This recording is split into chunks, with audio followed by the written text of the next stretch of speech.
What's going on, guys? Just cleaning up a bit. Then we'll head out.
funny. I don't even know what that.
Don't want to use that.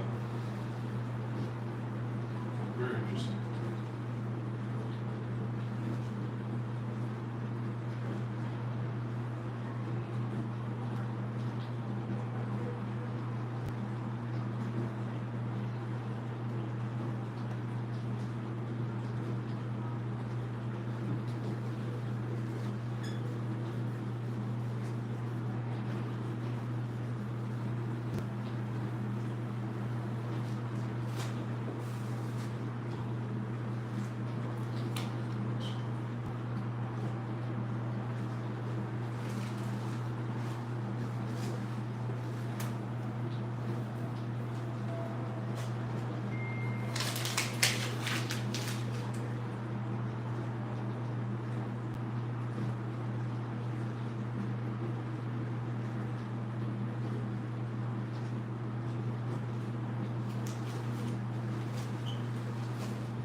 How much I can do before, besides leaving.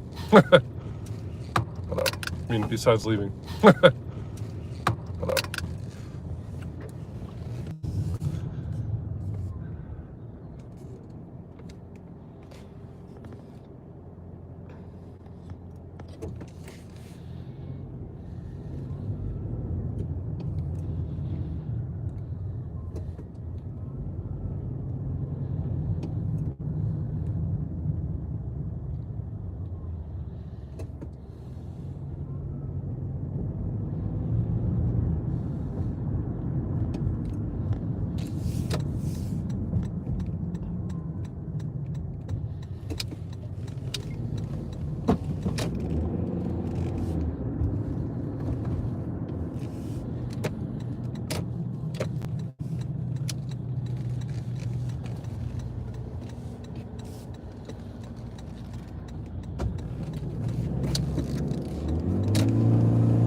Right now we're headed to vacuum the car and get a car wash before we start the day. So right now it's 11:30. We'll be driving for 12 hours. As soon as I start the app, because the app sometimes doesn't really give me the true 12 hours. I think it actually starts the 12 hours when I get my first ride, which is fair. So I'll start the timer no matter what as soon as I turn on the Uber and Lyft app. But today's Tuesday.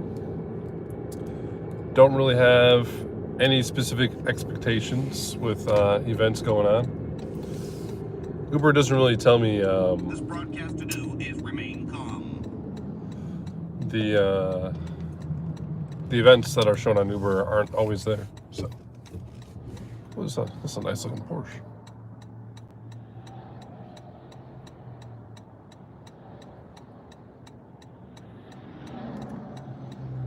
Thank you, Sean. I appreciate it. Yeah, yesterday we ended with, I think, like 243. And the last trip that I had took me pretty much to my house, so I wasn't expecting too many rides.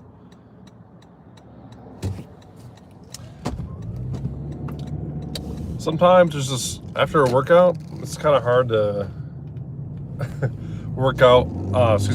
drive more at night because my body's exhausted. It just wants to rest instead of being in this seated position.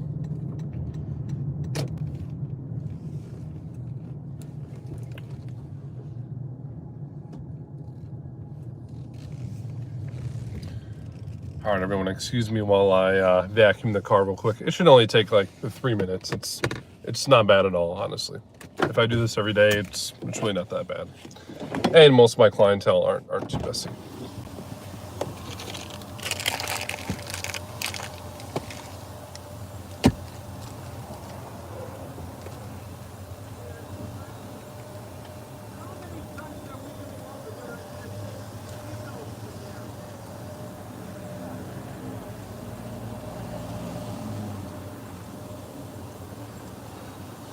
Gotta whip this out.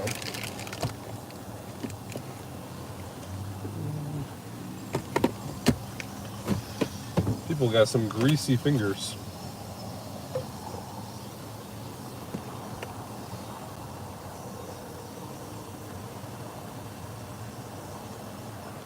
It looks like they licked their fingers, and you can see the whole fingerprint.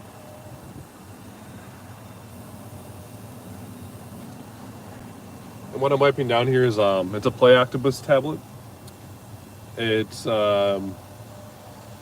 company owned, where they have their advertisement from T-Mobile. That's their service. It's literally like a phone back there. With that being said, not only does it show like trivia, but it shows like sports. It shows like trailers for movies. So it gets pretty interactive when it comes to the tablet. And they pay me to have it in my car monthly, and they pay the rider if the rider gets the highest score on the trivia.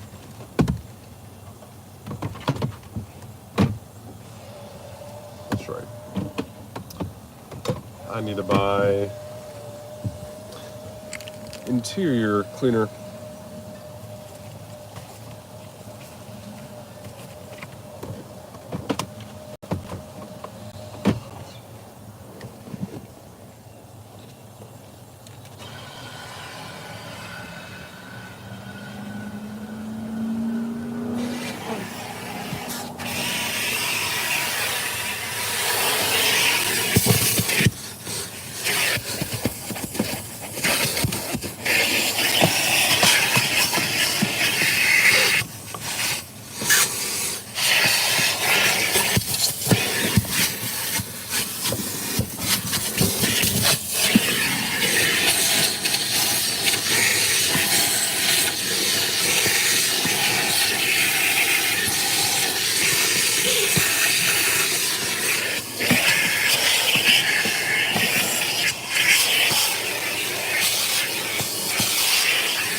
And I didn't use that car wash because I don't like the soft touch. I want touchless.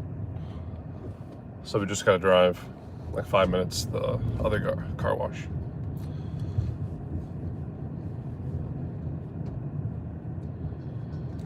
And then we can start our day.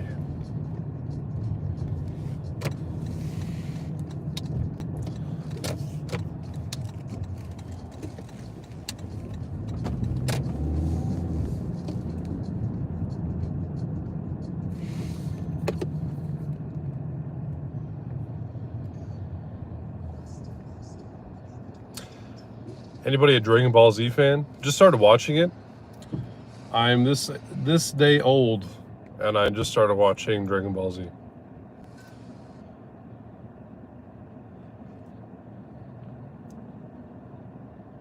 Without doxing my age, I'm a millennial. That's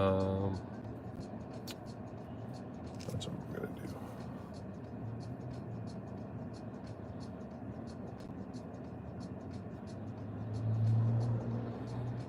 How's everyone's Tuesday? We are audio and video recording this ride for your safety. Thank you.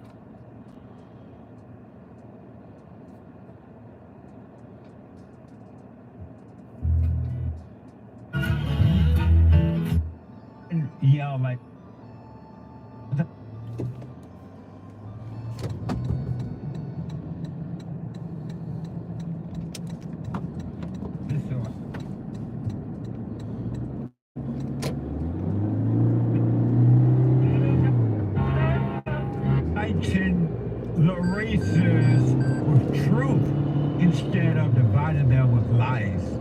We're also rebuilding the family by rebuilding the man.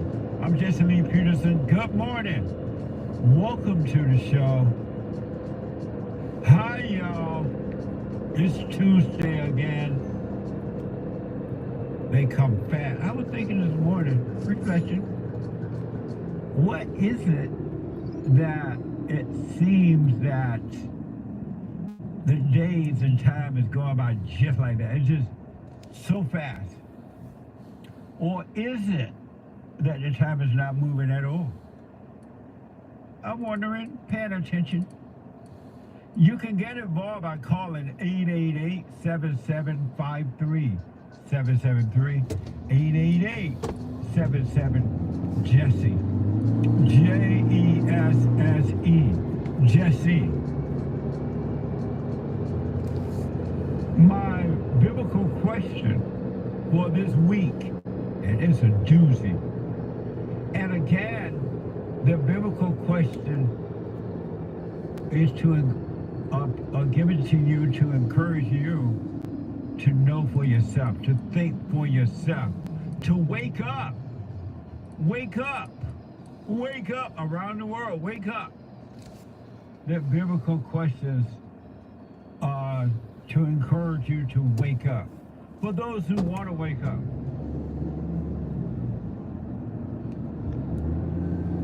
For those who want to wake up. Most people don't want to wake up, and I do understand it. Why don't you presume others' innocence unless proven guilty? Why don't you presume others' innocent unless proven guilty? That's the biblical question. Isn't it like an amazing question? That question is so amazing, I don't know what to do with it. Wake up. If not now, when? We have every way that you can watch and support the show listed on jesseleepeterson.com/show. jesseleepeterson.com/show. And you can, you don't have a reason not to hear the show live. You can podcast, and I know you have things to do. Some of you, you're not able to just watch it as it's happening. But you can watch it live. I mean, you can listen live on your iPhone or iPad if you're not able to sit and watch it. You gotta go to work. You gotta take your children to a public school to traumatize them because you don't want to stay home and be a mother. You don't love your children more than your ego. You can be, or you just land up at the beach, or you Camilla Harris and you screaming at the church trying to pretend like you're a preacher. Whatever. You can be listening to the show on your iPhone or iPad, anywhere in the whole world. In his hand, he got the whole world. In his hand, he got the whole world. In his hand, he got the whole wide world. In his hand. You can be listening to the show on your iPhone or iPad by calling the listen line at 605-615-4131. 605-615-4131. And to donate and have your comments read out loud, go to buymeacoffee.com/JLP Talk. buymeacoffee.com/JLP Talk or on JLP Cash App. Or Bond JLP Cash App. Alright? It's Tuesday. And every Tuesday is and will always be Country and Western Tuesday. Oh my. My folks, well, they've all been lies. They let me down every single time because the devil's been making homes inside my head. good, the bad, the glad, the sad. If I could let them all go and give them to God, well, maybe you take this anger from my soul. And I'd shine like a light that's too bright to see. And I can lean on God so He can lean on me. Forgiveness, righteous, perfect Amazing. Thank you, Pete, from Alaska. What an amazing song. Pete, you need to put Something's that going on over song here. out there in the world so everybody and they mama, if you're black, everybody and they mama, if you're white, everybody and their mama can get a copy of it. It is an amazing song, Pete. It really is. I forgot my hand wipes again. I mean, my face wipes. That's okay. Our battle is a spiritual battle. You don't know that. Some of you are discovering it. Men and women don't discover it. But once you really see what's going on, and then once you see how deep,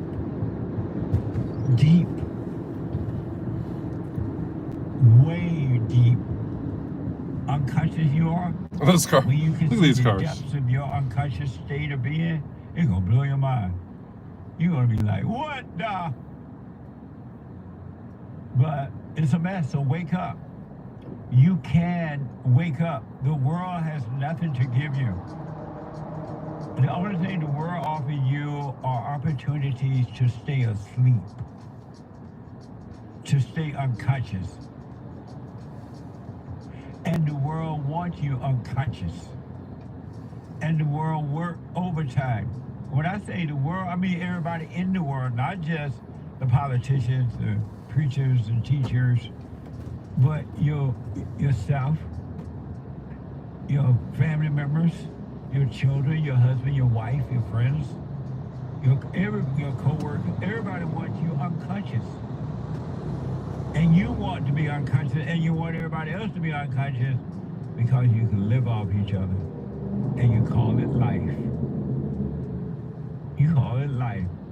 You call death life and life death. What a mess! What a mess. Another mess is, I was reflecting, I was seeing some stupid stuff with Camilla Harris. It almost looked like that Camilla Harris running for president is like a game. It's like a joke. It's like,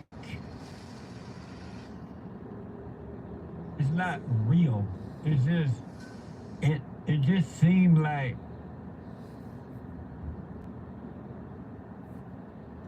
they put, somebody decided to put the dumbest student in class into the front of the classroom and pretend that they're smart. And the teacher to give them an A even when they have not earned it. And the kids that show up at school and sit up in class, and the teacher put them on the front, he or her, put them on the front row and pretend they're smart. It's like, I can't really, it's like Camilla Harris lights are not on at all. It's like she's driving down the road and it's midnight and she's down in the country and there are no street lights and she's driving down the road without turning her We lights are on. audio and video recording this ride for your safety. I just never seen, in a big way, I've not seen anyone this empty. Camilla Harris is like a Asperger patient. You know what Asperger is, right? They call Asperger, Nick? Wait, say that again? Asperger, Wait, hold on. right? Yeah, I think that's a medical condition. Is it? Something like that. At least It it's seems close like to that. it seems like a lot of young people have Asperger. So I'm wondering if it's even real. I might have Asperger. Asperger? Well, I notice a lot of millennial has Asperger. This is joking, Jesse. Oh. Well, it seems to be a popular thing right now. I don't know if people really have it or the counselors and doctors tell them they have it so they can give medication, but they really don't have it. I don't know. Because I really don't know what an Asperger is. I don't know what it, I don't know if it makes you like dumb or whatever. Maybe y'all know out there. I don't understand it, and I really don't. I'm not just saying it, but it's so wrong with Kamala Harris. It's like she's not able to think at all. So I'm just wondering. I want to give you an example of something she did the other day that it looked like you wouldn't do it if you were running for president. And I remember Hillary Clinton went into a black church and she did somewhat the same thing. You notice how all the women, not all, but these women that are running for in politics, they scream a lot. They like screaming and it just hurts your ears. It made the dogs start howling. And like when a fire truck go by, it hurt the ears of a dog, and the dog start barking, howling. These women are screaming and it sounds like that. We showed you Big Mama Michelle yesterday screaming, and it hurt your ears. I wonder why when a woman screams, it hurts your ears. When men yell like that, it settles you down. Have you noticed the difference? Here's Kamala Harris unveil her new pastor accent during a church service in Philadelphia. Watch this from X. Weeping may endure for a night, but joy cometh in the morning. The path may seem hard, the work may seem heavy, but joy cometh in the morning, and church morning is on its way. I bet that makes Satan and all of the demons want to go hide. They're like, what the? That's so silly. That is like silly. And she's supposed to be running for president.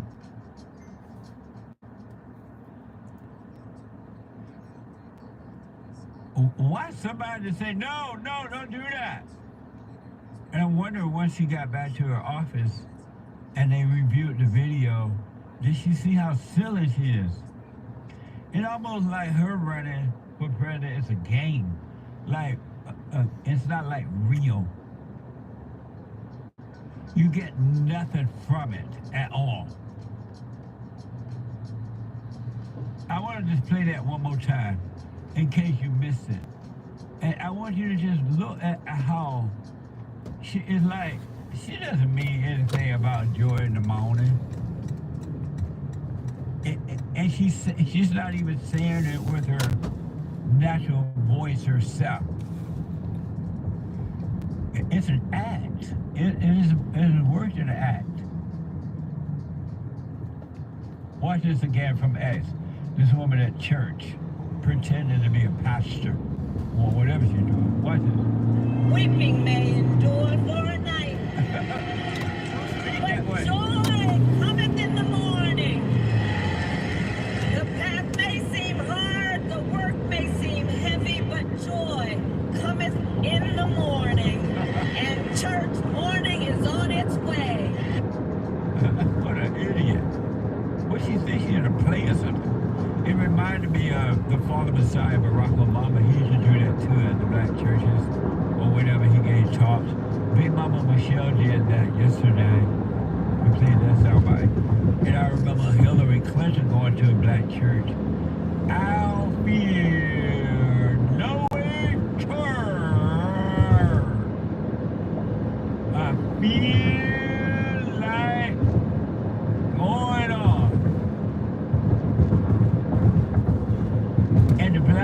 audience just applaud. They don't know they're being made a fool of. It's like they don't know it makes them look silly. And their little religion things seem fake. It seems like it's an act. They applaud that mess when these people come in their church and do that.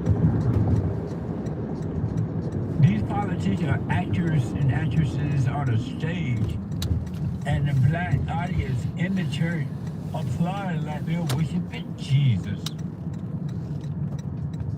It's so silly. I don't know how anyone fall for it. But they're applauding because Joe, I come in the boat.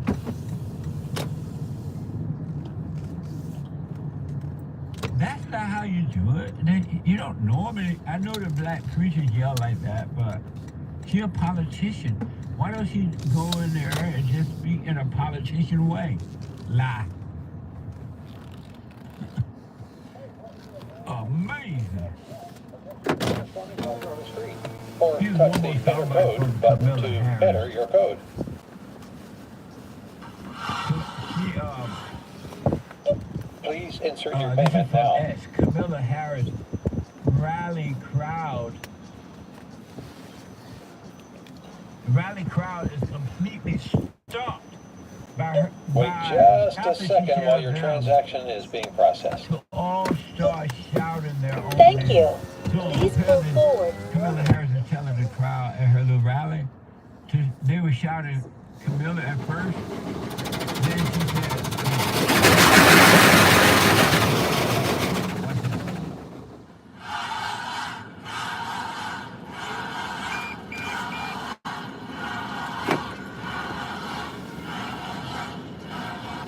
Okay, now I want each of you to shout your own name. Do that. Because it's about all of us. It's about all of us. And listen, look at her. I have fought my whole career to put the people first. Do you really want that empty shell running your country? There are a lot of people must be having a party at the idea that this could possibly be the next president of the United States. It's over. And when I say it's over for the country. Our enemies will overtake us. Our enemies will overtake us. It's amazing how close we are to be destroyed in America. I just never thought that this could happen. It didn't look like when I was growing up, America was such an amazing country, and you would just go where you want, do what you want, get a job anywhere you wanted, live where you want, whatever, and ride around on a Sunday afternoon, moving on a Sunday afternoon.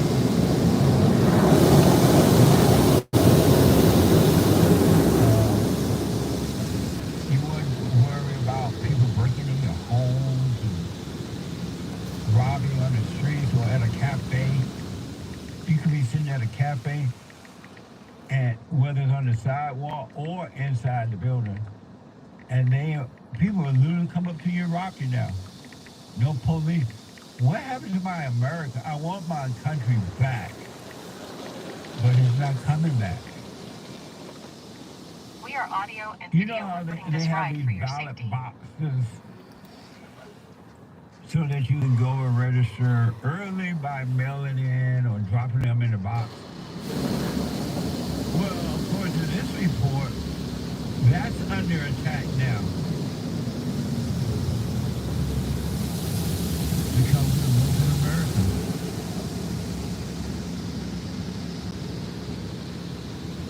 We're losing America.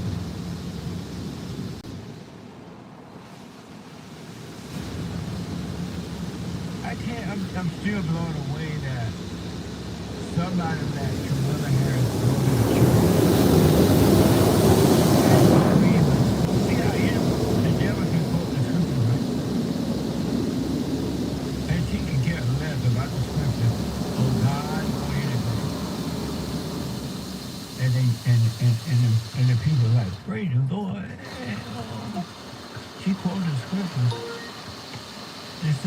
they did with Hillary Clinton. I don't feel nobody's chore. I feel like going on. But anyway, ballot boxes are under attack now. NBC is reporting that ballot drop boxes in Portland, Oregon, and neighboring Vancouver, Washington, were set on fire early Monday morning, police said, just over a week out from Election Day. Watch this from MSNBC. Breaking news from the Pacific Northwest. State election officials are working to determine how many ballots were destroyed overnight after two apparent arson attacks. Drop-off ballot boxes were apparently targeted in Vancouver, Washington, and Portland, Oregon. Police found an incendiary device that's been found inside the Portland ballot drop-off box. County elections officials say fire suppressant inside the drop box protected nearly all the ballots. Only 3 were damaged. But officials in Vancouver fear that hundreds of ballots could have been damaged or even destroyed. It is not clear if the two are connected. The FBI is investigating.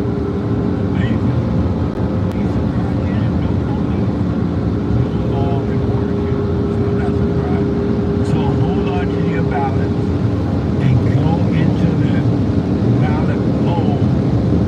Go to poll into the building there and go right there and give it to them.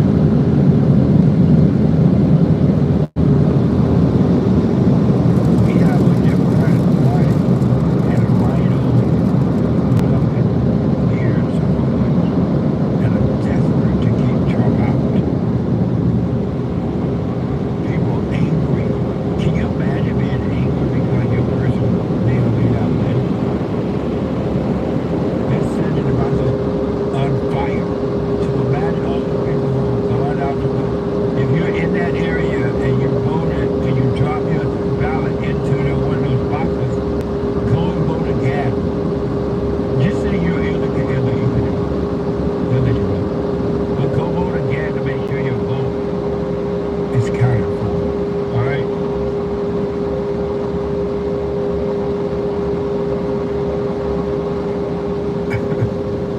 To make sure your vote is counted for. But don't cheat. No cheating.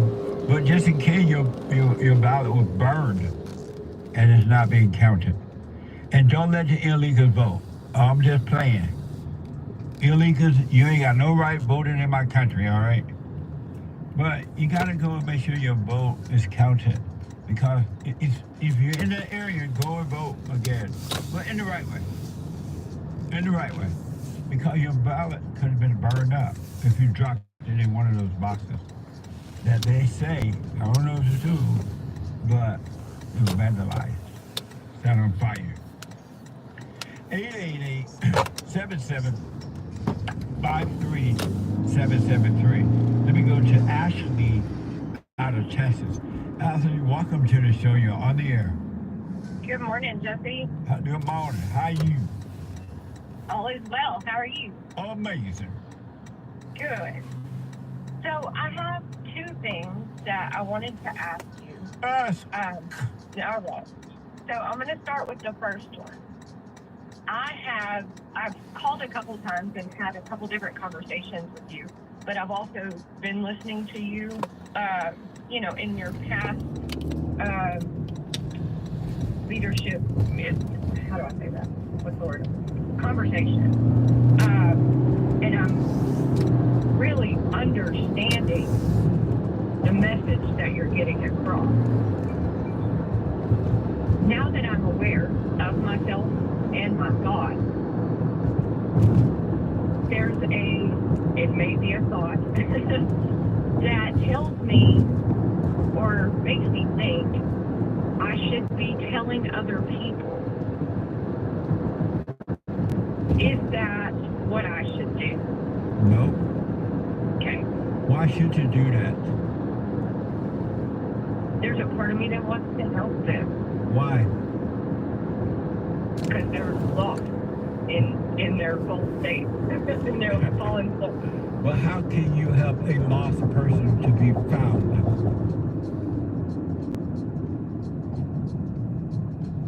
You can't. Only God can do that.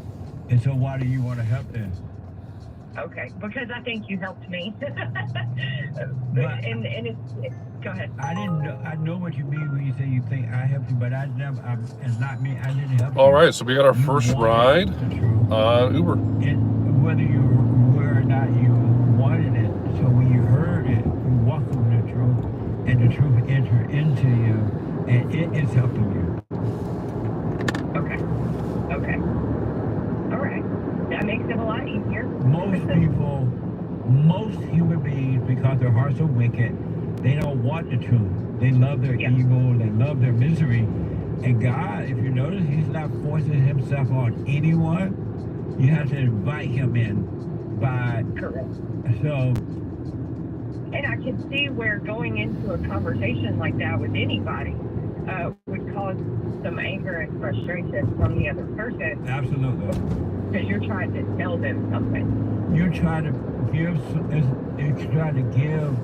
someone the truth who don't want it.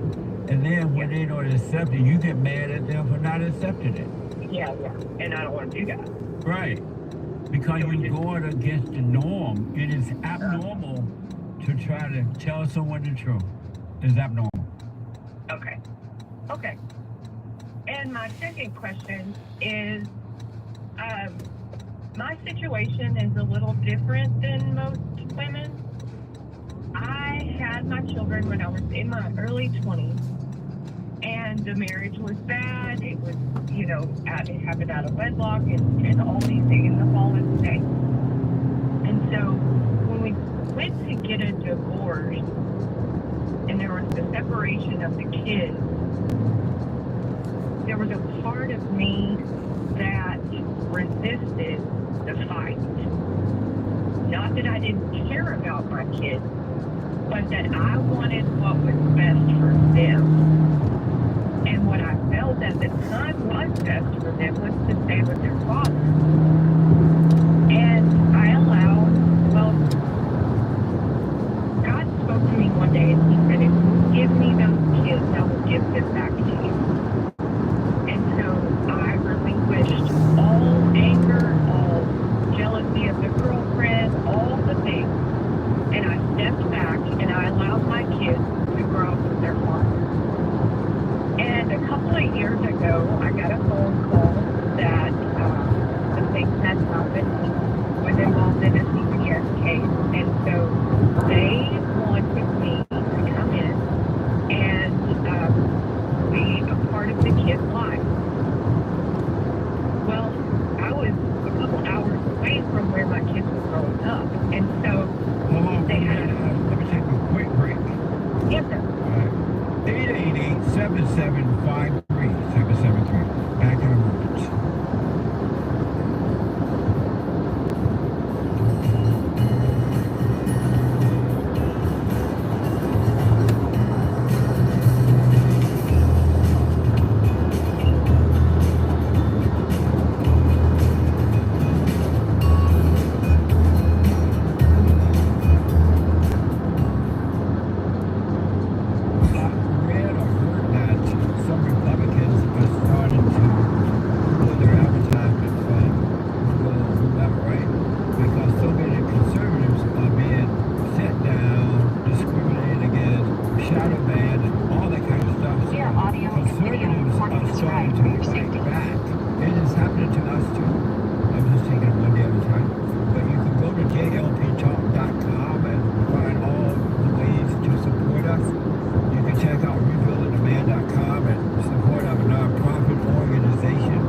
Jesse. Jesse. Jesse. The hate report is coming up at 9 a.m. Pacific time. TheHateReport.com. And from 9 to 11 a.m. Pacific time. And then Friday TV at 11 a.m. Pacific time. And at 4 p.m. the American Anchor Baby. So I hear that there was some problem with the Punching TV episode yesterday. I don't know what's going on. The episode that's up right now is totally fine. It is? Correct. I'm It was a scared. re-upload. Oh, God. Check out Punching TV on YouTube at punching.tv.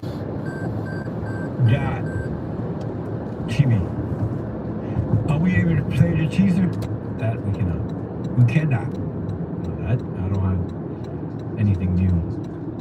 Oh, from yesterday? Correct. Oh, okay. Well, check it out, folks. I don't know. I'm just here. Let me go quick. There's a line open if you want to jump in there. 888-77-53773. Let me go back to Ashley out of Texas. Ashley, thanks for holding. Go ahead. Yes, sir. So, where I'm at now is I have a healthy relationship with them, but I allowed them to stay in the school that they were in with their grandparents. I didn't feel like uprooting them out of the life that they had always known was the right thing to do. Now that I am texting back and forth, and I get my son, I have a son and a daughter, and my son does come to see me. How old is he? 15. And your daughter's She's how? 16, Oh, okay. 16 and 15. Yeah, so they're both teenagers, and they're still in school, and they're both in athletics, really good kids. Well, No you know, such thing. no such thing. You're right. So, if you could give me some advice on how I should proceed as a mother who puts her children's best interests first. And I try not to be selfish, and I'm really aware of myself to not jeopardize my own children for the sake of what I want. What advice would you have as far as how to proceed? When you say that, you said something like, God told you one day you get your children back. Yes. And why do you say God told you something like that? Okay, I hear you. Good afternoon, Lamar. No, no, it's a question. It was a question, okay, because at the time, it sounded like the truth. It sounded like that was the best thing for me to do at the time, for them. But why did you say God told you that? You said God told me I'd get my children back. Because I don't think that's something that we would normally think. In the human emotion, we would think of ourselves first. We would think of, oh, I want my kids, and I'm going to fight him in court, and I'm going to, these are my kids. But God doesn't tell you, oh, one day you'll get your children back. Because essentially they're not mine anyway. No, God doesn't speak in that way. Okay. And so now that they're teenagers and they're living with your parents, say? Not my parents, his parents. They're living with your ex-husband's parents. And you want to know what's your question for me? How do I proceed in my relationship with them? By just being yourself and letting it naturally happen. There's nothing you can do. I mean, they're teenagers now. They know how to call you. They know how to be with you if they want to. Just let it happen naturally. If you get in the way, you're going to screw it up. Right. And I've always felt like that.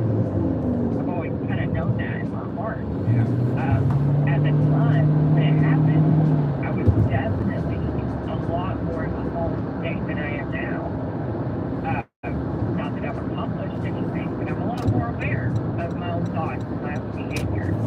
Back then, I was sick, Yeah. and I, want to make them sick. Have you apologized to them? Yes, yes. But now just stay out of the way and just work on you and let the relationship happen naturally. And if it's meant to be, it will be. If not, it won't, but you'll be fine either way. Right. You're right. Okay. That makes a lot of sense. Are you doing the silent prayer? Yes, sir. Yes, sir. Every morning and every night. Yes, stick with that. I want to speak to this. There is no doubt in my mind that what I'm learning right now is going to change my life forever. Yeah. There is no doubt. And so I'm clinging to it, and, I'm staying aware of my thoughts.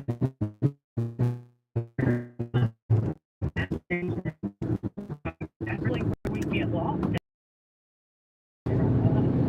And so I just want to say thank you for your teaching, and to God be the glory. Amazing. Well, you stay with it, stay with it, stay with it. Yes, sir. Thank you so much. To the end, all right? Yes, sir. All right. Amazing. All right. Thank you.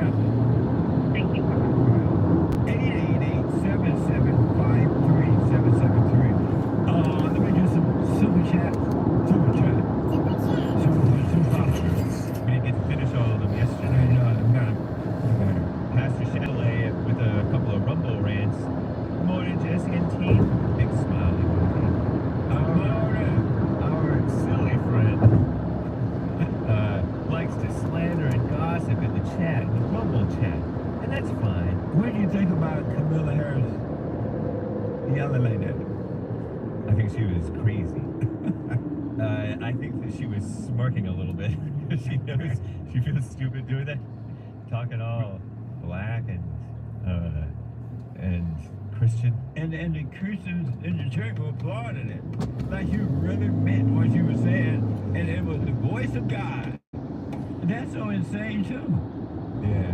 Wait a minute. Ridiculous. Sort of like our friend in the chat who likes to slander and gossip in the chat. Kamala is slandering her. What a mess. And that's fine, but they won't call Jesse. It won't call Jesse. This it in chat. I tried to super chat for it, but it's afraid. What the beta? Lay down your weapon, pastor. Don't fight with anyone. Really.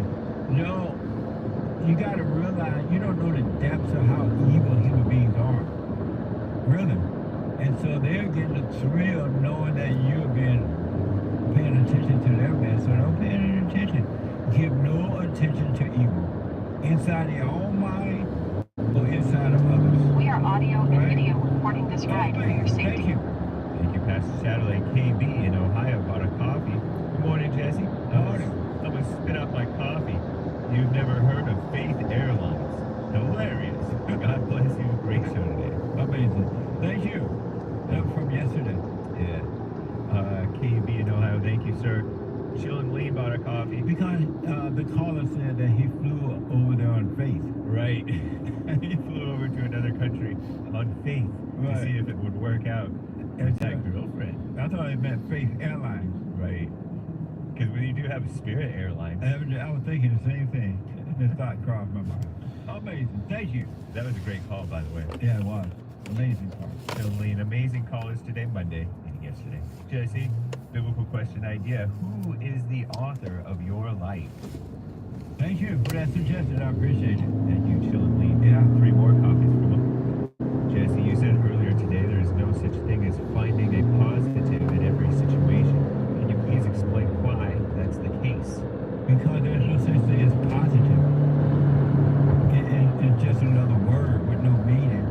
And it'll have you looking for something positive. I mean, there's a positive and a negative and a battery in the thing, right? True. But that's what it is. Amazing. Thank you. No more thoughts? No question. Why don't you presume others innocent unless proven guilty? Because something in me judges. It doesn't care about what happened or just as long as I feel something about it. I'm conditioned to wish things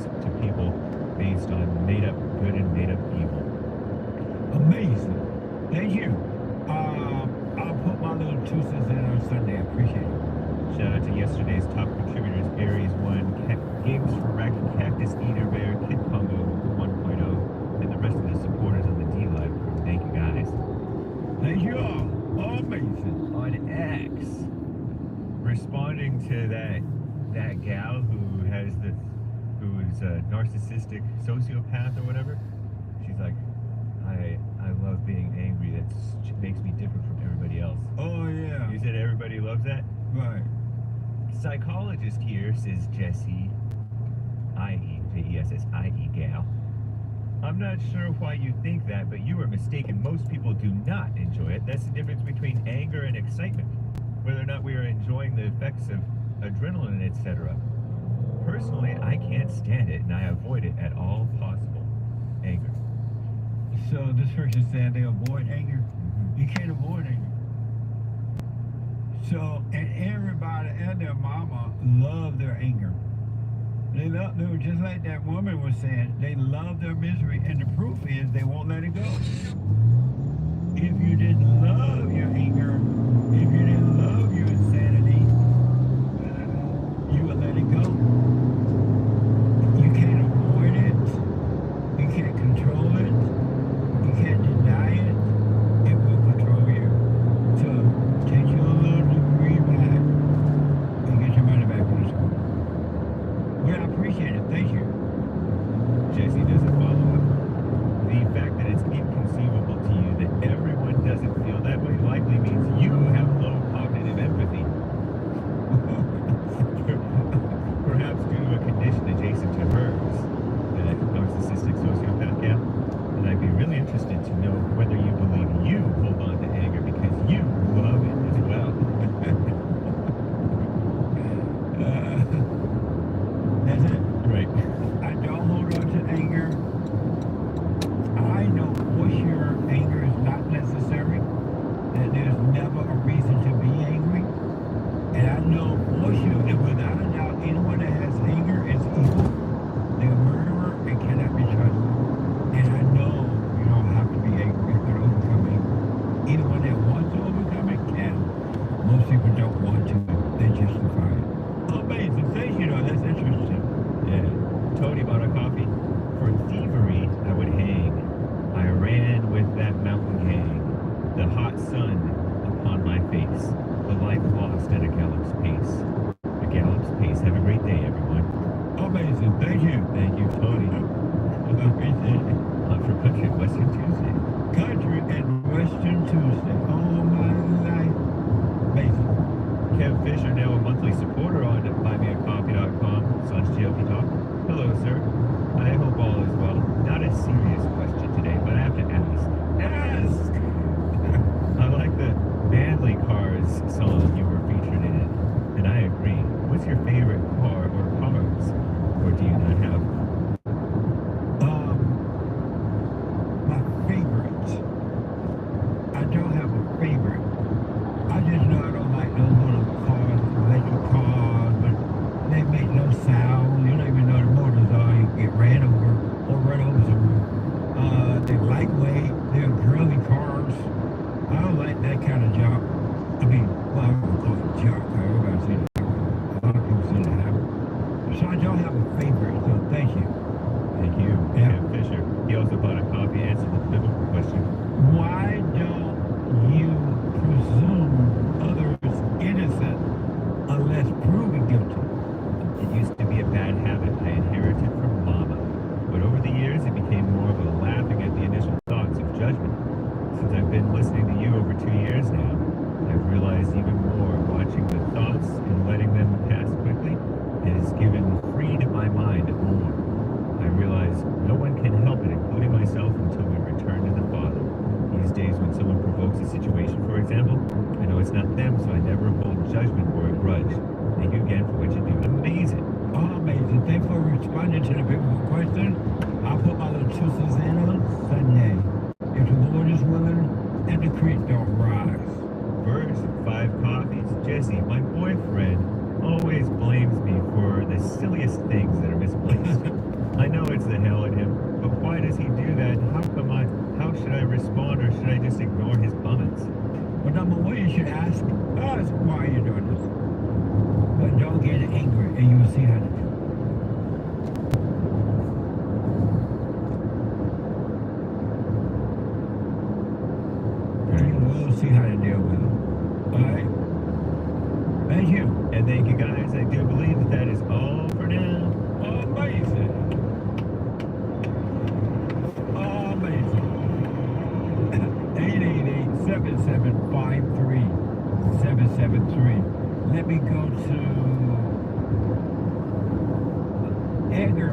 out of California. Edgar, welcome to the show. You're on the air. This is my fourth time calling. This question, keep it, not a question, but it's answer of,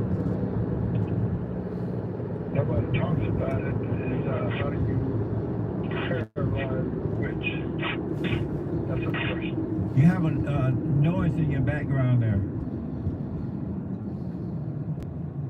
Noise. It sounds like How about that? that's better. I don't know what I don't know what a witch. I know what a witch is, but I've never seen a witch. What do you mean? How do you paralyze one?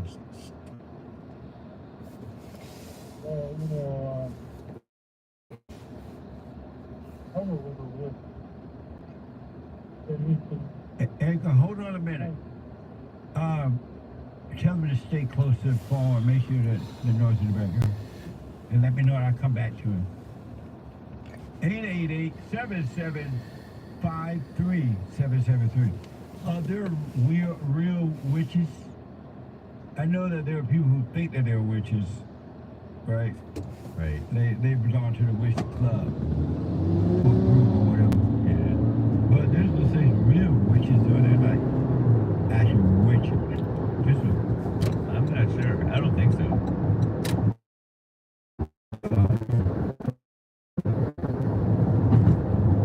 Because, like, in the Bible, they don't talk about witches, really, do they? They have people who try to do tricks. I know the witch I'm familiar with is the Wicked Witch of the West. Bessie Waters. Yeah. That type of witch, that's real. The one with the low IQ. Yeah. That witch. That one you can see. Not real in the sense that she's a genuine person. Boom. Okay, Edgar, let's try it again. Go ahead. Yeah, Are you dealing with a witch? no, my mother was a witch. Was she like And she gave me some pointers of how a witch could lose their power. We are audio and video And recording when this you say ride your for mother your was a safety. witch, how do you know she was a witch? I seen her cast spells. I seen her throw things. Oh, yeah? School and stuff like that. That's how I know. And so, but you're not dealing with any witches. Your mother still living? No, she passed away. And So you're not dealing with any witches now. You don't see them around anywhere, right? well, they get away from me. Oh, okay. I wouldn't worry about them then. As long as they stay away from you, I wouldn't give that too much thought. Now, I'm just saying, I just want to pass the word around. Which is very simple. Alright. Well, I'm not, because of time I have to run, but I wouldn't worry about it. Just let them go. I wouldn't worry about it. I ain't never seen a race. That's up I see worse. Thank you, Edgar. I wanted to try to get the soundbite in before the break, and then I'll get back to your calls.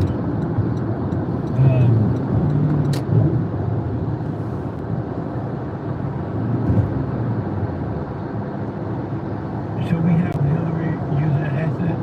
I don't feel no way toward. Hold on, let me look. There, and tell me we do have it. Okay, I showed you the one with Camilla Harris at a black church. And act like she preaching to the blacks and they applauding and praising the Lord like it's real. And Camilla Harris did the same thing. And Barack Obama's done that. And I've seen others do that over the years. But what is mind-blowing that they would do it and then that the blacks would believe that they're really preaching. And that they mean what they're saying. Here is a reminder from Ellen. You see, she sounds just like Camilla Harris sounded just like Hillary Clinton did. But I don't fear no HR. And I want black Christians are acting like they believe it's real. Watch this. Where is this from? I don't feel no ways tired. I come too far from where I started from. Nobody told me that the road would be easy.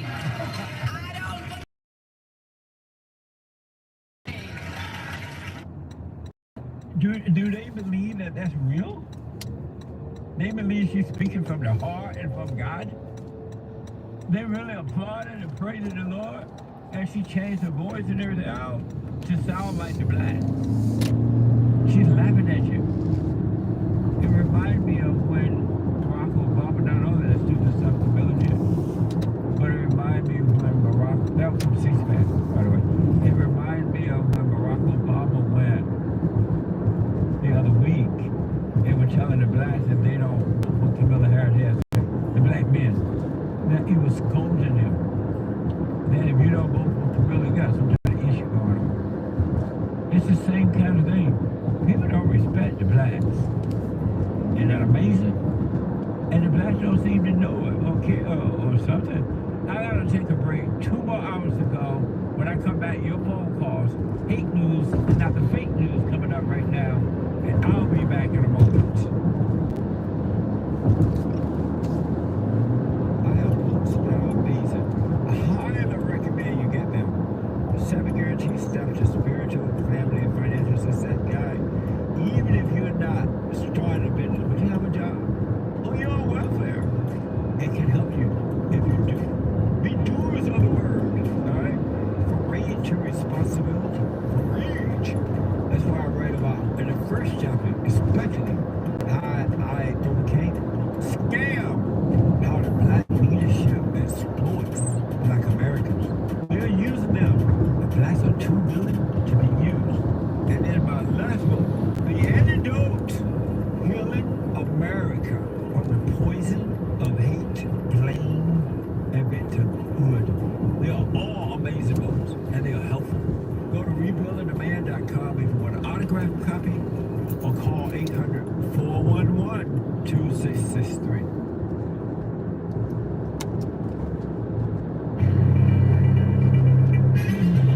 Some serious mess going on in the world. This is the end of hour 1 of Country and Western Tuesday, everybody. October 29th, AD 2024. There is one line open. You can call in right now during Hate News, Not Fake News, even from overseas. You dial 1-888-775-3773. Take care. Have a good one. 888-77-JESSE. Put a 1 in front of it if you're dialing via Skype from overseas. It is free. You don't need any membership or pay any fees. Even if All right, everyone, just completed our first ride. We have a second ride But already. it is Hate News, Not Fake News, and we will get. We are 10 minutes away from that ride. More great stories. But this first ride here was $15.24. Does it seem like your phone has been blowing up? Not in the best area for a drop-off, but the pickup for our next ride is in a better area than this. So get out of here quickly and then head to the second trip. It's an organized trip, so I'll have to call the rider as I arrive. Send those political texts, and they do see your responses if you respond. I don't even respond. I just click stop. I type in stop and send it back because these people are annoying. I'm starting to ignore texts almost as much as I ignore phone calls and email. It's a bunch of junk, except for some of you guys. Unfortunately, you get lost in the junk. Terrible. Election countdown, Vice President cackling Kamala Harris, and our greatest president, Donald J. Trump. They are trying to reach as many voters as possible 1 week from Election Day. That is next Tuesday. Today is this Tuesday. Next week is next Tuesday. Election Day for America, right? Here is Kamala, scheduled to deliver the final major address of her campaign today at the Ellipse, the park just outside of the South Lawn of the White House, currently blocked from the inside White House, where Trump rallied his supporters ahead of the January 6th, 2021, mostly peaceful Capitol protest. It was mostly peaceful. Part of it was a run. Unfortunately, I guess. Trump will be in the battleground state of Pennsylvania, PA, beautiful PA, where he's joining an event in Drexel Hill and holding a rally in Allentown. Isn't that nice? This comes as more than 43 million ballots have been cast across 47 states already, and the evil District of Columbia, evil and dirty and crime-ridden District of Columbia, D.C. CNN's most recent, I heard Trump is going to fix D.C.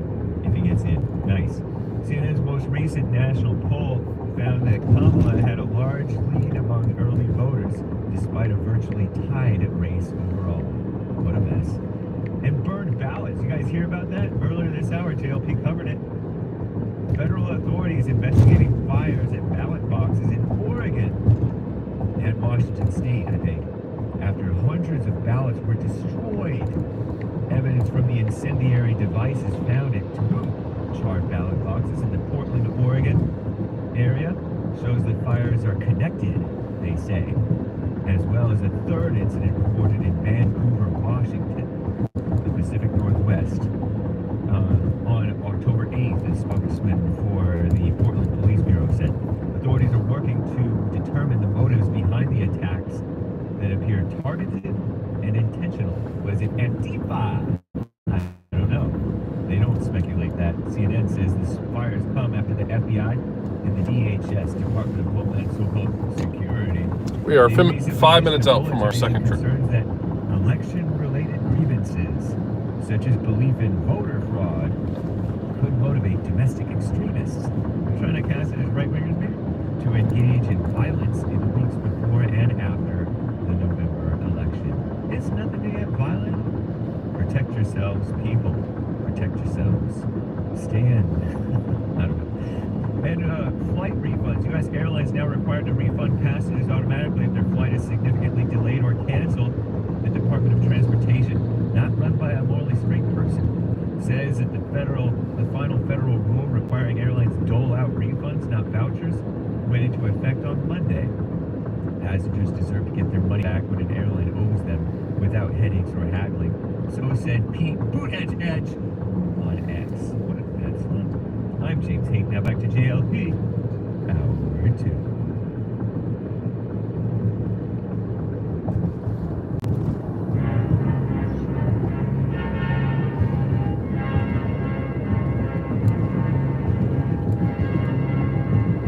We are audio and video recording this ride for your safety.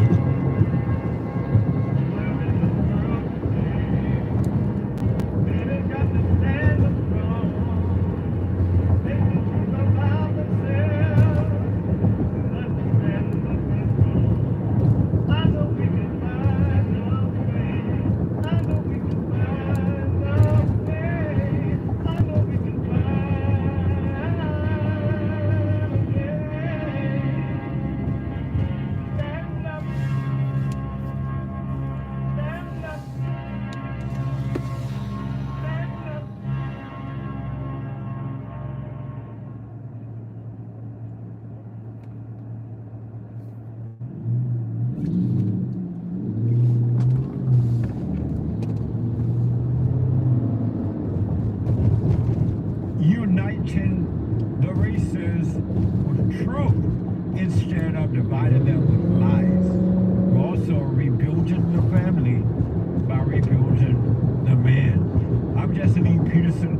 Welcome to the second hour of the show already.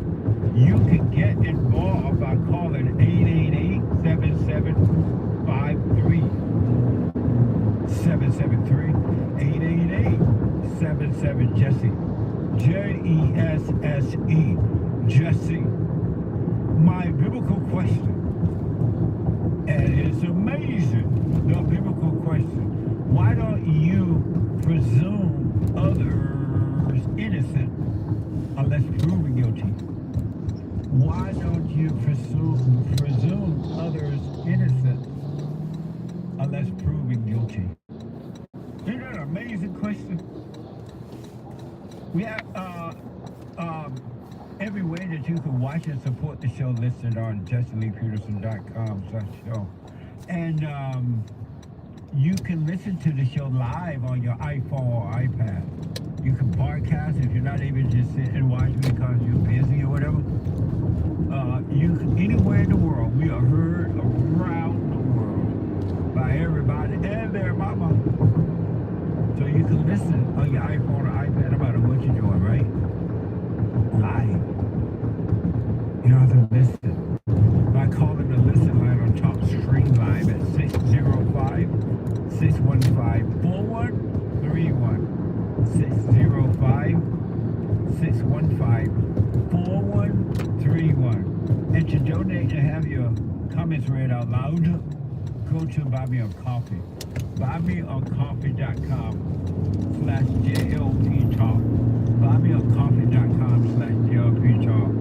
Or Bond JLP Catch Up. Bond JLP Catch Up. It's Tuesday. It's the second hour of the show. And it is Country and Western Tuesday. Bring back my country to me. Bring back my country. We are 1 minute away from the second pickup. Ooh, let the dogs I'm out. gonna call them right now. Amazing. Amazing. Amazing. One quick thing before I go back to the...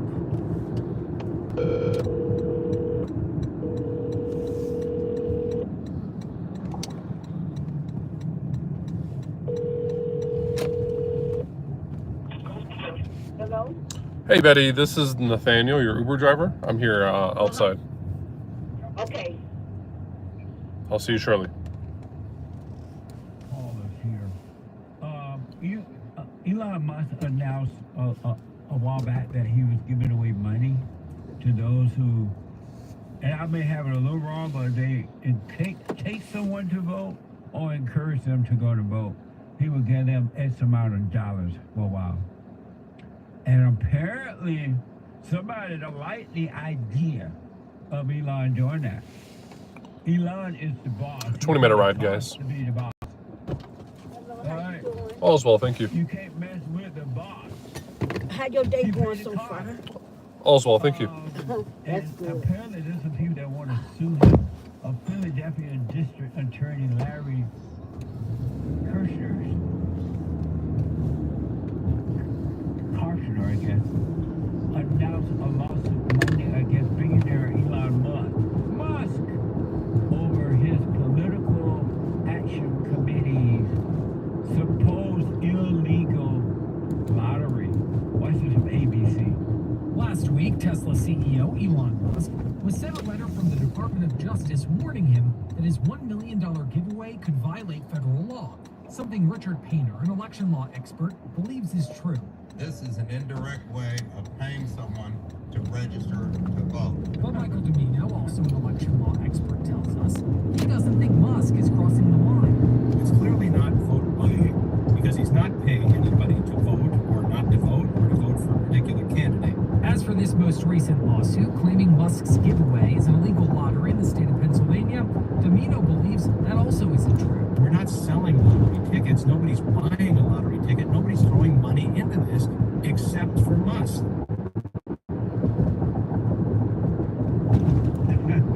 Amazing. So Elon Musk is the richest person in the world, or just the richest person in America? No, in the world they say.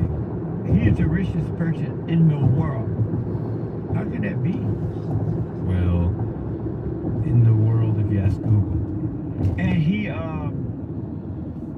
is he richer than those people over in Saudi Arabia with the oil? I thought they were the richest people. Well, he's the world's richest man. Oh, those people over there are not men? Well, there may be a group of people. Oh. But no, I even think he beats them. Yeah, I think he even beats them. With a net worth of $270 billion, according to Forbes. Really? Yeah. Amazing. But apparently they don't like the idea that he's giving his money away. Did he encourage, he said, I give you this money if you go vote or if you take someone to vote? No, yeah, my understanding is if you get people to register to vote in this area in Philadelphia. Oh. And something about either you registering or getting someone to register will enter you for a chance to win something like $1 million. And then there's giving out $1 million per day till the election is what I heard. I knew that Elon Musk, he got to know the law. He knew what the law was before he made the decision. The lawsuit also accused Musk of violating consumer protection laws. Watch this from ABC. Along with running an illegal lottery, the lawsuit also accuses Musk of violating consumer protection laws, something Madeline Somerville, an attorney at Georgia Trial Consulting, believes is the case. There are specific provisions to support folks getting out to vote. But if it endorses one side versus the other, that's where the state or the U.S. has to step in. Which is why Somerville says the lawsuit has been filed to put an end to the giveaway. But opinions are split about whether or not anything illegal is being done. That can't possibly be a lottery when someone's giving away his own money. In my opinion, he is operating an illegal lottery in the state of Pennsylvania. In your opinion, which don't count. You know what's funny about this too? It's funny how there is a legal way. They're saying you can't have influence of elections, basically. You can't have this person's money influence elections. But what they're really saying is that you didn't do it in the way that we like. Because you're allowed to influence elections with money. They call it lobbying, they call it many things. They call it a welfare check. They call it affirmative action. They call it DEI. Amazing! Well, it's going to be interesting to see how this turned out. And you got to remember that elections are 1 week from today. Just think about that. Next Tuesday, if the Lord is willing and the creek don't rise, by the end of it, well, it takes forever now, but by the end of the day, you're supposed to know who the next president is. When you wake up the following morning, they usually let you, or tell you before that. But when you wake up Wednesday morning, you know who the president is. Ooh, that's gonna be a mess.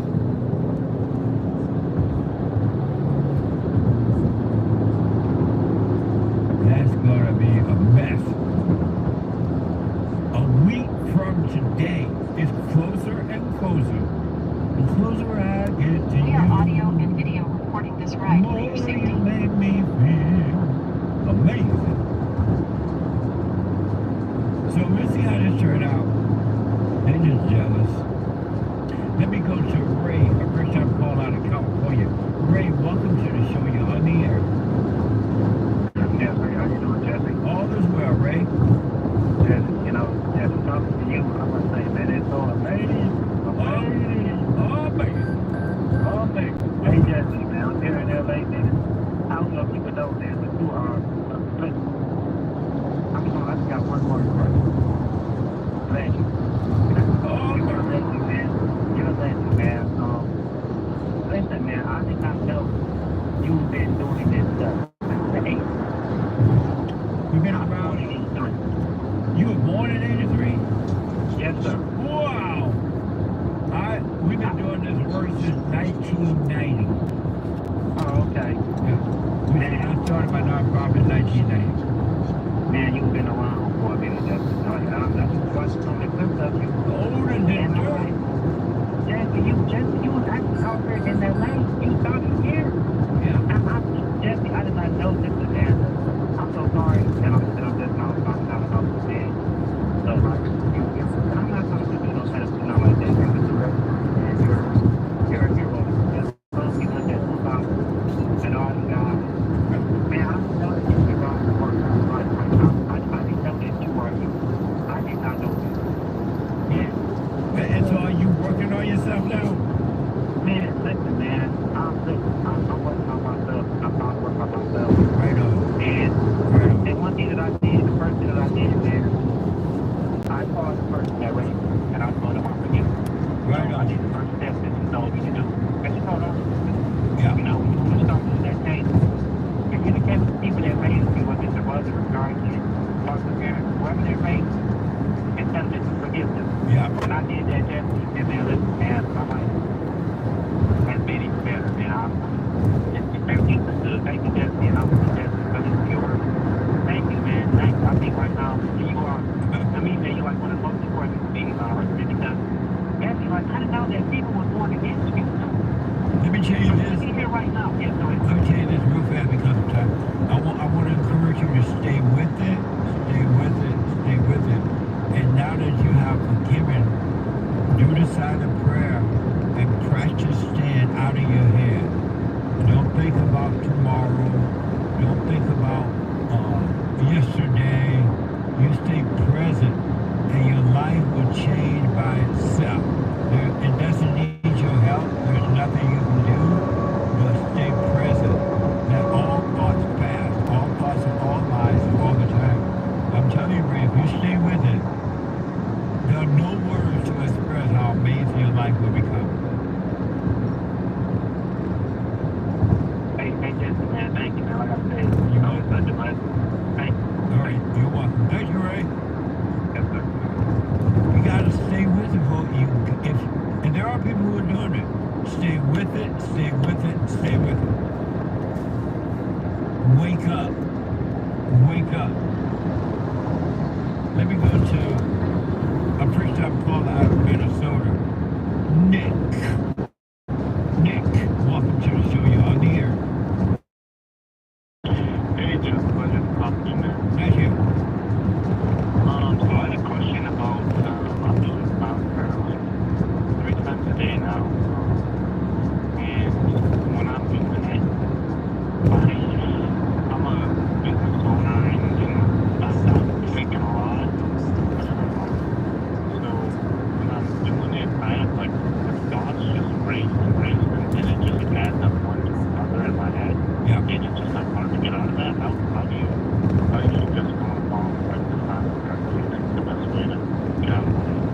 You get out of your head by being aware of the thoughts. You need to, because you've been living in those thoughts all of your life, and they have been controlling you. They have been making you think and feel in a certain way, good or bad or whatever. But now you get out of them by being aware, and that's what the silent prayer does. It is shining a light on the darkness of your thoughts. And all you need to do is watch them. Don't run away from them. Don't deny them. Do not try to control them. You need to just see them, and they will be taken away from you. And don't call them you. Don't say things like, I'm depressed, I'm lonely, I'm afraid, I'm this. Because you have been identified with those feelings, with those thoughts were brought on the feelings, and you have been believing that they are you, and they're not. And so just seeing that, they will be taken away from you. Yeah, I never really believed in like anxiety or depression or anything. I thought it was all just, you know, you're sad, so do something about it. But my grandma actually, she's going through a time where her husband died like 2 years ago, and she's in a house, a big house, and we're trying to get her moved out, but she's so depressed, and my family's trying to help her, and we're like going over there and getting her ready to move out, but she doesn't want to do anything. She's so depressed. Is there anything? Should I try to help her, or because my mom tries to help her so much, and I'm like, Mom, can't do anything about her. Well, could I do anything to help my grandma, or tell her anything? Well, she needs to drop her anger for sure. You can tell her that, but she might not want to hear it. Tell her, and then if she doesn't accept it, just be done with it. But there's nothing you can do to help her out of her depression. Most people, most human beings, they love that. They love the idea of depression. They love the idea of sadness and loneliness and anger.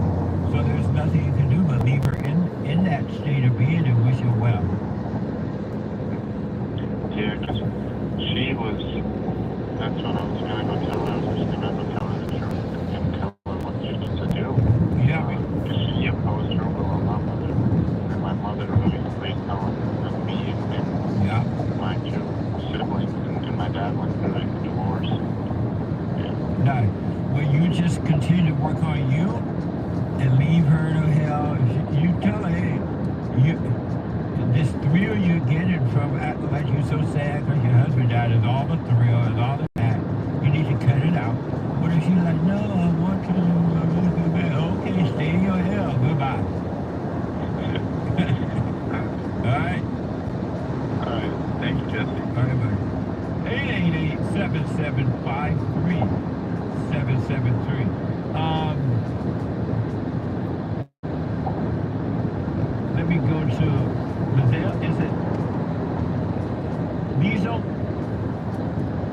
Jesse. Good morning. Good morning. Welcome to the show. Lisa from California. This is my second time calling, sir. Okay. And it's quite, I'm usually very busy in the morning, but I said, let me just call Mr. Jesse to say hi. I love your stories, Mr. Jesse, about how you came from Alabama to California, and I love the story of your first year plane ride, and how you mentioned how when back in the day, when getting on a plane, we'd get all dressed up. It was like a classy thing to. Yeah. Now it's like, you know, the last time I was on a plane was like in 2021, and it was just like shabby. The experience was so gray and dull. And the people were like, you know, I hate to say it, but kind of like, no, I'm not going to say it. I'm not going to say it because it sounds so judgmental. But it's just not the same. So I just called to say it makes me feel so good, you know, though I lost my father in 2002. It's good that I can, hopefully it's not an intrusion on your part where I might just call you just to say hi, because it's like I don't run across a lot of people that remember yesteryear and value what we experienced, how you say life was so amazing in the United States back in the day. It really and I count myself fortunate, Mr. Jesse, that I grew up in the 70s. I think you said you came to Los Angeles. Did you say the late 60s, sir? Yes, in 68. That's when I was born. And he said that, oh my God, that's a wonderful year that Mr. Jesse came to Los Angeles. I had a wonderful childhood, Mr. Jesse, I did, in the 70s, and I even told Joel when I called him one time. We loved to roller skate, and who taught me how to ride a bike was the neighborhood kids. We were in Las Vegas. My dad was stationed at Nellis Air Force Base in the early 70s. My mom and dad even allowed me to walk. We are audio Yeah. and video recording this ride for your away. safety. I was like 4 or 5 years old. That was when kindergarten was, so we had to go to kindergarten. But I remember walking to school by myself. I remember when it was so nice flying. I almost just don't even want to fly now. It reminds me of one time I went to Cancun. I've gone there a couple of times. Cancun. Wow. And the first time I went,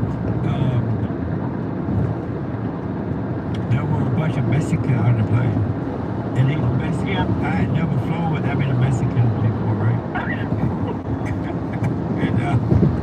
and they had big trash bags and full of stuff, trash bags and everything. And I didn't know at the time that they were taking stuff back from America they had bought, taking stuff back to their country. And I was like, why are these Mexicans got all these bags? You know, supposed to travel with trash bags like this. And they were on top, they were in the plane, not under the plane, right?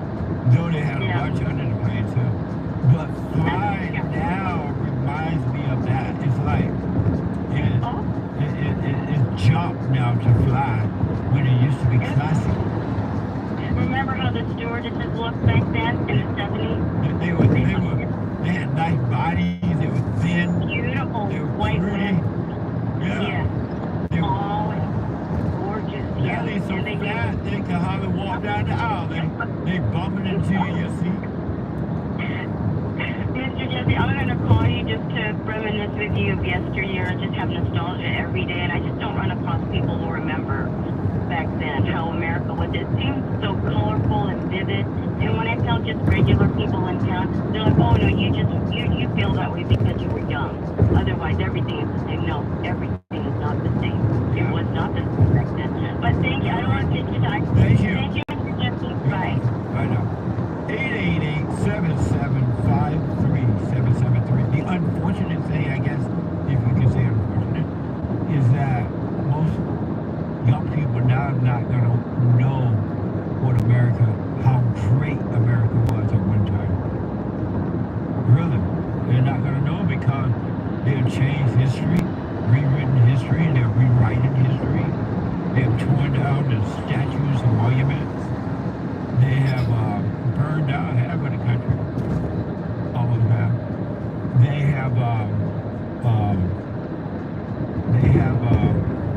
They now have DEI where you don't have to be qualified for anything, so everything is, service today is just junk.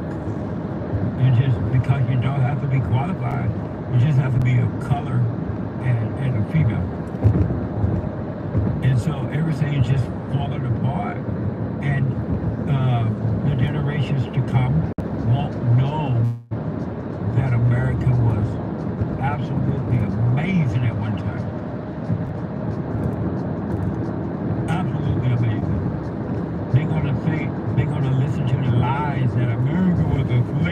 country. America was bad. America, it's not true.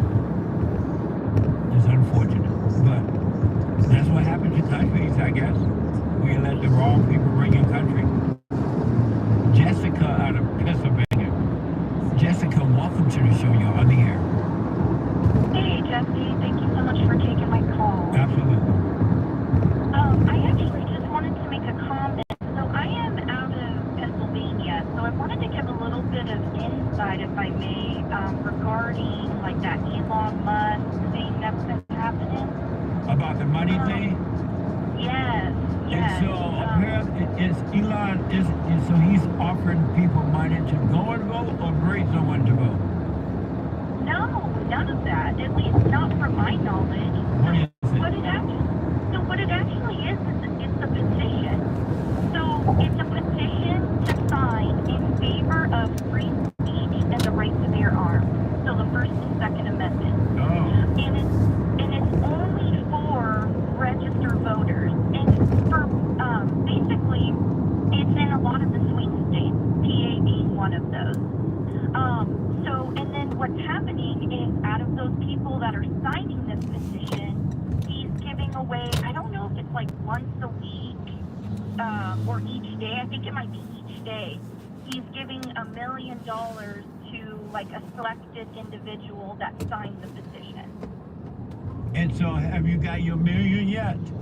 No, not yet. When they were I think what the issue was is that especially for the state of PA specifically, there was you were getting money for that as well. It was like $100 for you signing it and you referring to someone. But nowhere on that petition does it talk about encouraging someone to vote one way or the other. Oh, okay. This was strictly just agreeing, like you're coming in agreement in supporting the First and Second Amendment. Amazing. Yeah. And so he's only doing that. Is he only doing it in Philadelphia? No, so it's the whole state of PA, but there's other states that are considered like swing states. Oh, okay. Georgia, Nevada, Arizona, I think Michigan, Wisconsin, and North Carolina. Oh, nice. So it's within those states, and I hear it all the time, and I've seen like the articles and the videos. I think even what they are, showing on TV stuff and what they're calling this thing is not even what it is. They're making it seem like, Elon's trying to persuade people, one way or the other, and it's not like that at all. So I find it kind of hilarious when I see, people talk badly about it when, to be honest with you, if you think it's wrong to agree with the First and Second Amendment, then I don't really know, why you would want to be here, That's right. Because those are two really important amendments that we have, and our rights, so I just think it's kind of hilarious. So that's all I really wanted to share, just to give a little bit more detail on that. Well, I appreciate that. Thank you. Yeah, thank you. Well, I hope you guys have a great day, and thank you so much for all that you guys do. Thank you, Jessica. I appreciate it. Thank you. All right. Bye-bye. Bye now. Amazing. So now you have the story. What a mess. What a mess. Let me go to, there's one line open, 888-7753-773. Let me go to Rick out of Hampton, Virginia. Rick, welcome to the show. You're on the air. Oh, Lord. Rick not there again. I hear him in the background. Rick going once. Rick going twice. You hear him? What a mess. All right, Rick. I tried. Here you are. Have a good one. It's right. You can't turn down that way, can you? This is where it's telling me to stop. Let me go to Okay, that's okay. 205? No. Sheldon, the first time 503. call out. Oh, I have 205. I do apologize. Sheldon, welcome to the show. You're on the air. That's okay. Good morning, Jesse. Have a good one. I got to make sure they All get is this well. Thank you. All right, good. So I just had a couple of concerns because you see all these threats being made online against Trump supporters, like that professor from Kansas University saying that, oh, we need Well, to whoever line booked up it for Trump her voters gave to, her the wrong address. you know, just all comments you see on social media, like in YouTube I don't really know what to say comments, about that. Instagram comments, people saying that they're gonna, you know, I don't want to be specific and repeat it, but people just making threats. All right, so after a second ride here, Personally, doesn't make me feel comfortable. I'm registered as independent, and I'm going to walk to the polls on election day, but that don't make me feel safe at all, you know. And I was, and why not? To the point. Why don't after our second ride here, we're at $36.04. I'm just gonna park somewhere Online, our federal government and just wait for our next ride to come to us. explain to the local police about people making threats towards Trump voters, and but the people are not going to know how you vote, right? well, I mean, it's not like I walk with a flag on and saying, hey, I'm, you know, with the. But I just wanted to ask you. I'll get to the point. Hold on, Sheldon. Can you hold 1 minute? Let me take a quick break. Sir. All right. 888-775-3772. Quick break. Back in a moment.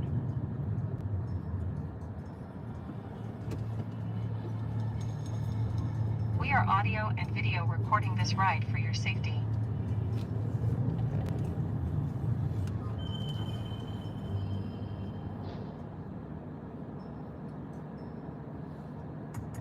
I recommend you get a copy of my book, From Rage to Responsibility.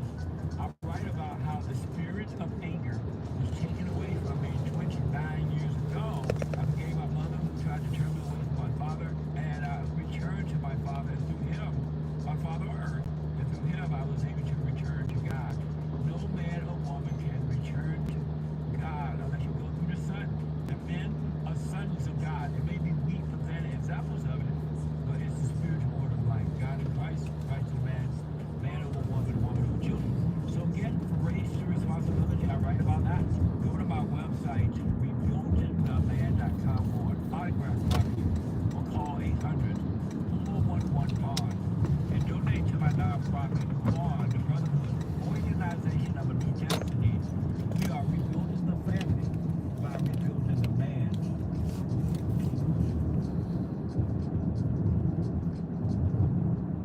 People tell me I have a lot of alpha energy. Just what gives you so much alpha energy, they say. Is it energy drinks? No. Is it cigars? No. It's apple jerky. Apple jerky from Big Love, USA. Apple man, and you can have apple jerky energy too. Amazing.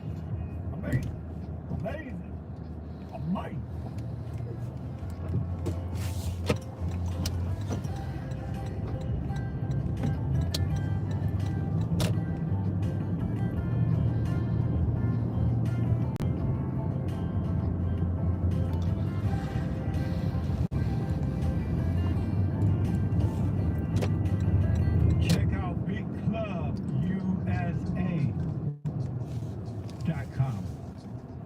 All right. We'll just park here until a ride comes to us. And don't forget, I do cameos for you. Personal shout outs.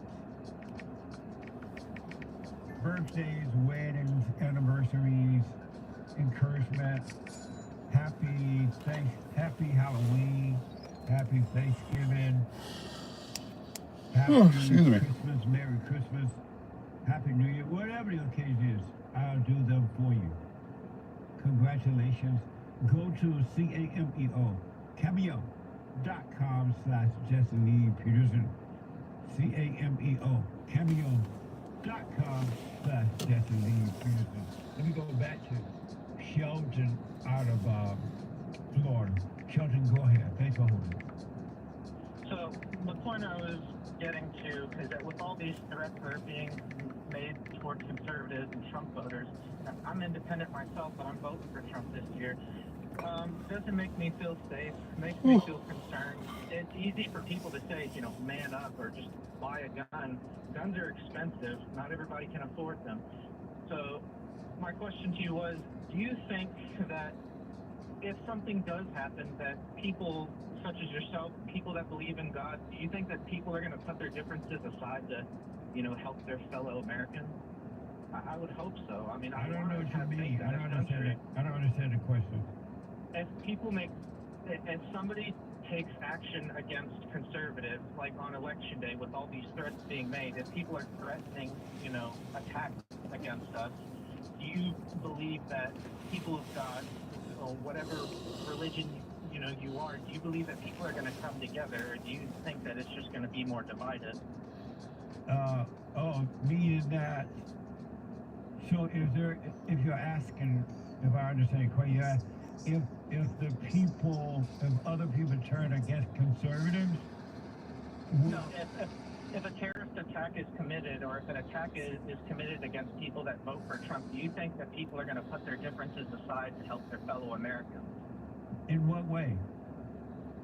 Well, like, for example, do you think that there's going to be some Democrats that would see conservatives getting attacked and be like, I don't agree with that. Let me help them. I don't want them to get hurt. I mean, I want to have good faith in this country, but you definitely have some people come together. People tend to come together when there's crisis like that, but it's not going to unite them together, because as soon as the crisis is over, they're going to go back and turn against one another. But yeah, it's like when we had the 9/11 thing. People came together, they prayed together, they cried together. They went over to the Tower Building in New York, and we all want to have a comfortable life and have less taxes. I just want us to come together as a nation and put our differences aside. That's not going to happen. America first. That's not going to happen. It seems so. It seems that way. And so you should learn to live with you and not need the crowd at all. And that way, whatever the world does, it won't bother you. You won't be affected at all, because you are your own world. So work on you. So whatever other people do or say or how they act, it's on them, and you will not be affected. Absolutely. All right? Well, I mean, yes, sir. So just work on yourself and have no fear. Let fear pass. Get rid of fear.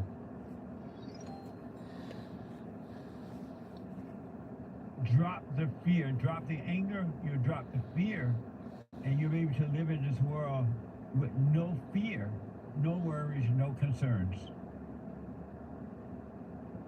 All right. Thank you, sir. All right, buddy.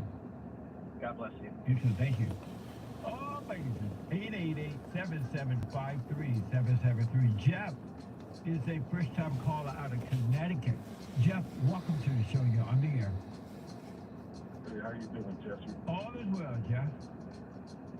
Yeah, I got a little problem with you, man, because some of the situations that you bring up and some of the questions you say about black men is totally a lie in so many ways. I'm a black man from Connecticut, 56 years old. Give me something that I say that you disagree with that is a lie. I disagree about you saying black men don't take care of their family. I've been married for over 30 years. I raised 2 sons, both of them in college on the highest level. You did what in college? Both of them graduated college already. Oh, okay. On the highest level. And when they got into those top schools, it wasn't because of some affirmative action. How do you know? That they lowered the standards. Because I know that my son is, okay? Jeff, your phone. Jeff. One of the things. Hey, Jeff. Yeah. Stay close to your phone, because it's going in and out. We're not understanding, getting all your words. Right. I know all the education, all the top schools that my sons went to, private schools and everything else through the years, okay? So I know the level of learning and training that they had. We're just waiting for a ride. I have Lyft and Uber on. Every step of the way. We're sitting at $36.04.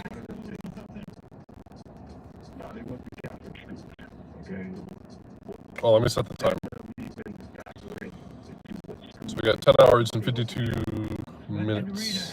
Because automatically now, if you're black and you want to get into a white school, just because you're black, there's no requirement. They have affirmative action whether you're aware of it or not. And black, Yeah, well, it was affirmative action. It didn't work for me because I had to pay to get my son to go to these schools. You understand? Meaning what? I paid for these schools. I paid for his education. Okay, I paid over $56,000 for high school education. So Jeff, over let's do this. Jeff, 120. let's do this. You're talking about you, and I say not all. I say not all, but most blacks are begging and whining, and they want reparations, they want affirmative action, now they want DEI. And so I say not all, but most. So you could be that one that could be a part of the most. I mean, of the not all. So tell me something that I say that about the blacks that's not true. Not referring to you, just one person. Like you could be, there are a few blacks, a handful, especially older guys like you, that are a little bit more independent than most blacks are. Yeah, one of the questions you brought up is saying that black men grow up in the ghetto, and once they get money, they move away into the suburbs. We are audio and video recording this ride for your safety. I said that's 100% true, but it's not because they leaving their home. It's because quality of life got to mean something. You get what I'm saying? So what do you mean by that? Quality of life meaning that if you born and raised in a house that's 600 square feet, and you put yourself in a situation where you making money and you're a law-abiding citizen, would it be better for you to move into a 2,000 square feet house where a backyard and everything else for your family? But how is that a bad thing? Most blacks would tell you that they're leaving the hood because it's a ghetto. And you can't have a quality life in a ghetto.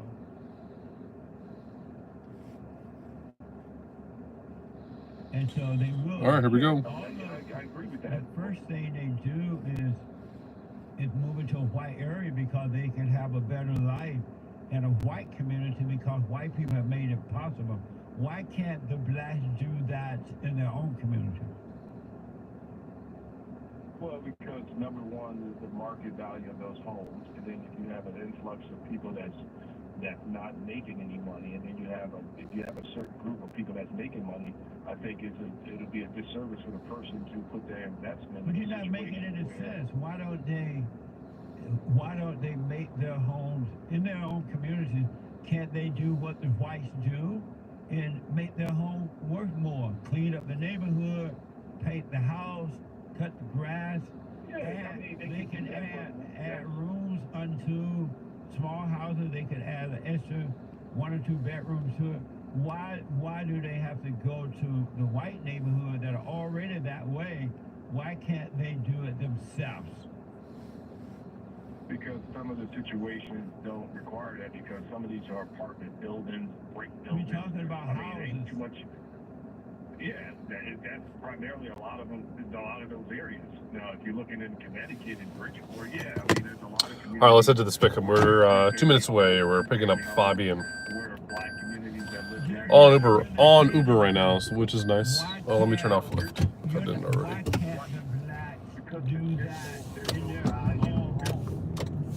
Because there's no value in those homes, in those communities. What's wrong with them that they have no value? What's wrong with the blacks? What's wrong with the blacks that they have no value? Because systematically those properties have been devalued. So no matter how much money a person put in there, they're not going to get any value back on it. Why not? Smart. Why would I put money into something that's not going to get any value? And why they're not going to get it? That doesn't make sense. Why they're not going to get it? Because it's been hard to make, because certain areas that just ain't happening. It's like certain areas you can't. Why? Yeah, why? You know why. You know why.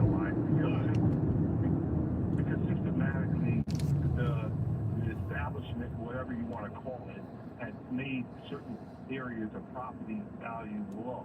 So no matter what, But you're not, when you say systematically, who is the systematically that's doing this? Right now I'm sitting at 30, I don't want to misquote, $36 off 2 rides, headed to our third.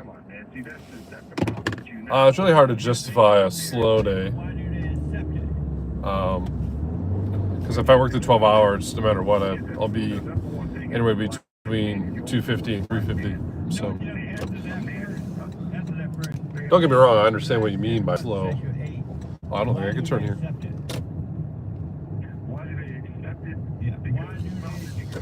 Cannot. There's a truck in the way.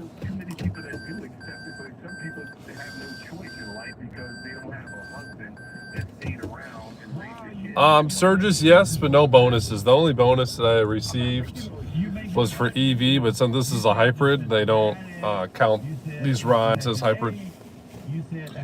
So I missed out on $200. Oh, there's surges. What's wrong that there has to be excuses made for the blacks? I'm not making no excuses. But you just made a bunch of them. The week before I got on Lyft with buying this car, Lyft did have a few incentives, so I'm sure I'll get those soon.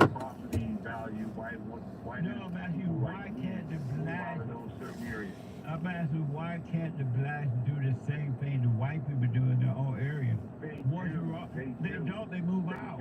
They move out. No. Yeah, exactly. They move out because it's a better looking home. Okay? And why is it a better looking home?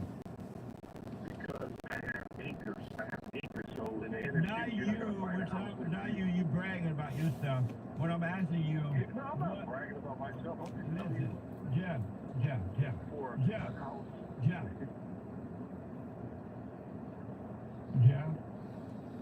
Go ahead. What's wrong with the blacks that they can't do the same thing in their neighborhood that the white people do? When I was growing, I lived in Gary, Indiana for a while. And my uncle, I had one uncle, and all my people own their own. Are you still driving, Sean, or are you all finished for the day? One uncle, he owned a big house, and he had a guest house in the back, and he rented that house out. He rented, he had major. I don't know where this rider is. In the good old days, before the civil rights movement, black people used to be independent. They didn't have to move out into the white people neighborhood. What's wrong? And then the civil rights movement came along, and all that changed. What's wrong with the blacks? No, but most. What's wrong with the blacks that they cannot just take control of their own lives and do their own thing without Section 8, without someone telling them to, without feeling sorry for them or giving them a bunch of excuses? What's wrong with them that you have to give them excuses? I'm not giving them excuses. You just came up with a bunch of them. I'm not. Listen, you asked about certain people that still are stuck in those situations. Then you asked about a person, why would they want to live there? Because why do white people move around? White people don't stay in one area. Sometimes they upgrade. No, but they only move when the blacks start showing up. Well, I live in a community where I got 50% white and 50% black. Exactly, because that's what I know. I don't know what like how most black people move out of the black communities. The moment they get enough money, most black people leave. There is no effort to do what the white people do in their community. Why not? Because back in the 1950s, when you were growing up, you were broke. So I was broke. I created that. Yeah, you were broke. What do you mean I was broke? I was broke. Yeah, you grew up on a plantation. But I was broke. Yeah. Yes. Can you explain up a little bit? Or actually, I just want to say something. Sure. Because I wanted to be independent. Right. No, that's not why I moved. Yeah, let me tell you why I moved. I moved because I wanted to go to Indiana. I wanted to go to California.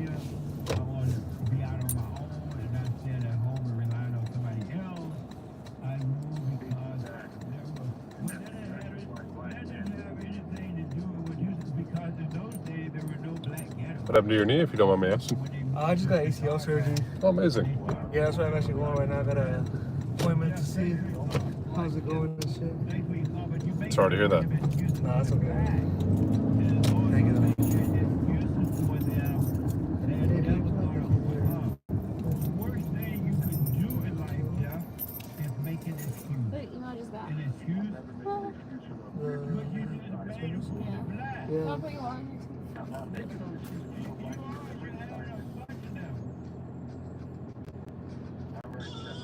But I appreciate the call, man. Call me again, all right?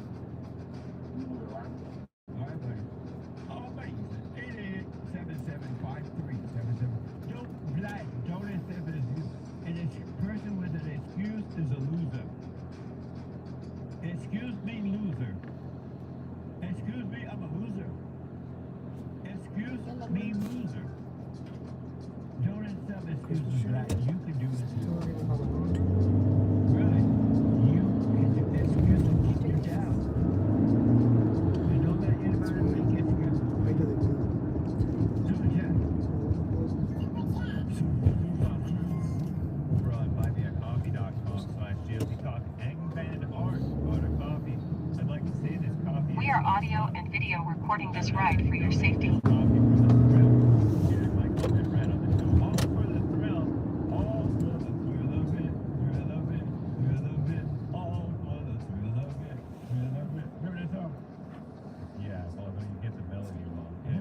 I know, because I can't really get it. I don't see the picture in my head. But I know there's a song called All for the Thrill of It. Not even.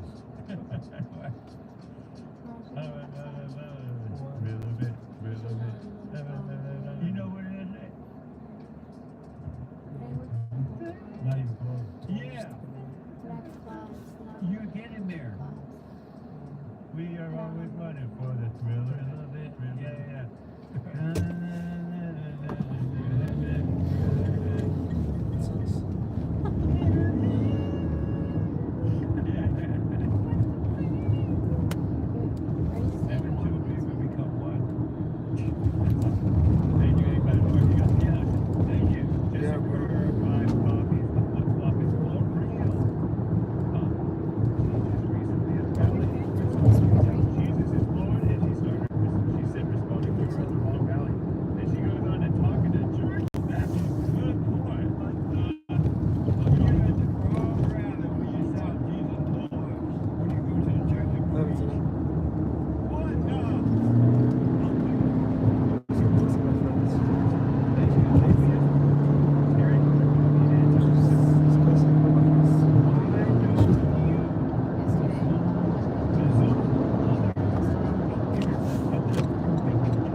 anyway, you can be listening to the show on your iPhone or iPad by calling 605-615-4131.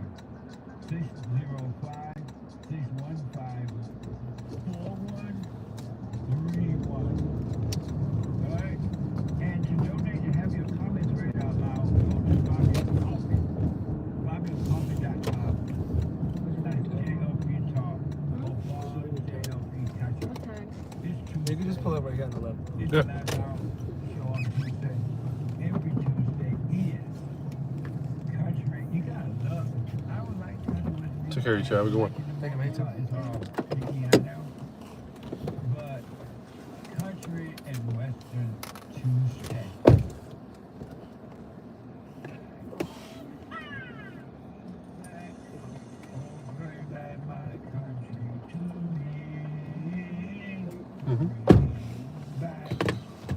All right, everyone. After 3 rides, we're at $50. Amazing.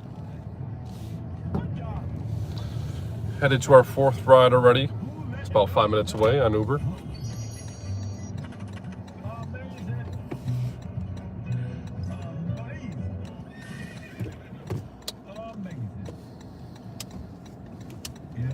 You want to see today's country stars?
circulate to me. If you need counseling, we have the best counseling service on this side of heaven. I do it myself. By phone, Skype, or walk-in. All right? And it's really good. So be patient. If you don't want to cancel, we'll call you, let you know. Or email you or contact. Go to rebuildingdemand.com. Rebuildingdemand.com. So you can work that, make an appointment.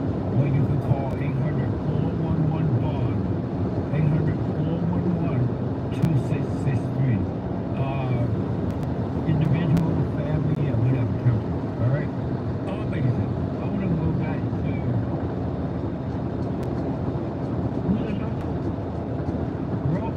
Rumble out of California. So Rumble, Tim, I'm sorry, how old are you now?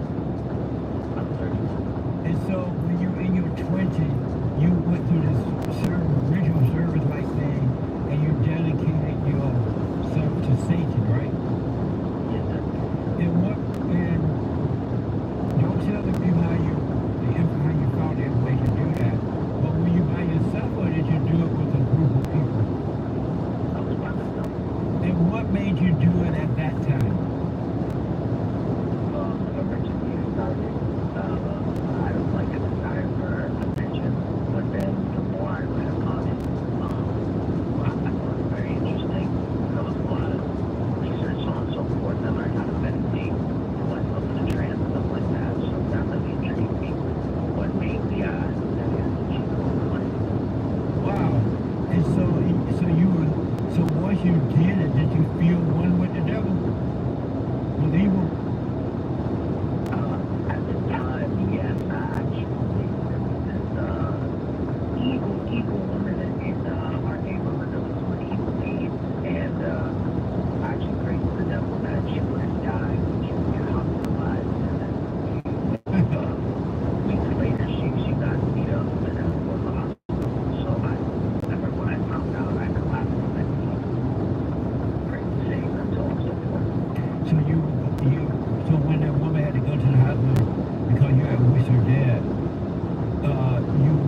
and something happened to her, you thanked Satan for it?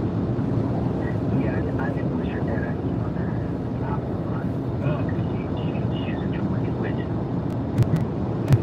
And then, so she went to the hospital, and you thanked Satan for it? I did, yes, sir. And again, don't tell people how to get information, but from that point forward until now, what has it been for you living one with the devil, accepting him and being one with him? How has that been for you?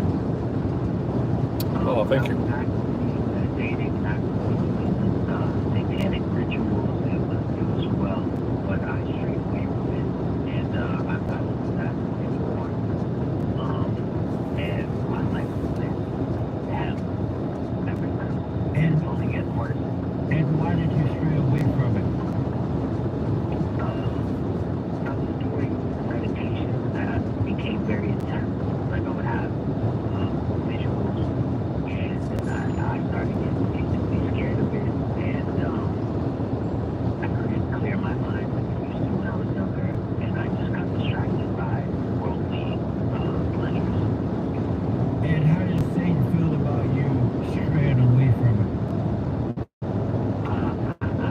He was very happy with me, to be honest.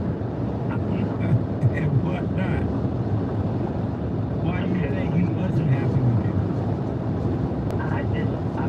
Personally, I Satan, kind of like that guy that you had on Satan, the guy that's saying Satanist, but doesn't actually believe in Satan. Right. It's like saying that you're gay, but you're straight. Doesn't make sense.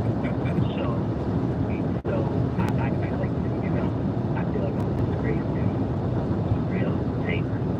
Oh. And so do you want to overcome him, or you want to go back to him? No, you never know. Yeah, I never left fully. I couldn't leave. Do you want to leave? It's a lot warmer out here than the city. I want to be happy. It's a lot warmer out here than the city. It's a 15-degree difference. Being like a disloyal person. And there's been times in my life where I've been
love Satan, and the reason your life is that way even now, because you have not. Satan is a deceiver. When you were young, he pretended that he was giving you salvation, but he was only giving you hell. Now that you are acting a little bit like you might want to overcome it, he's giving you even more hell. He's deceiving you. Even with the idea of pleasure. Pleasure is from evil. All that pleasure stuff he's giving you is from him, and he's doing everything he can to deceive you. You have never met him. That's true. Yeah, over 2 years ago, I had a girlfriend pass away, so that was very painful for me. We are audio and video recording this ride for your safety. Yeah, it's darker, and obviously more than my own dark.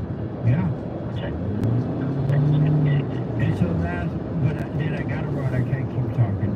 Do you want to overcome the devil, or you want to stay one with him? I want to stay one with him. Oh, okay. Unfortunately, I mean, I don't know if it's unfortunate. I don't know. I'm not God. I don't know what's right, what's wrong. Well, you're never going to know as long as you wish him darkness. But I understand you want to stay with it. That's your choice. But you will regret it. For sure. Understand, sir. Thank you, Jesse. Thank you for your time. But I wish you well with that, man. Thank you, brother. I'll be calling again. All right, call me again. Thank you, brother. All right. 888-775-3773. Let me go quickly to Jamil out of Canada. Jamil, welcome to the show. You're on the air. How are you doing, Jesse? Good to talk to you again. You too. Thanks for calling. Yeah, I just wanted to call. I had a couple of things that I called in specific because something happened yesterday and it made me think of you. It actually made me take a hate to it. It made me laugh. It was about the Jesus is not God topic. You know? And do you believe Jesus is God or not God? Or the Son of God? Jesus is the Son of God. He is not God. And why do you say he is not?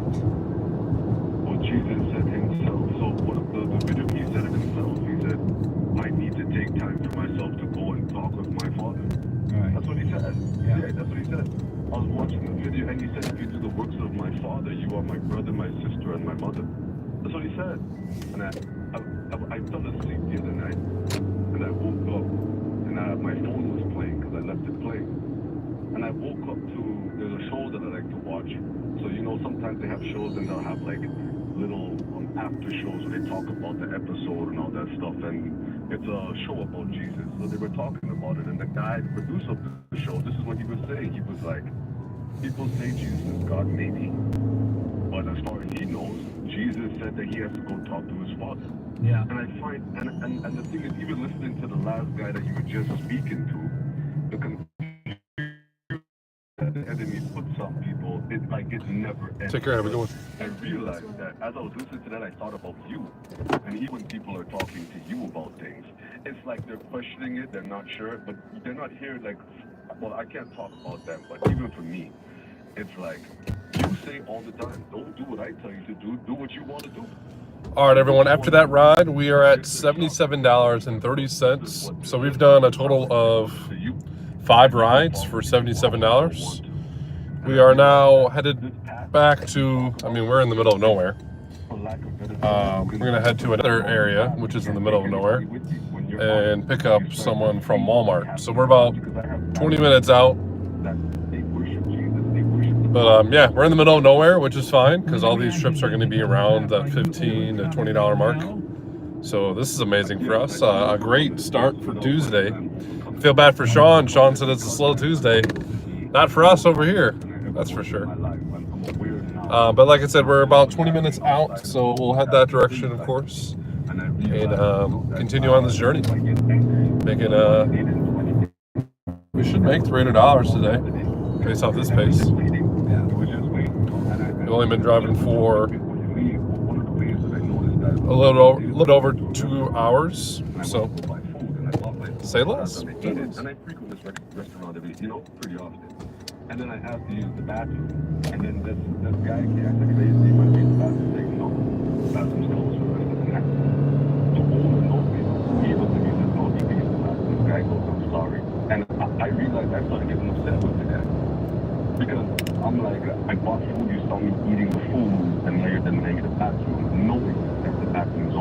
didn't want to go in there and help me do it. And it just brought me back to even when you guys were talking about the tips and stuff like that with the restaurants and everything. I realized I was upset. I was upset with this guy, and here's the truth. I'm a grown man. I should be cooking for myself anyway, in my home, and use my own bathroom.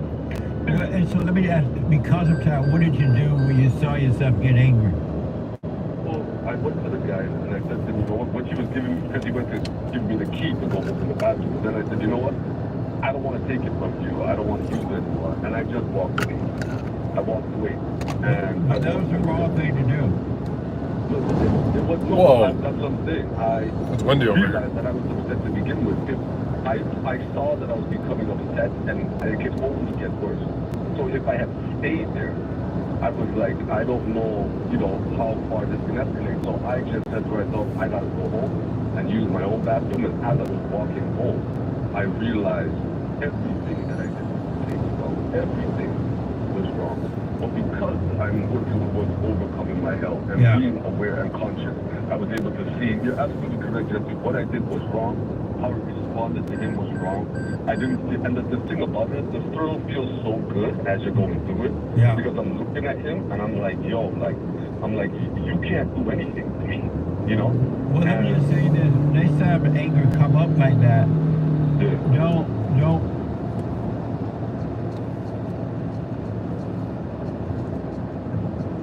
react to it at all. Just see it.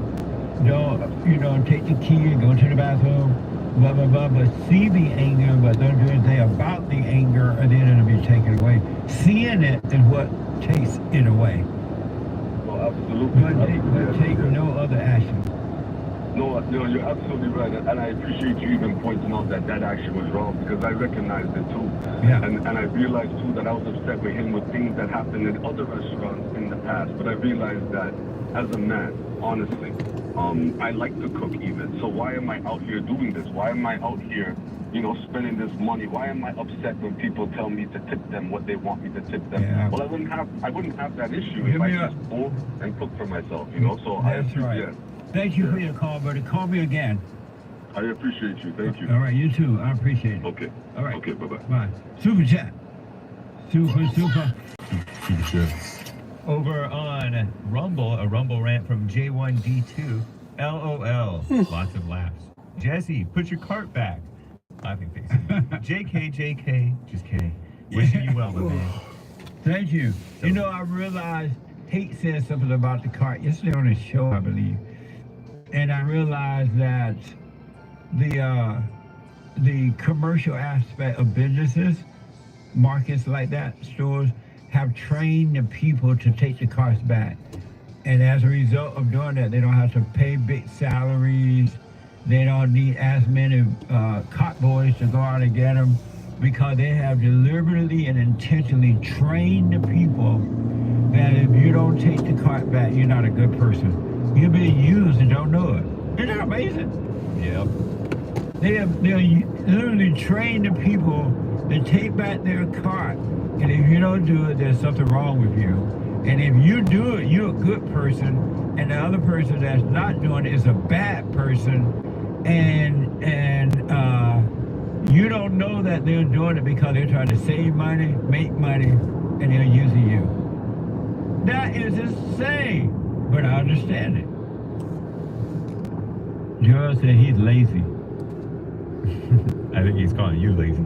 Is he calling me lazy or he lazy? Are you calling me lazy for not doing that, Joel, or you lazy? Joel, he black. Okay. Manuel and coffees. Walking on a Dream, Empire on a Sun. Empire of the Sun? A Thrill of It song that you were singing. All for the thrill of it, thrill of it. I sent a Twitter clip to Mead's email and producer or something. It says you all who don't return your car are lazy. No, see, they got you thinking we're lazy. Well, anyway. I sent you guys a clip of Trump listing 6 things to do. Reminded me of your message of forgiveness and not competing. Oh, I saw that. That was deep. Yeah. I may play that one day on the show. Maybe tomorrow. By the way, Doyle, my friend Doyle called, and Earl Hutchinson called. Yeah. And Doyle Dora, I know you left your number, and I don't know if my producer wrote it down wrong or you accidentally gave the wrong number. But I tried to call you back, so I need you to call again and leave your number.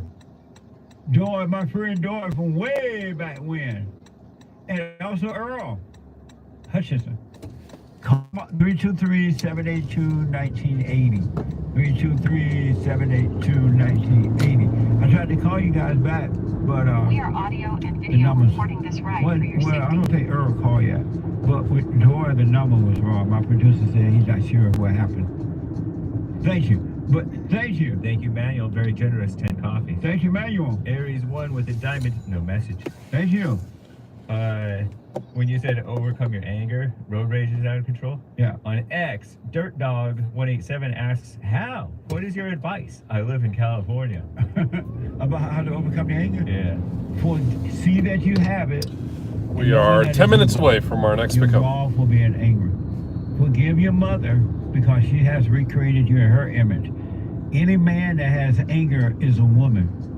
He has the nature of a woman, his mother. Forgive her and forgive your father for not protecting you from her, and God will cause you to return to the Father, and he will give you back your original nature, which is of him. But you got to go and forgive and do the silent prayer, rebuildingtheman.com/prayer, and practice staying present instead of lost in your imagination. I wish you well.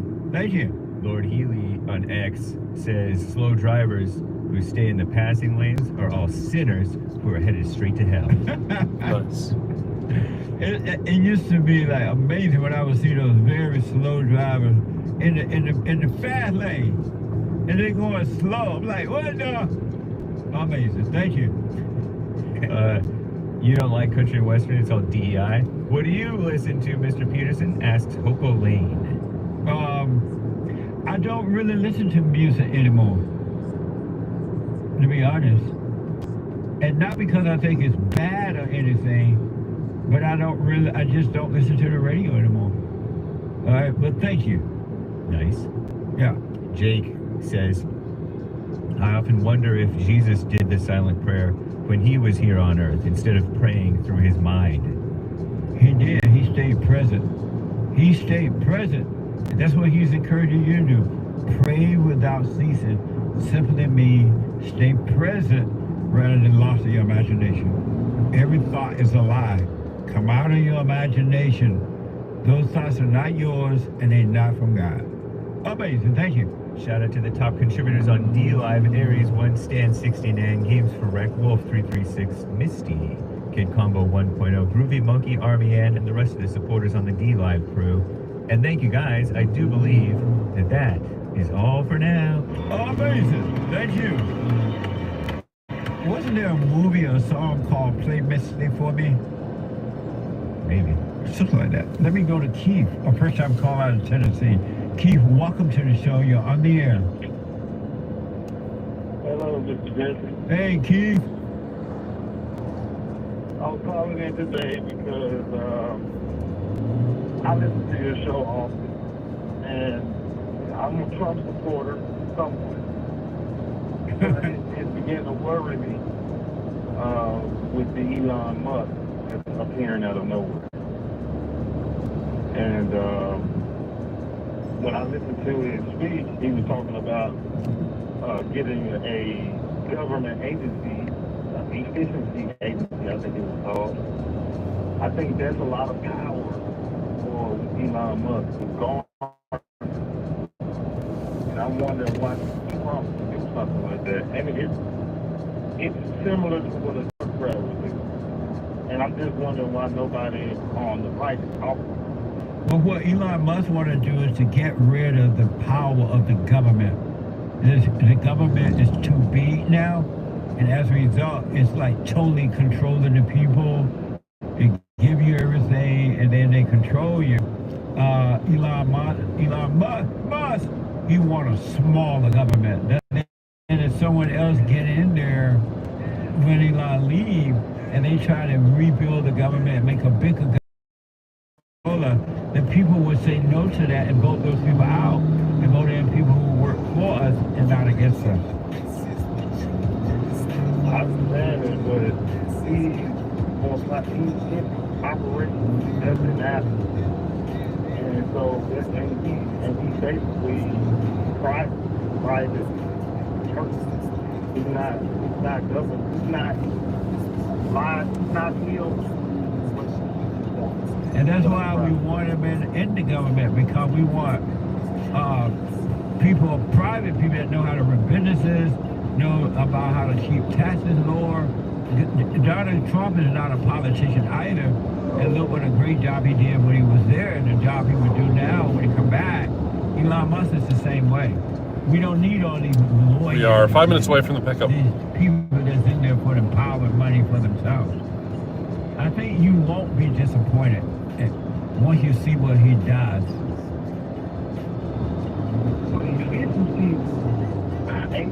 It sounds like you want to control the government. No, it just means he wants a smaller government.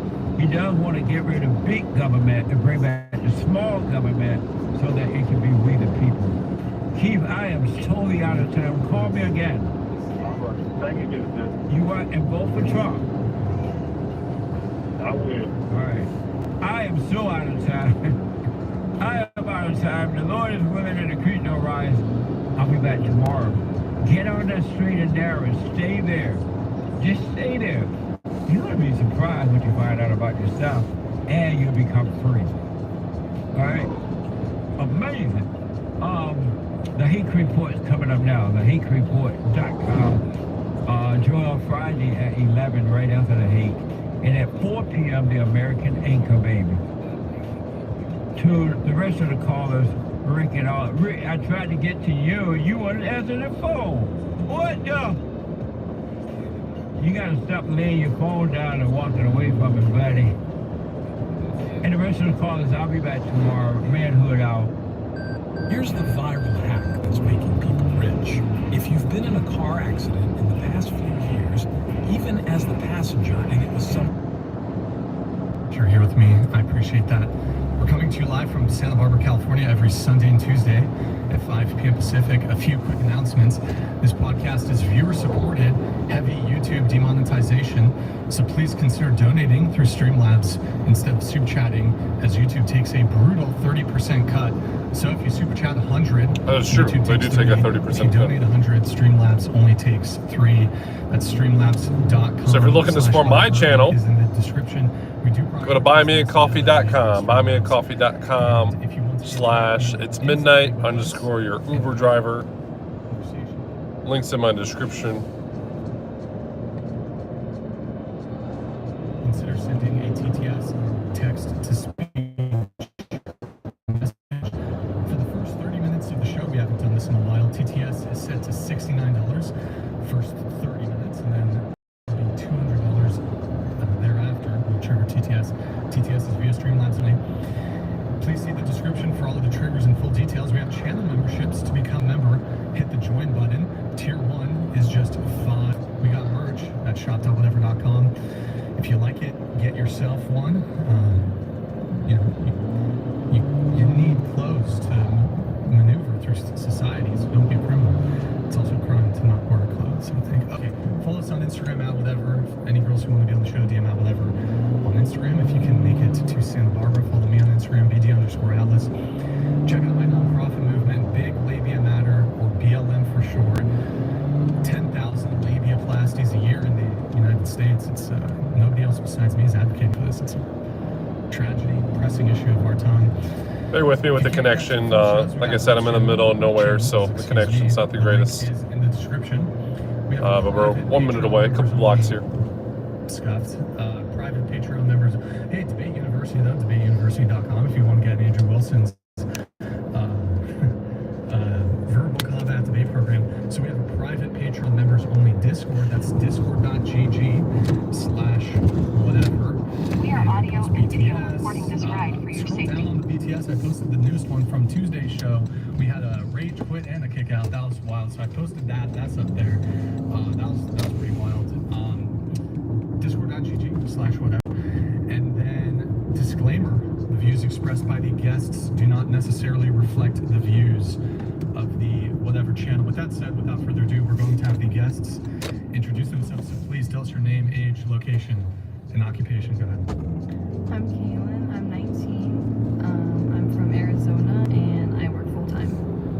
All right. What do you do for work? I'm just a barista. I just make coffee. Okay. What about you? My name is Megan. I'm 33. I live in Houston, Texas, and I work in plastic surgery and do TikTok. All right. Sorry, did you say your age? Yes, I'm 33. 33. Okay. Sorry, I was doing something over here on the computer. You work with plastic surgery, or? I oversee a plastic surgeon's office. Okay, you're like the practice manager, or? Yes. Okay, can we? Okay. All right. What about you? My name is London. I'm from Milwaukee, Wisconsin. I live in LA now. I'm a model. Sorry, age? 27. 27? You're a model, anything else, or just that? I work like at Venice Beach, so I sell like margaritas at the boardwalk. Good afternoon. I do like Okay. All's well, thank you. No, but you said you're a hustler. yeah, like What do you hustle? Margaritas? yeah, You're a margarita hustler. Hey, I don't know about margaritas. yeah.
you're single.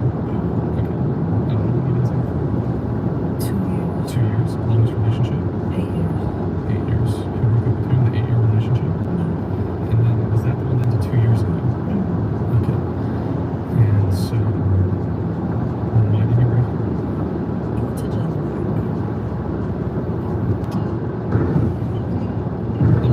Not just one. Is he still in jail? currently, yes. For what?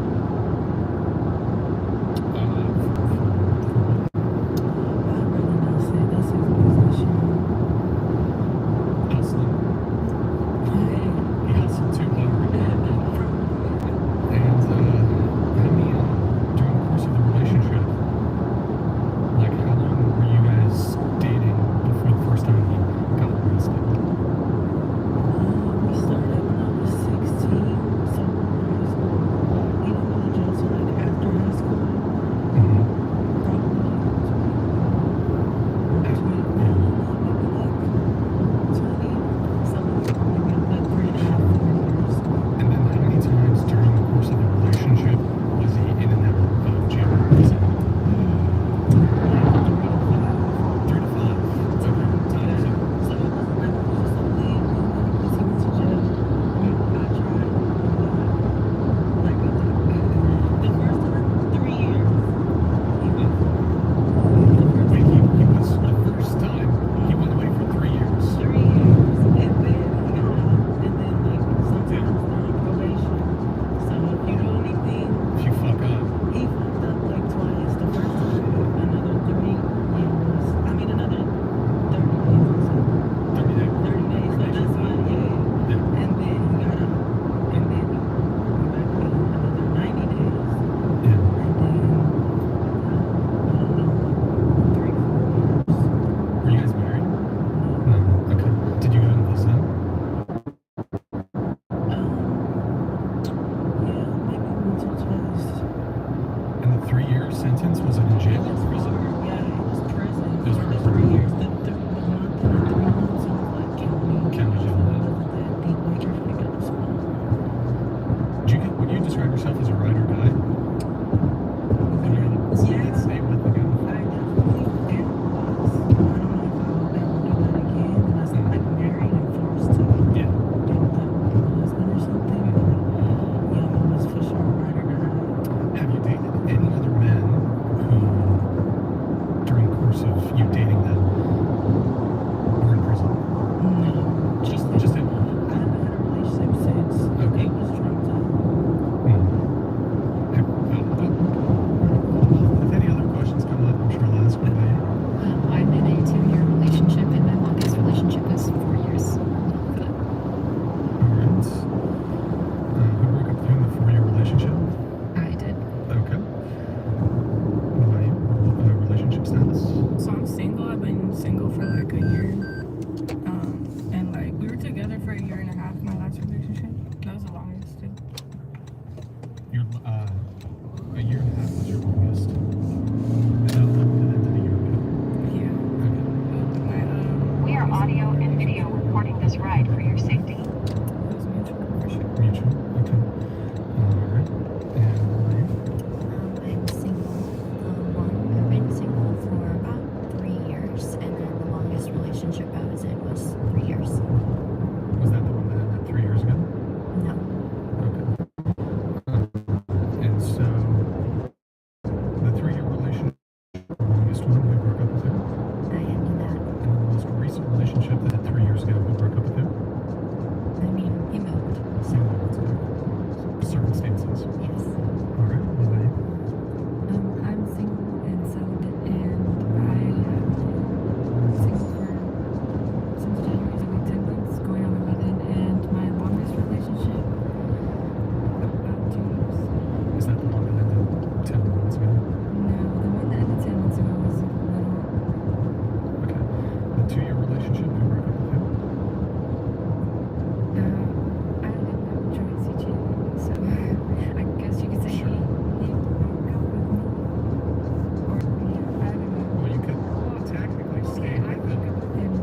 listen, I did have a couple clarifying questions here for the people that are single. Starting with you. So you've been single for 2 years. So have there been any guys in the picture, though, in the 2-year period? Not that I've liked, no. When's the last time you hung out with a male of the human species individually, and there was a mutual romantic and or sexual interest? Yesterday? No. Oh, okay. Yeah. My ex was in jail, so Oh. it's been 2 years. Wait. You haven't, like, hung out with the dude since... You said sexual. So do you mean just hanging out? Okay, just... And... Okay. Yeah, just like kicking it. I don't know, maybe like a month ago? Wait, so you've been celibate for 2 years? Yeah. Okay, celibate. Sure. 2 years, writing that down. Who's currently, how much time is he doing? I don't know. I like don't keep up with him.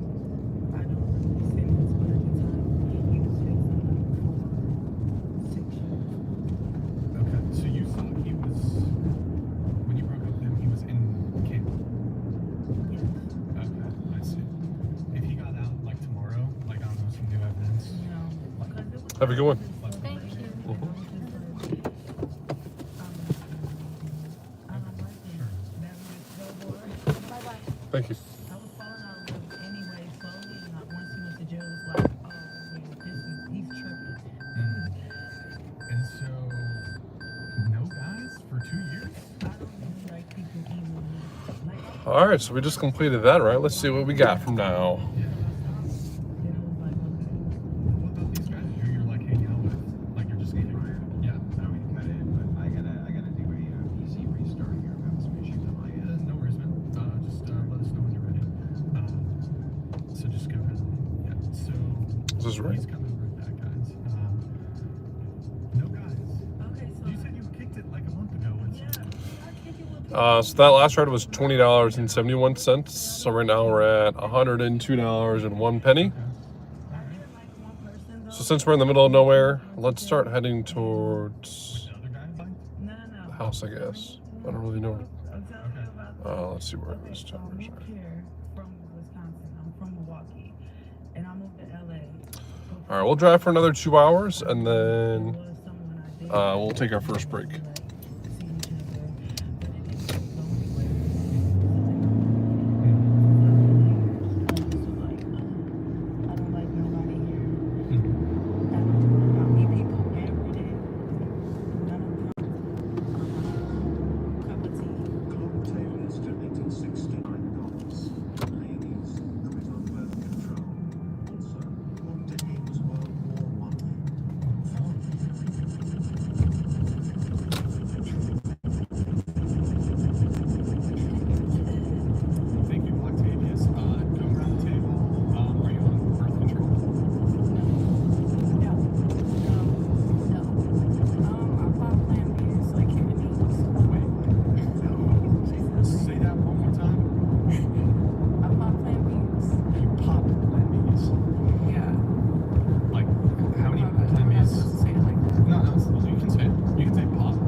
Wouldn't it be easier to just be on birth control? I know, but I can't find one. You can't find one?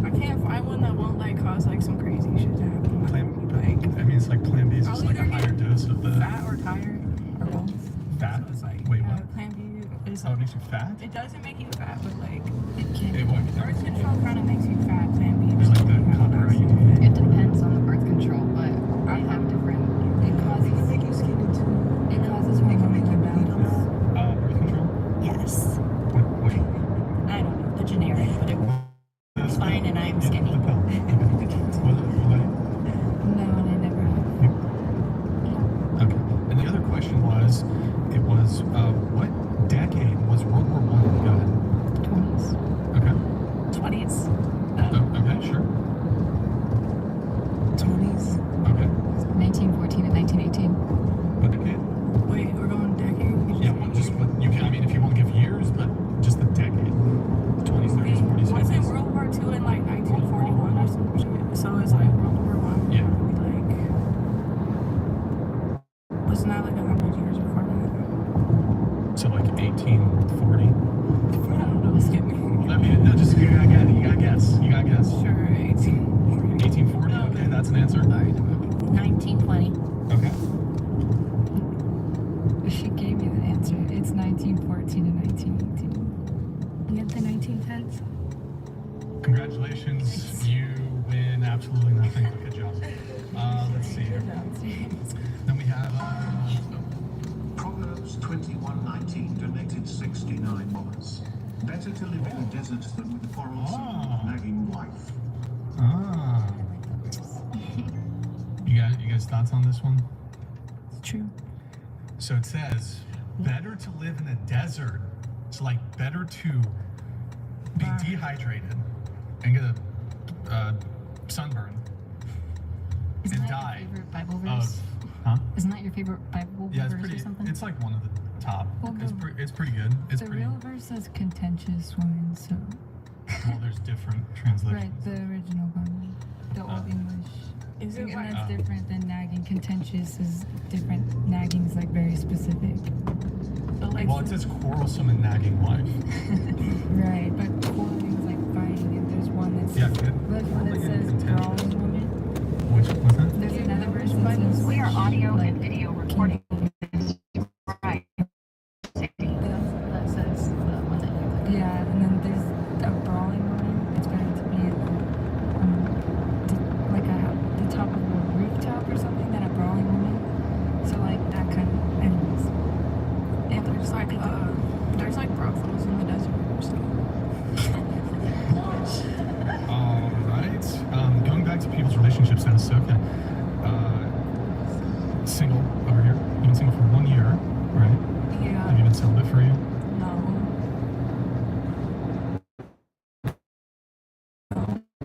When was the last time you shot?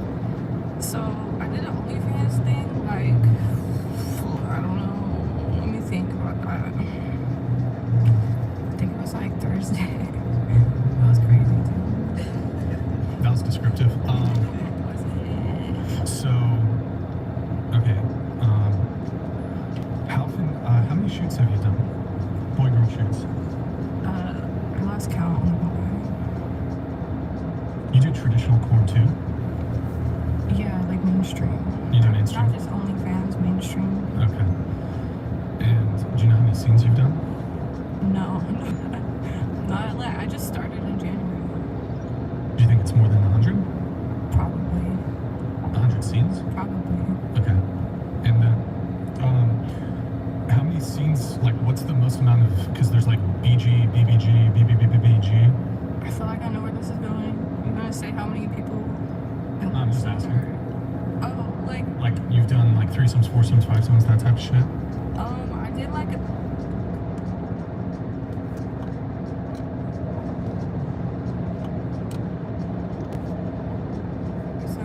With another girl, and then there was also an orgy with an older lady and like 6 guys. How old was this thing? Probably like 60. And so like her thing was sweet to my child. All right, guys, we got to do a U-turn here. We just got a ride that's 23 minutes away. She trying to. So I did like a cream pie scene, and her job was like to suck it out of me, type shit. That's fucking disgusting. Sorry. That was lost when you pressed that. Okay, good times.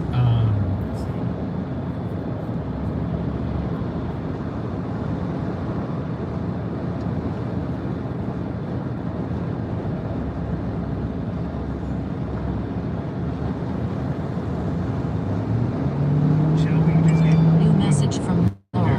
Hi there. Please pick me up at door 1, the main office entrance, at Waterford Union High School. It's in the upper part.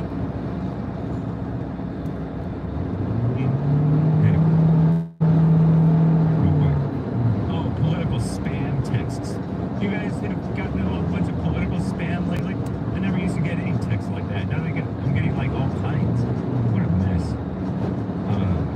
Burned ballots is a crazy story. I don't really care that much about it or to look into it, but it's a crazy story. It's interesting that they're trying to act like it could possibly be right-wingers, which it might possibly be. But the DOJ is always like pretending like the right-wingers are the terrorists and people who do damage to property, when we all know that Antifa do it, blacks do it, and just general vandal people do that. And vandals don't tend to be conservative or pro-Trump or whatever, or election deniers, or I mean they do, but not the ones that they're talking about. So that's a mess. And Steve Bannon is out of prison. He went to prison over contempt of Congress. Everybody has contempt for New Congress. message from Lauren. It And says nobody I'm goes to jail sharing my for it except location. for Is that what pro-Trump you people. mean? You do the math. I get that they protested and scared the people supposedly scared the people or maybe kind of got a little bit too in the faces of the people in Washington, D.C. and the Capitol. You know, the pro-Trump people, January 6th, mostly peaceful Capitol protests. But New Steve message Bannon from had Lauren. nothing to do with Okay. them getting wild. Please. Nor did Trump. Please. And everybody knows that, by the way. But, you know, like an actual thing that caused killing and death to American government officials. Officer Brian Terry, border agent, killed by a Fast and Furious gun running thing, I think I heard, from illegals or Mexican cartels or something. He got killed by a gun that was gun run to Mexico or something, I heard. From Eric Holder, who stonewalled the Congress, refused to talk about it, and evil Obama did executive privilege over it. This was more than a decade ago, so I didn't even know all the details back then. But Eric Holder, the so-called Attorney General, top cop of the U.S., refused to testify before Congress. And he was held in contempt of Congress. Did they throw him in jail? No! Because he's black, and they're kiss-ups, they're lame-os. Republicans never do anything, they just hold hearings. So I don't trust this audit the Fed mess anyway, because what's auditing going to do? They're just going to complain about it. And we'll know a little bit about it, but there's nothing going to happen anyway. But yeah, Steve Bannon was in jail for 120 days. All of 120 days, according to Commie Nonsense Network, CNN. Crazy. Shout out. Good morning, Carlos, General of the Armies. Nice to see you.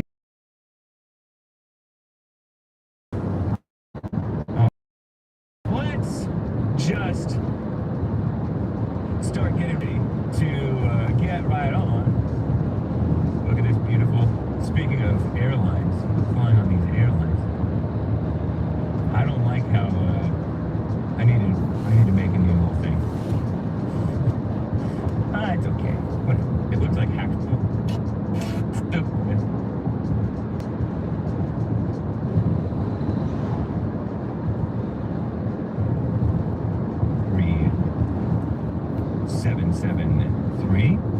Manuel in California is on the line here. Manuel, thank you for calling and holding in. What's up? Thank you. How you doing? Doing fine, thank you. I think that company was Douglas Air, right? Maybe. I thought it was McDonnell Douglas, but it may have become Douglas Air or something. You probably know better than I. My grandpa worked for Douglas. I just don't know if it was Douglas Air, which you said. It could have been what you said too. But my grandpa worked for Douglas down in Los Angeles. Way back when, probably the 50s or yeah, probably the 50s or 60s. Okay, yeah, it was called Douglas Aircraft Company. And then it merged with McDonnell Aircraft in 1967.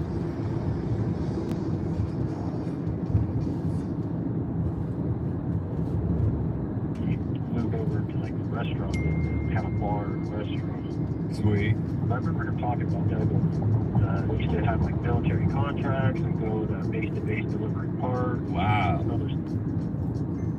Yeah, clearance and all that. That's cool. Yeah. The whole. What were you saying about Pete Buttigieg? That he is. Well, the Department of Transportation made a federal rule that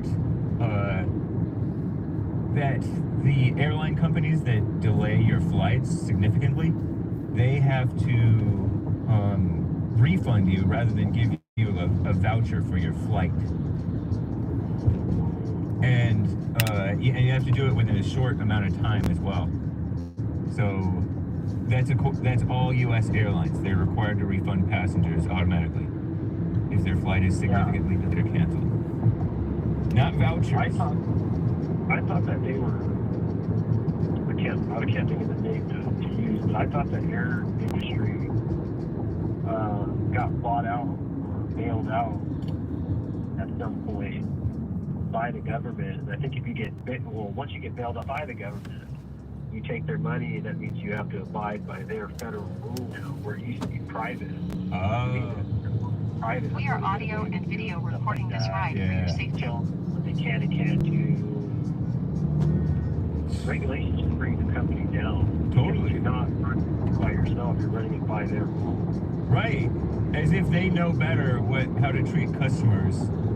It's just the government pretending like it's on the side of the people. But I don't believe that Pete Buttigieg or anybody else who works for the government cares at all about the people.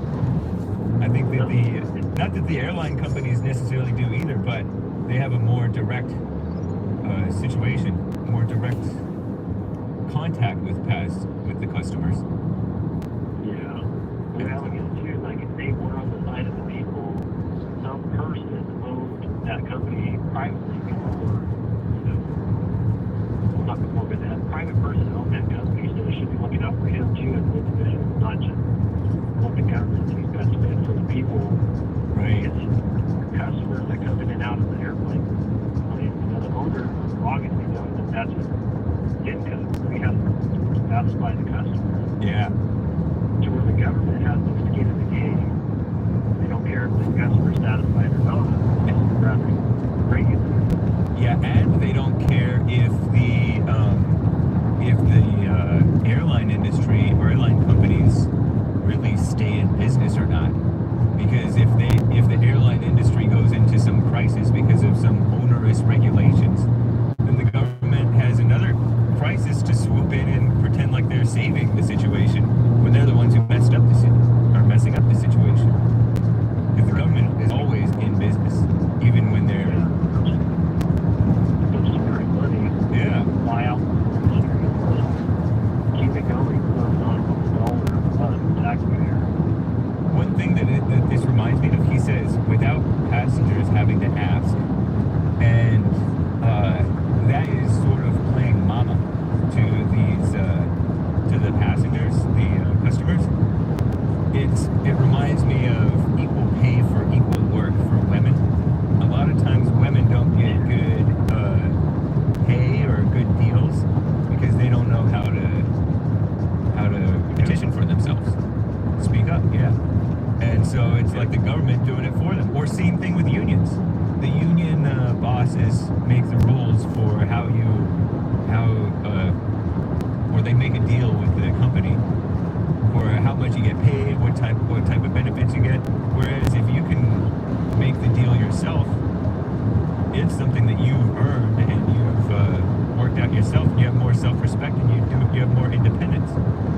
But now you're beholden to the unions, beholden to the government, and you look to the government and the unions like they're your friend when really they're mom. I think. Their best interest is that you as the employee instead of them as the business. Yeah. Yeah, but you all the stuff about the tariffs. Tariffs are beautiful, according to Trump. I love tariffs. I can't wait for them. Nice. The way I look at tariffs, I'm like, as me and you as people, who would you rather be who should be taxed? Me as a person in the country, or should we get our taxes from people outside of the country? Yeah, or people who are bringing in stuff from outside of the country rather than made in America, because that's what they're doing. I'd rather tax people outside of the country. Right. Rather than not tax citizens, tax the people outside. Yep, and that's what we used to do. Trump referenced McKinley. You ever heard of McKinley? He was I think he might have been assassinated, by the way. And he said that McKinley spoke beautifully about tariffs 100 years ago, or however many hundreds of years ago. You got his first name? He was the president. William McKinley, 25th president, 1897 until his assassination in 1901. A Republican, by the way. And I don't know if Republicans were good or bad back then, but he was the 25th president. Kind of crazy. A lot of Republicans get assassinated. Wow, interesting. Yeah. Yeah. I don't even think can't even really get around. I just think they didn't really do better. That's just what they aligned at the time. Right. But trickle down economics, my explanation of it. I remember I told him one time to ask Joe how to explain the housing market, because he explained it one time. I was like, wow, that sounds exactly like trickle down economics.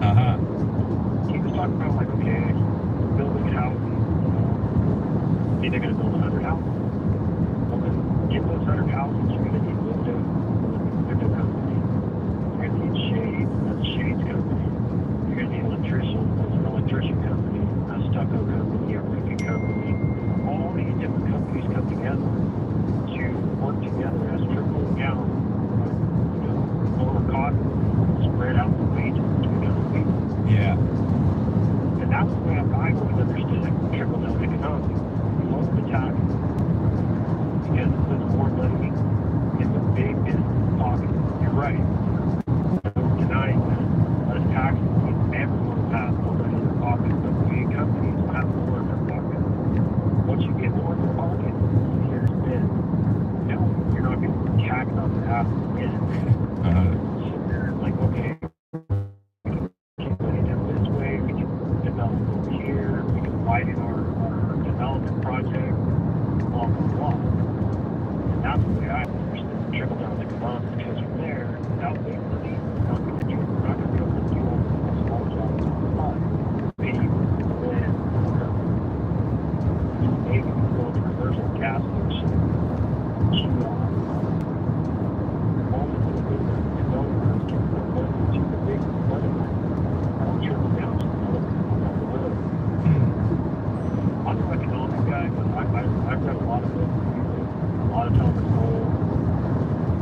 And the way that I hear like a lot of people understand economics now, they don't have to. Yeah. Like, oh, I'm sure Joe is a lot smarter than me.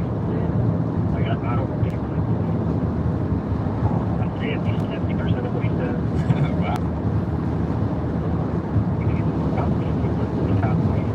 Right. I'm sure he really understands economics, like how it really works, because it's not like We're about 5 minutes away. I'm being blind about it. Just like that, like, yeah, big money goes in big pockets, but it doesn't just stay in big pockets. I doubled my money in the stock market. That's why Morgan was bringing it up. I had money in the stock market, and it doubled. I'm not going to tell you what. Yeah. I put a lot in there. I got out. I paid off $3. Nice. Now I'll tell you, it doubled. That's awesome, man. There are a lot of Republicans who are basically just rhinos and communists and neocons and stuff like that. I don't know what a neocon is, but, you know, they're establishment people.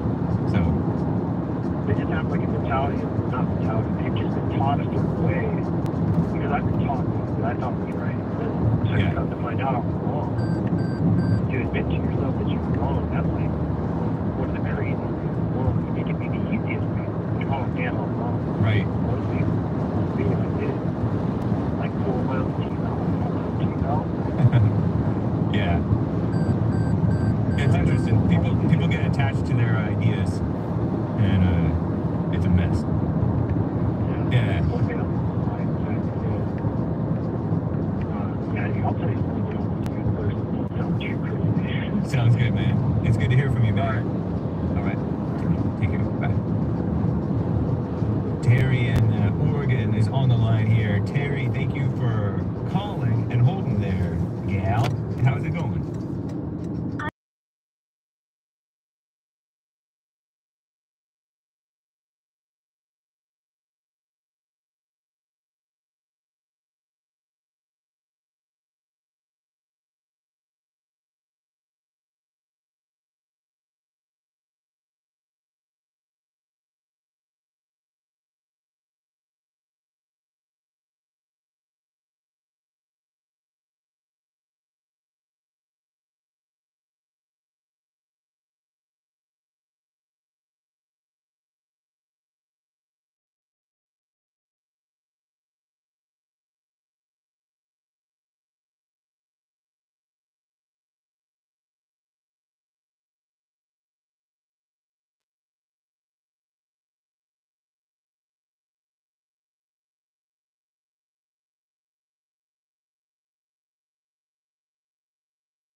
So I guess whine about the mean people torching our ballot boxes. That's a here good thing in to whine Portland. about. I'm not. Why are people so rude? They're what would thoughtless. possibly motivate people to? I'm sure they have all kinds of thoughts. I mean, I kind of probably understand what motivates them, but it's so dumb. Yeah. I mean, it could be any number of things, you know, but people tend to be thoughtless. Oftentimes, it could just be chalked up to thoughtlessness. The FBI security was issued a bulletin saying that it was domestic extremists with election-related grievances could turn to violence in final weeks of the election. So says the FBI and DHS, which looks like it hints at conservative pro-Trump election grievance people. But there's always been election grievance people. Remember the riots, the Antifa riots, like on Inauguration Day 2017, January 20th or something, 2017. Trump got inaugurated and Richard Spencer got punched by Antifa people. Yeah, I remember. So that's election day, or not election day, but that's Inauguration Day violence. What the heck? Not you see it. So, yeah, I mean, the elections are usually a pretty, you know, what's the word? People get really inflamed. That's true. You know, What's their funny is passions get inflamed and they get crazy and they get really emotional and it's stressful for normal people. totally. Yeah, and it's because they're not even taking care of their own lives. but they and they think that the government's gonna help something. It's kind of like bad football teams. People rioting over football teams, right? Yeah, people will riot over anything. You're right about that. Yeah. Amazing. Because they'll identify with Why do you anything. think they're hinting at it being right-wing extremists? Because in Portland, I wouldn't assume that. I would assume it's like some sort of left-wing extremist doing it. Well, because the media is dishonest, and so is the government. And I'm sort of reading into it. Something that I didn't see. Oh, say again? I didn't know if they implied something that I didn't see. I only saw snippets of it. Same. Like, reported, and then I'm not even saying that they're implying it. And probably they're being very vague about it. They would be more specific if they could come up with some whites. I have no idea. I haven't looked into it. I just know that in general, the government is dishonest and pretends like it's the right wingers and the whites and stuff. Well, in Oregon, it's likely to be white people. Right. True. It's very white here. But it's not very pro-white there. That's what I mean by whites. Yeah, I suppose. Yeah. If all you ever deal with is white people, then, they're the people that are going to tick you off, Oh, true. Yeah. If you're just around other whites, that's human nature, but if people think if they, segregate completely that they will be fine, but no, you'll be looking at other white people and judging them, just like you do other people. So. Yeah, totally. It's anyway. Yeah, it's inconvenient though. Now it's kind of like, I always used to use a drop because it's easy and, you can do it anytime, you don't have to worry about it, but now it makes, and we have really easy voting here in Oregon for the most part. I've been unregistered, a number of times, which is not convenient. I always have to check my registration status, and I missed the last election we had, but... Yeah. Yeah. So you have to re-register? All the time. I've registered like probably 5 times. Wow, that's crazy. I've never heard of that. Technicalities. The last time it's because I moved, so that's fair. Yeah. But, there's another, thing. But what else did I want to talk about? Yeah, it's kind of an important election that we have, too. They're electing a new mayor. So I don't really? know. It's not going to be Wheeler anymore? I'm going to miss him. Me too. He was white. He was a liberal. He was a liberal, but he was white. Are you still in white? He's gotten tougher, too, over the years. Good for him. Did you see in 2020 when we were having, all the commotion and people were getting gas? Good afternoon. The police were using a lot of tear gas, and it was in residential neighborhoods and stuff. He staged an event where he joined a protest. I remember. That's funny. Right on. Yeah, I vaguely remember. That's the only thing I know him from is the Black Lives Matter riots. Wow, he's 62 years old. He seems so young. I think. Please use your seatbelt for your safety. Yeah, he's fit, and he also. I think we don't have fluoride in our water here, so a lot of the old people stay pretty young. Wow, so the fluoride makes the people get old? I don't know, I'm just speculating, I don't know that for sure. He's a male Democrat, embarrassing, but he was white. Most of the males in Oregon are Democrats. Yeah, at least in the cities, right? I guess that means there. I meet more conservative women than I do, conservative males, Wow. So, yeah, but yeah, I don't know, he's gotten tougher.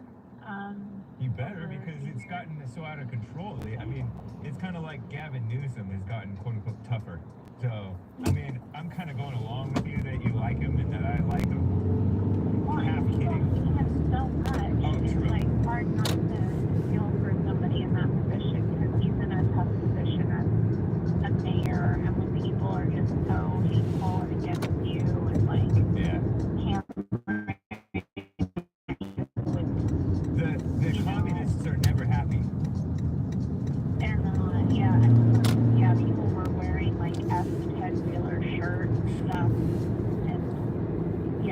being really vile, and I think that's probably you have some level of respect for authority in your city, and I think that just contributed to the chaos. And we have a pretty, I don't know, our city is run pretty democratically. You know, the mayor doesn't have that much power. Okay. In the council, so I don't know. It's kind of an important election, so it is concerning. I wonder if there's like, I don't know, if anything's targeted. I can only speculate. It's just lame, and I wish people weren't so rude and disrespectful. That's the world, though. That's how it got on fire. And when you're weak, you bring that on yourself. Say again? It's never used to happen. I know, we have a lower and lower trust of society. What do we do to get it back? Mass deportation and mass incarceration, maybe mass public aiding, swift justice. We need somebody, people even tougher than Ted Taylor. Right, I know, yeah. He's only tough out of necessity because even the Democrats are complaining about the crime that they voted for, by the way. I think they thought that they could try some sort of tactic or something to do anything. It also coalesced kind of a great, economic disruption because of the pandemic. So that evaporated things. There wasn't much money to go around to even deal with things in the way that they wanted to. So, but it was an utter failure. A lot of the, well, I mean, how could it not be? We have open drug use. We are audio and video recording this ride for your safety. In the city and camping by the homeless? Yeah, and I mean, it got so insane. I mean, you've seen it too in LA. It's not just, and I've seen it as I've traveled around, different parts of the country as well. It's not just an issue that we're dealing with, but, we have laws that were very liberal about it. So people just kind of went to speed and it got out of hand. But that's been getting dealt with. And, we have people running now that are really tough on homelessness, trying to outlaw public camping, which I appreciate because it's disruptive. Yeah. Do you think that they will win? Or do you think that full-blown communists are going to win? Because I would imagine there's some full-blown communists are running as well. Or are they too tough on crime? I'm going to be real. I think that the guy I voted for is probably going to win, and he's a Democrat, and he's campaigning on no campaign. Yeah. Hopefully so. Yeah. I don't think he'll ever get a Republican mayor in Portland, at least not for a few decades. Yeah. And even then, I don't think we will. Yeah, you might be right. Well, I wish you well.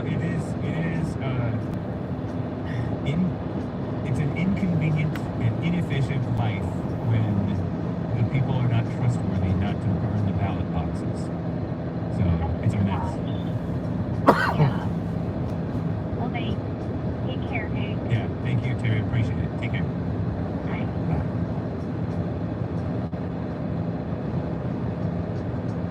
And Hayden in Texas, Tejas, is on the line here. Hayden, thank you for calling and holding here, man. What's up? Hey, how's it going, Dave? Going well. How are you? Doing good. Yes, so in response to your last call, the way we get ourselves back is our community company. I mean, there's kids who realize that integration has never worked and never will work. And that's why people like your colored colonists, people that left the big village and visit the nation, is because they're afraid of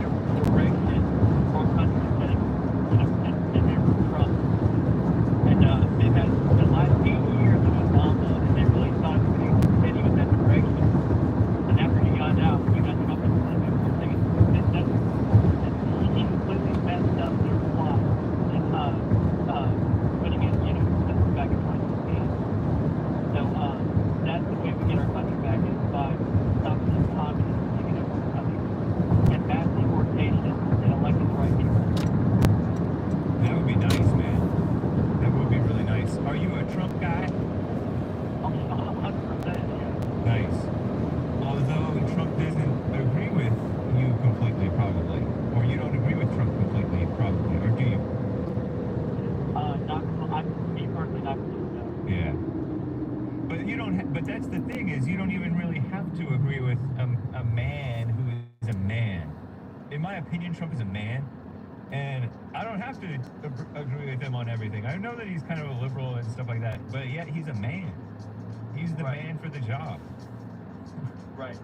I mean, with the two options we've got, I'm 100% flat. Oh, yeah. I know that you're a young man. You're in your early to mid 20s. Are you aware of anybody who's like better, who would have a shot in the next 10 years plus or minus? I like Charlie Kirk a lot. Oh, really? I do like him a lot. I don't know. I don't know if it's required that he has to be college or whatever. I don't think so. I hope not, because if you get the Ricky, he really was. He didn't go to college? Charlie Kirk? He did not know. Good for him. He just recruited the college suckers to become Republicans. Nice. So he goes on work around different campuses and provides them at white colleges and I'm promoting principal. I didn't go to college either. Nice. I went straight to work. Right on. That's cool. There's use for college, but it's not the way that the liberals train you to use it, nor even some of our parents. Yeah, right. Not for everyone. But hey, the reason why I want to call, I've been going to call in 2 days, but I've had to get off of that. I've been on the road. I understand. Ronnie last week, Ohio. Yeah. Complete lie. I have I would almost call it family. They don't live in Springfield, but around the area. And they know people who have reported their animals missing. Okay. If you connect the dots, what he's saying, I think the reason why he's so he defends the Haitian assimilation because he doesn't look like him. I don't think it's that. Well, it might be, but I don't think that's that in his case. Well, I believe he's supportive. He definitely doesn't seem to see the issue with the border, and I really didn't notice the issue myself until right around 2016 when Trump and Ann Coulter and JLP were all shining a light on it. JLP kind of opened my eyes to the fact that simple right and wrong. It's wrong. So it's wrong that they're allowed to come in here illegally, and it's wrong that legally they're allowed to come here and not integrate and love white people. They just turn around and buy the racism mess. So I did understand that, but I didn't understand the importance of it until Ann Coulter, believe it or not, her book that Trump read, that said that every issue that you care about doesn't matter, won't matter, you're gonna lose on it if we keep this border open. Abortion is gonna be always pro-abortion as long as the borders are open, because the people who come in here are mostly useful idiots who don't vote for freedom of speech, responsibility, family, all that stuff. So, right. Yeah. 100% right. Yep. And I saw your reaction to why about 96% of Americans approve interracial marriages. That was an online survey conducted in Deep Blue NYC, where 12,000 people participated, and of course they're going to say they're in favor of interracial marriage. And they made it sound like 96% of them. That's funny. I'm glad that you found that source. And I don't know if that's the true source where he got it, because I don't remember him saying, but that was an interesting stat. And there's like so many ways to debunk it, because one debunking of it is that people don't feel safe being honest even on a survey. And people don't, when push comes to shove, when it affects their family, they're not necessarily happy about it. Or when it does affect their family, and it does often affect many families, they realize that they like the other person, right? The other person, it seems to work out okay, and people will compromise. And when you compromise, you are compromised a little bit. And so that is, people aren't really wise to what's happening in their life and to their minds from outer society, from one another, in their own families. You forsake your values and you forsake what's right just because someone you think that you care about is part of that mess. Oh, I have illegal friends, therefore I'm for the illegals. Oh, I have gay family member, therefore I'm for the gays. That's how these people think. They're just selfish. They don't really have true, solid foundation values. Right. Yeah. And people like him take something like that into their face. So, NYC has about 8.5 million people, 8 million people Yeah. in the city. In America, we have about 350 million. And for him to flip a stat like that, where 12,000 online users say that they're for racial purity in a deep blue city like NYC, they used to there have been just the colored races, and it may just be an opinion on my part, but I've noticed we've never been in a situation we've been in ever since integration. I know we've had our problems with that. We've had our problems with that in different ways than we are now. But they're the founders of misinformation, and they've led white into believe into their boginess. And so he's a perfect example. And Jimmy got from Nevada too. We are audio and video recording this ride for your safety. They come to our country, they have no respect for what we've done, what we've built, and they want to take credit for all of it. And in reality, I mean, this tall one right here. Yeah. They've always been Thank you. Take care. Have a good one. They've never been judged by their color, always by the content of the character. So that's Right. a million times. Yeah. It's true, man. And anyone that falls for that garbage, that they've been judged by skin color. All right, everyone. Really need to get a brain check. So we are way out of where we need to be, which is fine. He wants to respond. So right now on Uber we're at $128.44. We are killing it. We are doing well. What's up, Ronnie? By the time we get back into the city I'm from, it'll be 4:30. So we'll see. We'll see if there's any rides out here in the middle of nowhere. I'm gonna stop at get a quick burger because I am completely starving. I haven't ate since 8 a.m., 9 a.m.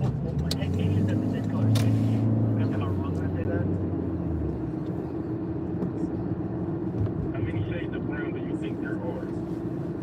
Well, you're brown. How many shades of brown do you think there are? Well, colored races, white people are not considered colored, so y'all are all in the same group as far as I'm concerned. So we've been driving for 3.5 hours and being at $128.44. That's amazing.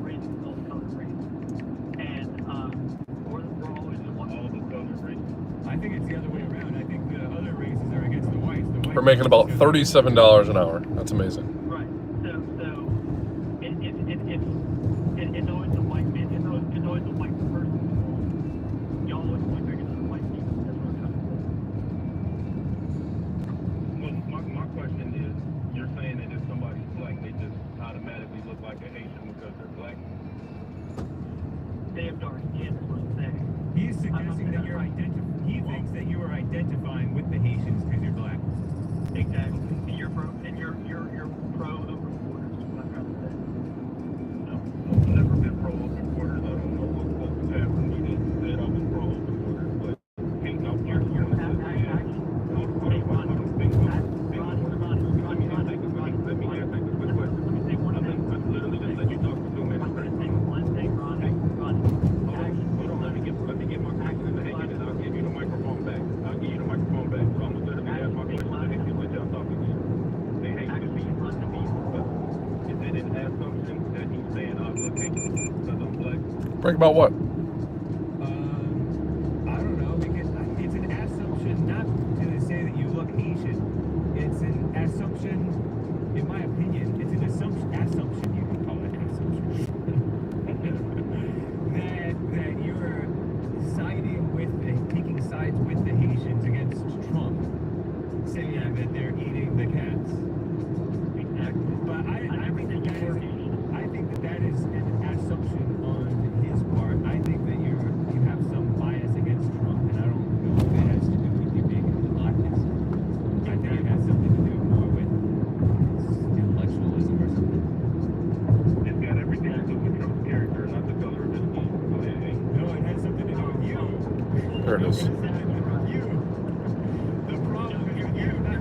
moment, I didn't think I was going the right direction, but it's right here.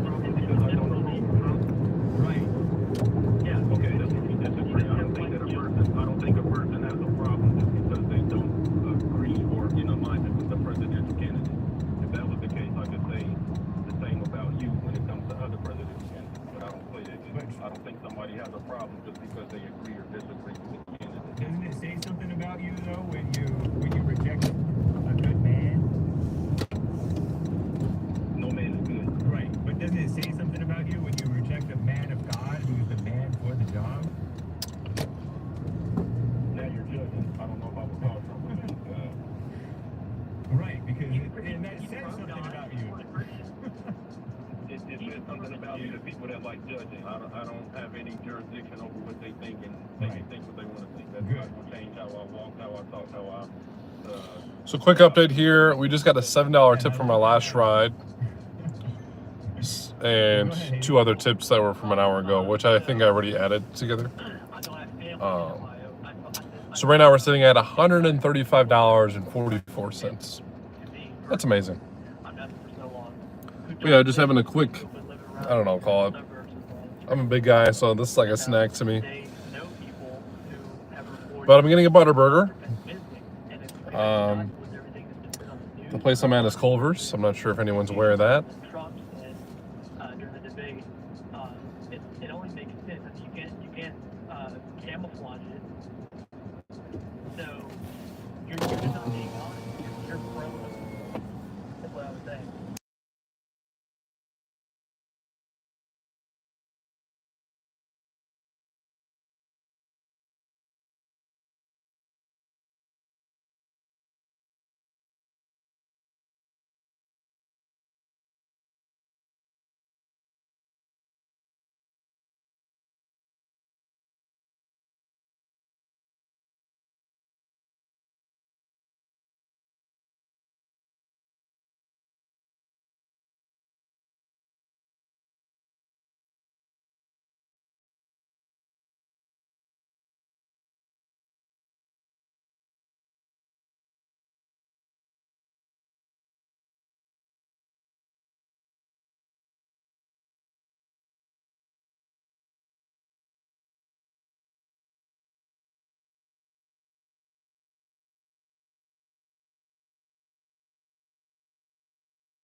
Alright, there's those 2 for you, and then I'll just have you pull, if you could actually go around this truck and then around the corner of the building. Yeah, by all means. Thank you. Have a great day. Thanks.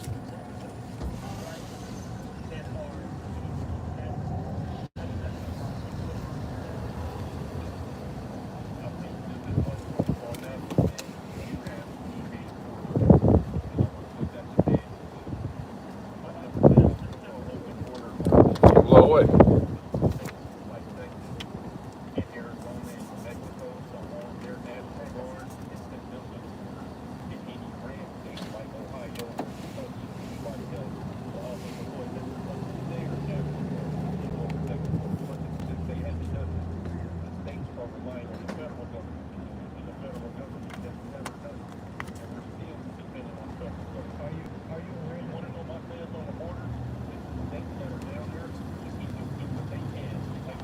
Ooh, that was brutal.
maybe elsewhere, where the government is like trying to stop the states from enforcing. We are audio and video recording this ride for your safety.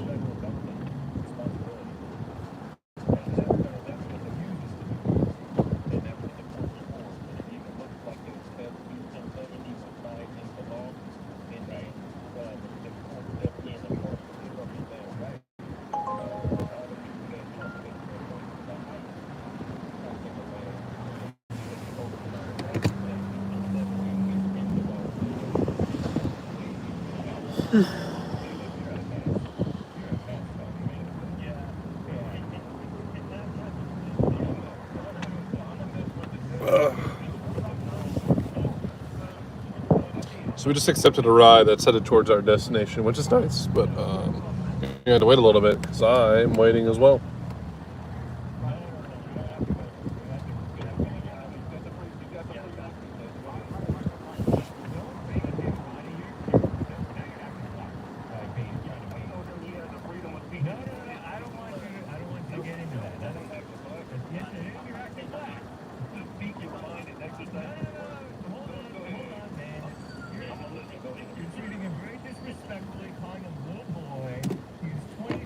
What the? Shouldn't take this long. I know it's fresh, but it shouldn't take this long.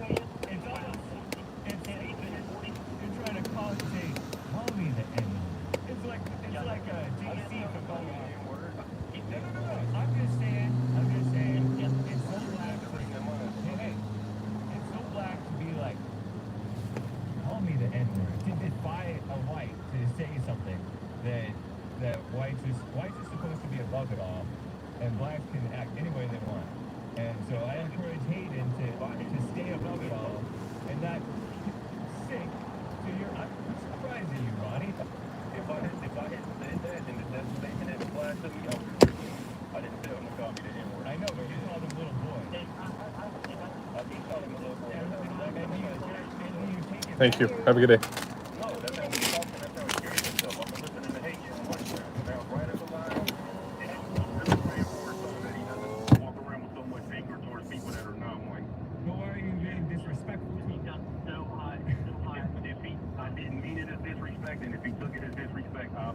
You didn't mean it to be disrespectful to call him little boy? I did not mean it to be disrespectful. And if he took it as disrespect, or if you took it as disrespect, I apologize to both of you. Did you mean it to be respectful? I didn't mean it in any more. All right, we move on. It's just a music moment. Go ahead. Yeah, I think it's clown. You meant that with disrespect, I know.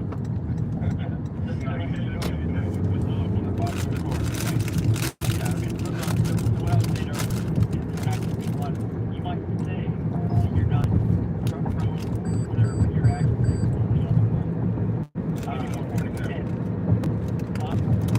If you want for an example, with action, have you seen me say or heard me say that shows that I'm open water?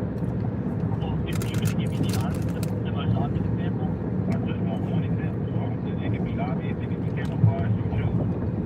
Okay, I'm going to say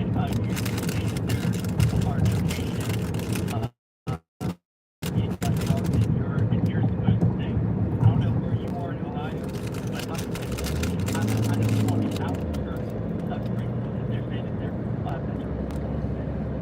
So you're not being honest. I mean that I'm open orders and the Asians are eating the best. Got it. You asked one. Got it. And you know what? You want to know my example? I'm listening. Unless until you vote for Trump, you won't get privilege.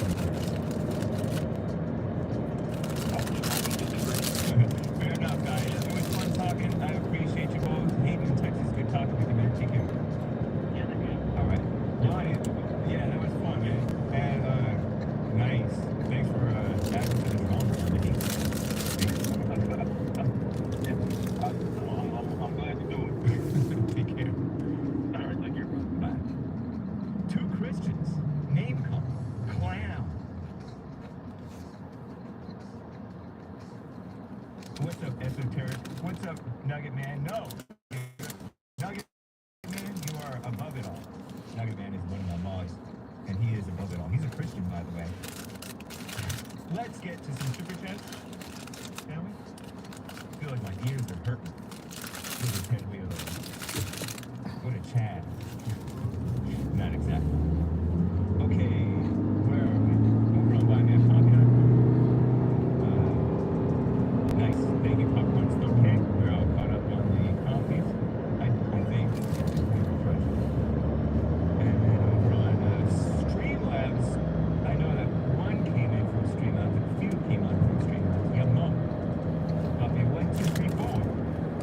1, 2, 3, 4 instead. Thank you. So, Lin Yan Chen with a couple of supers. Lin Yan Chen says, no. Lust is the mouth breather's biggest weakness. The man's biggest... Oh.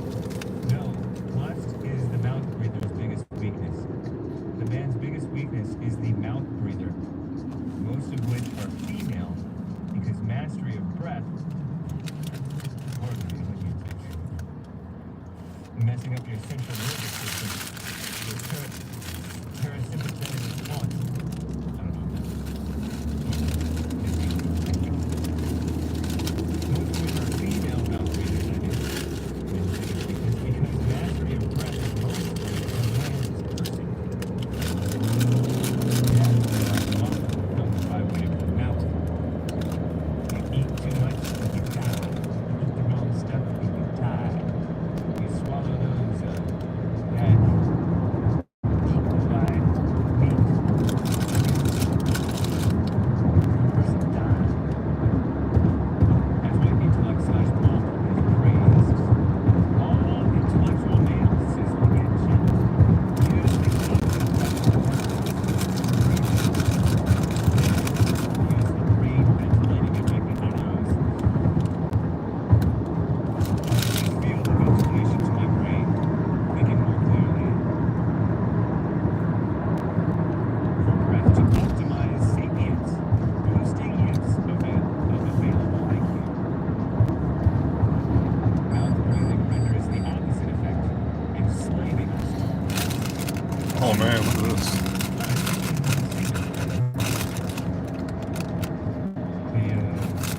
How does the spirit connect to the body? Does the body affect the spirit? When you're weak, it definitely does, huh? Maybe? Huh? What's up, Rumble Crew? Come over here to see you guys. Age of Inversion. Right here,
are audio and video recording this ride for your safety.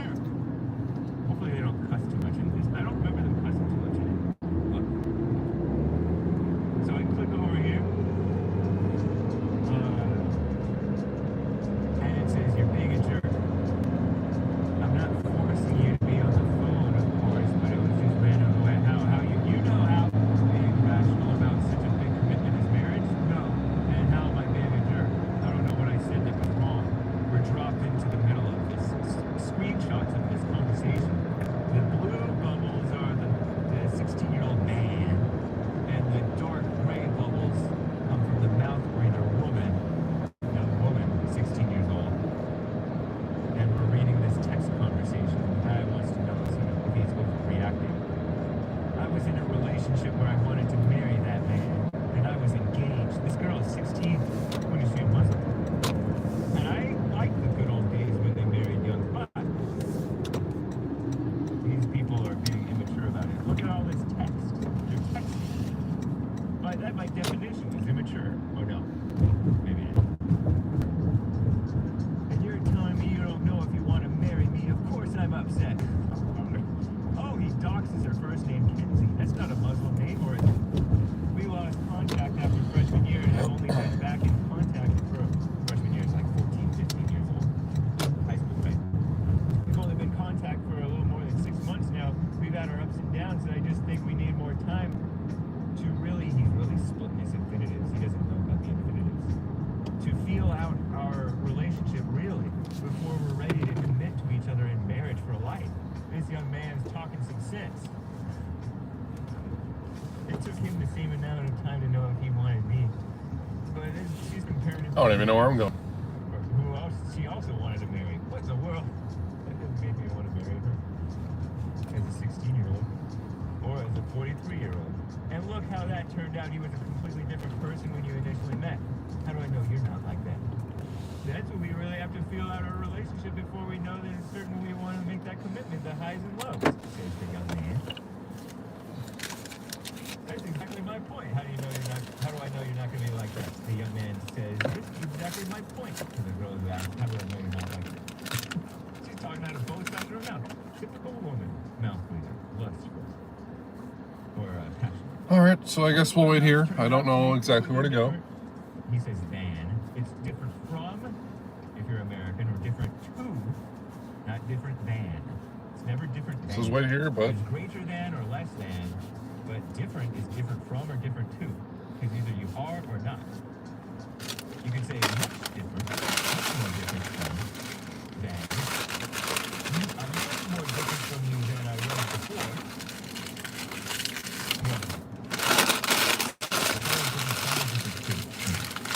Obviously, I don't know you, says the woman. What in the world? We change as we mature. We might be completely different people in 6 months, says the young man, 16 years old. Have I changed in the 5 years you've known me? 5 years? Since you were 11? Probably. Is this him? Not entirely, but in ways, yes. My bad, dude. I didn't know where to put the pickup location. I was over there. Became more autistic. Wow, anti-man buzzword, calling him autistic. I don't speak my mind. I didn't speak my mind in how I felt 5 years ago. I definitely did change. Everyone changes. Relationships go through phases, baby. Oh, I disavow the young man calling the girl baby. The gal. She's not a girl, she's a gal. 16 years old. That's Good afternoon. Howdy. Of course I love you, because I love you and I want to get to know every part of you so I can handle that if we do get married. This is too much conversation, young man. Just your seatbelt, please. I don't want to be blindsided by something and not know how to handle it, and that drives us apart. I had two people tell me that today. I'm sorry? I had two drivers tell me that today. Put your seatbelt on?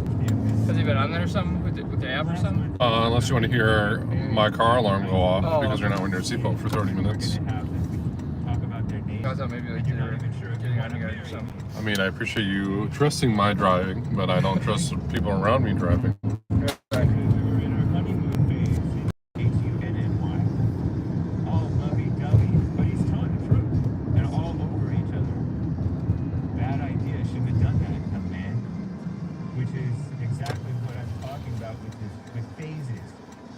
That now we're being more rational. She's not being more rational, young man. She's being every bit as irrational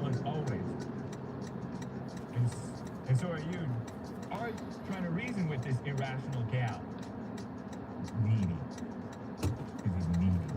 But anyway, figuring out exactly how our relationship works, it's a whole process. And something we gotta work at. Even in his sentence with the preposition. You don't end a sentence with a preposition. You do. It's doesn't sound natural. I was honest when I said that. I would love to get married and have kids with you, but but we gotta go through the good and the bad to know for sure if we can handle each other for the rest of our life. You guys enjoy this? Oh man, he's sending 2 more long texts. Oh, this he goes on and on. And then at the end she starts saying K.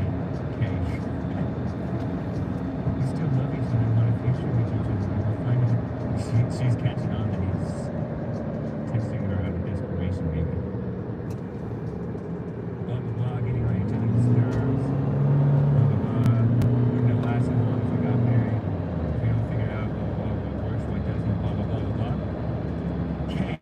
She responds with K, and he says more crap, trying to be reasonable.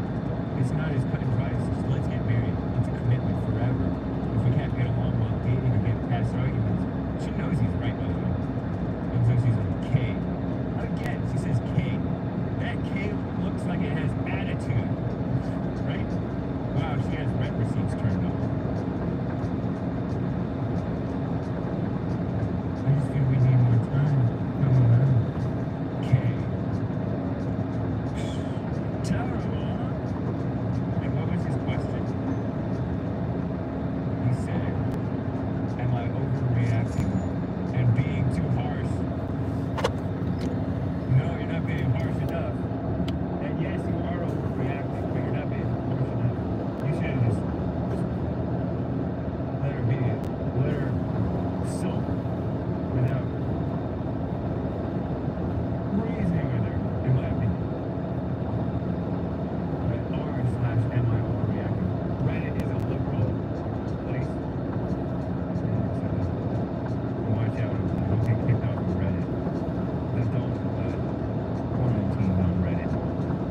All the trash and evil stuff on Reddit, and they censor like the nicest ones.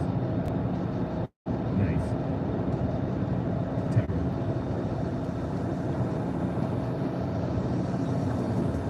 This is too grown up for the preschool hate shows that come on, man. Hate is the right banned for gossip. Why would you ask Reddit, says Yvonne? I don't K-hate. K. Reddit is communist.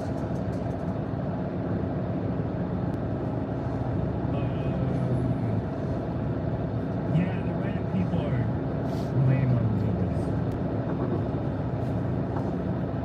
Hate was banned from Prius owners over nothing. Anyway,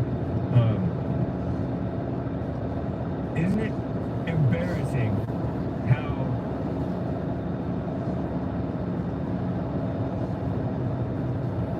grown adult males, 16 is an adult, right? She's 16, she shouldn't be ready for marriage. Not nowadays, because they're not forced to be mature. They're forced to be, they're not forced, but they're encouraged to be dramatic like that. Embarrassing. And all into each other, and it reminds me of something Jesse Lee Peterson said, that you don't want perfect peace, you want to create a situation. Isn't that true? What an awkward stage of life. What, 43? Just Ang says. What do you mean? Is 43 awkward? Don't ever ask Reddit anything. I don't know, I think Reddit has some fun and interesting. I'm not going to read the comments. I responded, I just said too much conversation. You should have just left her to pout. And either maybe drop her or figure it out yourself. Let me check something. Agreed, Hank. I know exactly what you mean. This isn't the 60s, says Charlie Church, also known as Charlie Church. Yeah. Audio and video recording this ride. No, the awkward stage of life is 15 or so.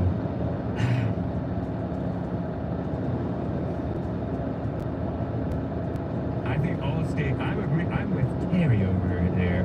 All stages of life are awkward. If you're just an awkward person, especially. Kofi. Over on Kofi. Is there? Oh, there is a super chat. Speaking of Terry. Over on Kofi. Coffee. It's actually coffee, but it's ko-fi.com/ as a hate report. IDK, I don't know if the Haitians are eating the cats. They might just be killing them to use their bones for divination in their voodoo religion. Bone emoji, black cat emoji, or little face with eyebrows slightly up, concerned emoji. And I don't even know if that's the case. I don't know. But that does happen, I heard. Allegedly. Perhaps. There was a Haitian who called, hey, do you have negative karma? I don't think so. I try to stay clear. I got pretty good karma because over on my Reddit, because I posted a cool picture. So James and Hank, hopefully everything's clean over here. You scroll down, look at this cool picture, by the way. That's a Blue Angel. You see this Blue Angel? The plane, it says U.S. Navy with the yellow highlights, and it has the Golden Gate Bridge. Don't ask me why it's red.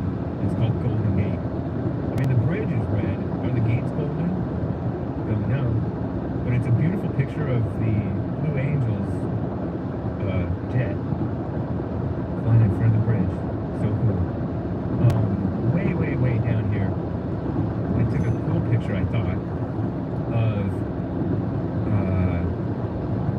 Willow Beach. I gotta show it to you guys. It's really cool. It's a ways down here. Where is it? Oh my, oh, come on. Please end up in the same spot. Come on. Man, where is it? Man, oh man, is it that long ago? When was this? How old was this? 4 years ago. I don't think it was that long. Anyway, I guess it's not important. But it's, I liked it though. Do I have like a media area?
some super chats. Manual says, by law, ballot boxes are supposed to have video surveillance. Bet those videos won't service.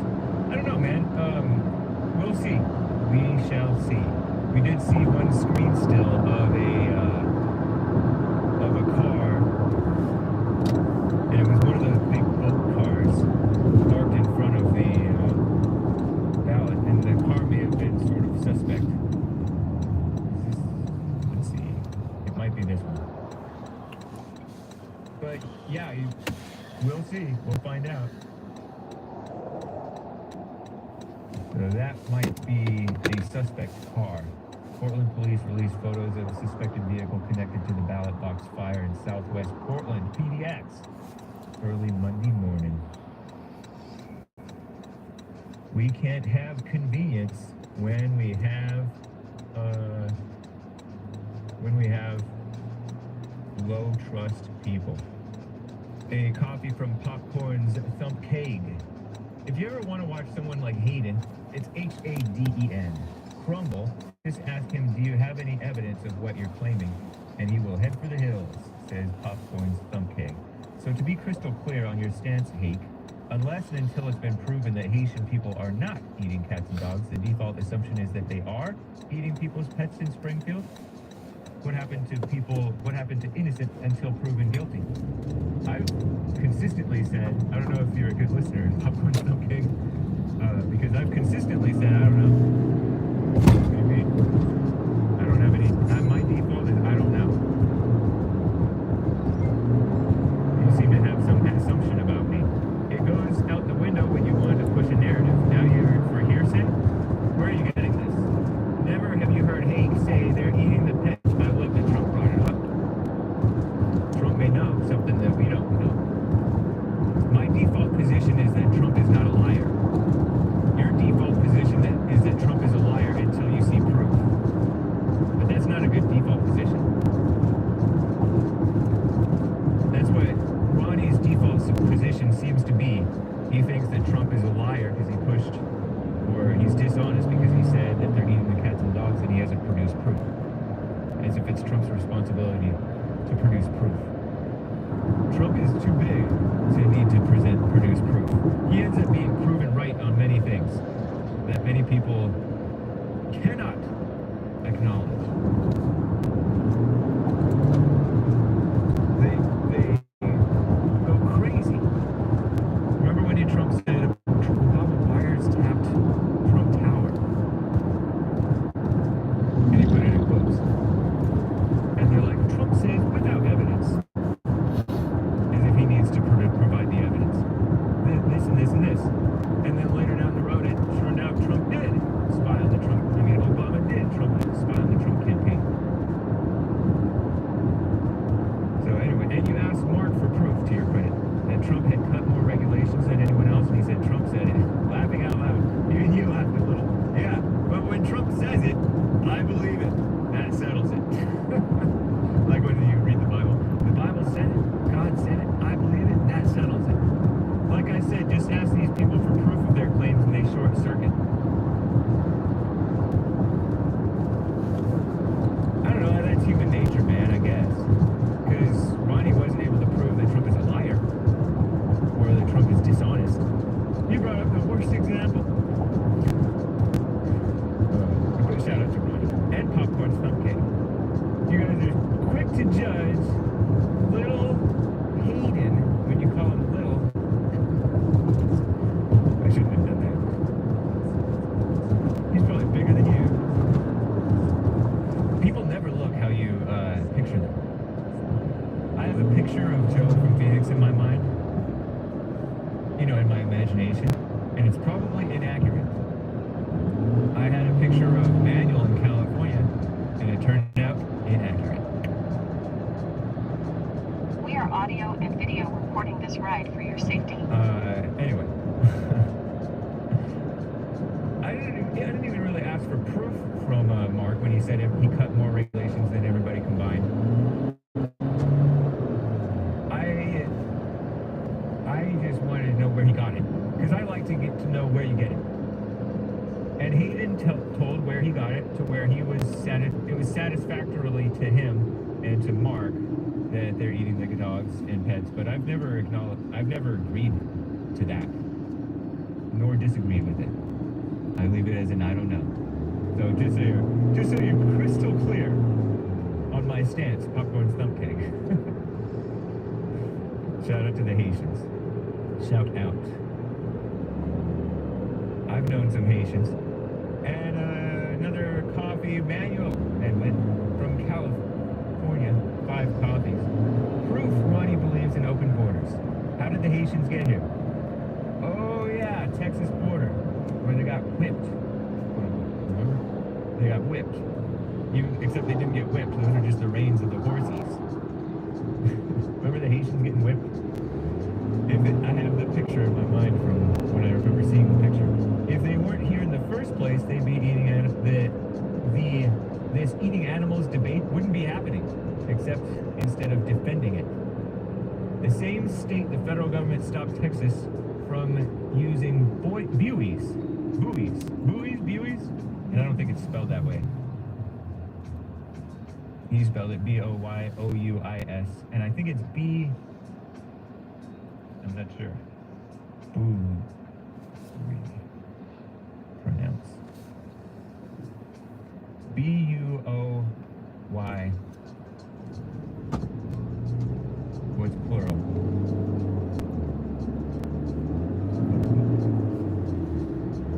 Buoys. B-U-O-Y-S.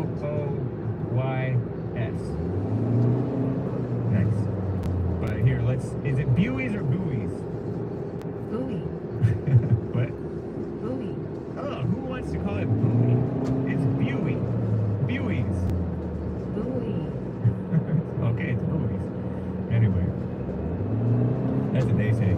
Anyway, oh yeah, that's right. The federal government stopped, that was the other thing I was thinking of but couldn't remember. Or one of the other things, Manuel. Yeah, look up the government stopping. Yeah, and they also cut the wire. The feds were cutting the wire that maybe Texas's National Guard put up like razor wire or something to stop the illegals coming in, and the feds cut the wires open. Feds cut wire. And you'll see images of the feds cutting the wire. Look at that. The feds cutting the wire at the border. They're cutting the wire. You have to let these illegals in. This is inhumane. And they had buoys, just, I think it was, let's see. Buoys, Rio Grande. Texas will have to remove buoys from Rio Grande, as Governor Greg Abbott said were meant to deter migrants from illegally crossing the Texas-Mexico border. Look at that.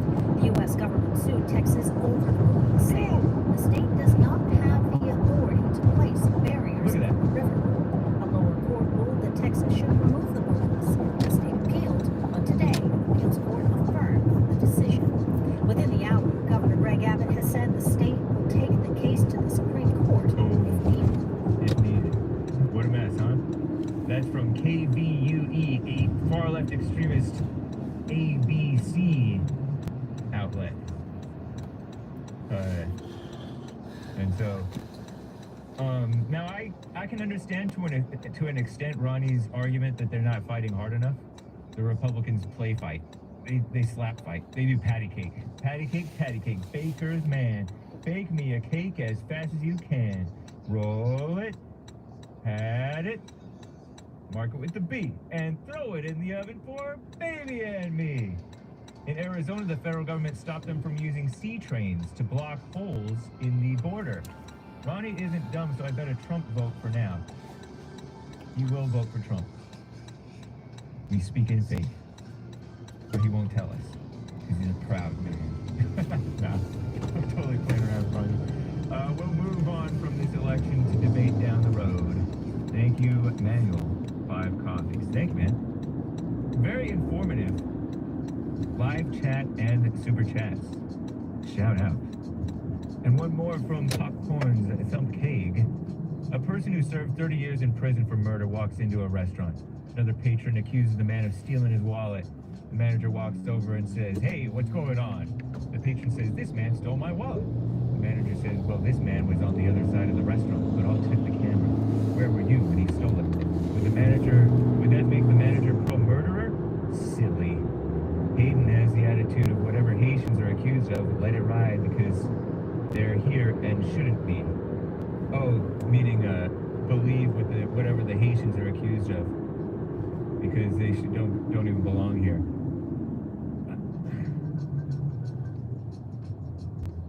That doesn't seem fair.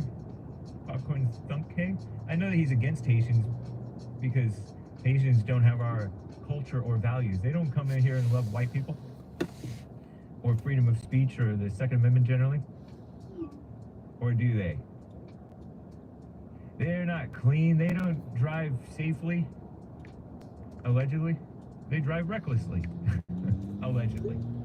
There's all kinds of memes about how they're driving, about all kinds of stuff. Shout out to the Haitians. Shout out to the Haitians. But it's H-A-D-E-A, not H-A-Y. Although you can spell it H-A-Y. Maybe it is H-A-Y. We try not to dox too much. And pardon us if we slip up in dox. It's not meant to be bad.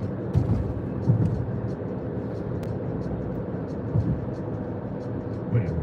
Thank you, Sir Popcorn's Thumb King. Let's keep it moving, shall we? Russ in New Jersey's on the line here. Russ, thank you for calling. Hey. How you doing? Greetings from the East Coast. Thanks, man. Greetings to you from the West Coast. Oh man, I got such a debate going on in my head. I thought maybe you could help. Okay, let's hear. Here's how I look at Trump. He is the old energy coming from the past, bringing his knowledge and his wisdom to the future, handing it over to Elon in a way, and sort of handing it over to Kennedy, JFK, or whatever his name is, in another way, because those guys, he's the cleaning expert, Elon's the technology expert, and Trump's just the expert in the past, but he's getting a little bit too old, but he wants to put the people in the right place. So he's bringing that energy and knowledge in from the past to transfer in, and then you guys make the choice.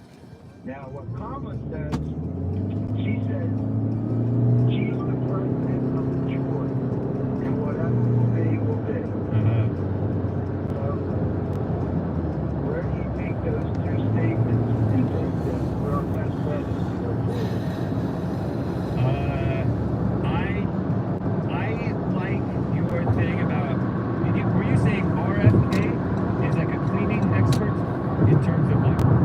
The dude is an expert in pharmaceuticals, he's an expert in anything, soil, anything. He's got family history, knowing everything that went down for the last 60 years in government. Okay, and then Elon is the technology expert and Trump is the old school man expert who's passing the torch to the next generation of America. And then Kamala is the president of joy. Let whatever case sera, sera, whatever will be, will be. I think Trump, Elon, RFK is the way. Okay. Yeah. The other question I had, my father, he was always the case sera, sera. Yeah. Whatever was good. It's a good attitude to have, but not for I mean, when you're running the country, you gotta run the country. Not be run. Yeah. And nobody, from what I'm seeing, nobody can hold Trump down. Yeah. That's so true, man. You get it up and to get shot. We are audio and video recording this ride for your safety.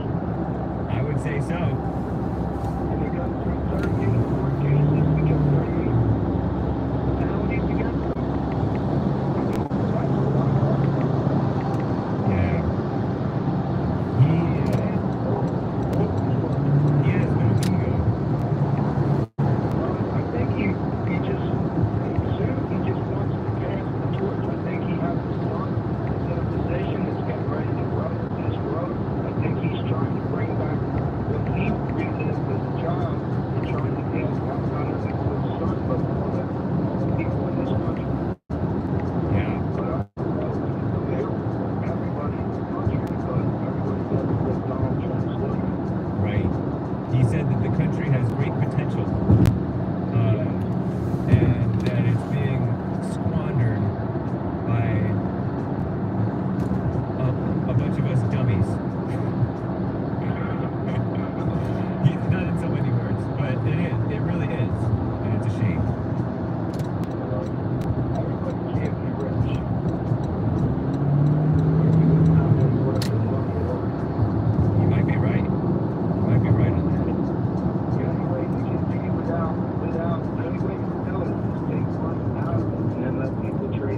Right. Because with all money being transferred into gold now and gold being used for all that, it's going to be another, secondary thing that you're going to have to trade. As long as you have something to trade, you're not going to be sustained by yourself. Right. Yeah. Which is a scary proposition. Can any one of us live by ourselves? No, I don't think so. That's where my brain was. So I'm trying to figure it out. Yeah. Fair enough. And the false go-to is you need the government to step in. You don't need the government to step in for every little thing when you need somebody else's help. Let's ask this question. Let's step in first. What's it got? I don't know where that was exactly. Is it at birth? It definitely tries to. Aren't they there to get the certificate signed at birth? Yeah, they want to. They're trying to track stuff, and they can't even keep track of their own stuff. They want to track what guns you have and where you have them and all this stuff. And I get it. It's quite convenient when somebody commits a crime with a certain weapon. It's fun to like be able to, not just fun, but it's quite convenient and useful for solving that crime to be able to track down different things, have different ways to track different things down.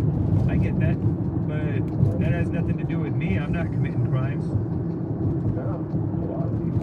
Yeah, and then on top of it, like they're not even enforcing the laws, the basic thing about protect the border.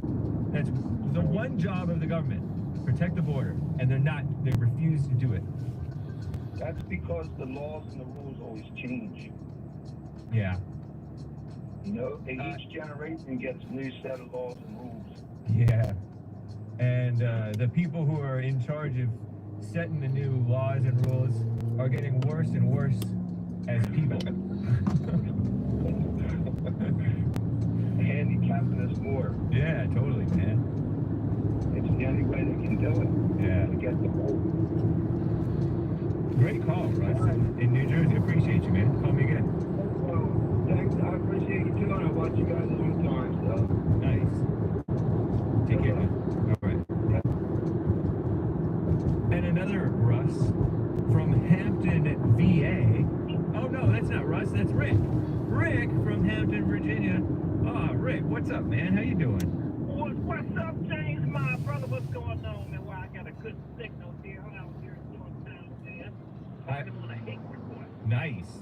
It's good to hear from you. I'm glad you got through. Yeah, I'm just saying, man. Anytime we like a call, it's relative to the background. Sometimes, man, I culture. So, all of the stuff we get a bad spot. Oh, okay.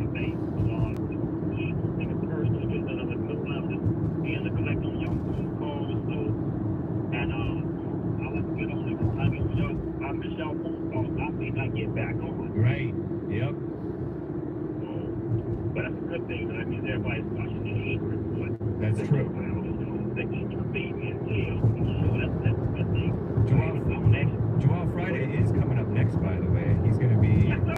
Yeah, he's going to be talking about what is your calling in life. I think that's the title of his upcoming video. Joel has a great topic, man. I'm telling y'all watch the numbers. I know, but man, y'all feel something, man. Nice. Right on. Well deserved. Yep. So, yeah. We get a 24-hour slot, man. Like BBN, like the broadcast. They have 5:30, 12 on the real 24/7. So, yeah, but anyway, I'm asking real quick, man. Do you think... Over here, my friend. President Trump will carry New York? All right, I'll see you, bud. Oh, you're okay. Anything can happen. Have a good one. Thanks for that, buddy. I Appreciate it. Drive safe. I don't know if he will. I know that if anybody can carry New York as a Republican man, Trump. It's Trump. All right, everyone. So we're at $166.98. We're about to take our first full break. Doing really well, really well.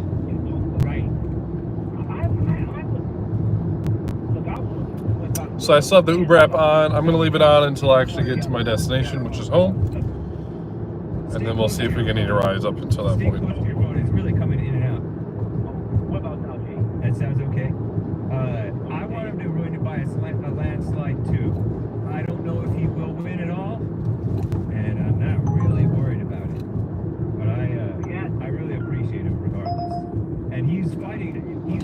And speaking of that, we're picking up Drew. We'll be there in 7 minutes. Campaigning to win. We got 1 week to decide it, man. 1 week from the day. Nice. Big day at the polls, man. So I'm just really hoping that President Trump can pull it off, man. Because now they don't have COVID, they can use massive mail fraud. Whoa. That didn't happen. Oh, okay. Yeah, I forgot about that. Are you a Gen X or are you a boomer? Hey, I guess I probably fall as a Gen X, huh? Okay, yeah. But yeah, man. But anyway, I just don't want to tell if he wins, if he wins, he goes to the popular vote. Right. It's not done by the popular vote. I know. It's done by the electoral. And you guys in the Democrats are either one with the electoral college. Yeah. One thing that's good about Trump is, win or lose, he's been putting the truth out there. And he's been setting an example. And he has changed the culture for the better. Let me ask you, James. I have friends and family when it comes to Kamala Harris. It's like they don't even know what she stands for. The media can't have you that blind, is it?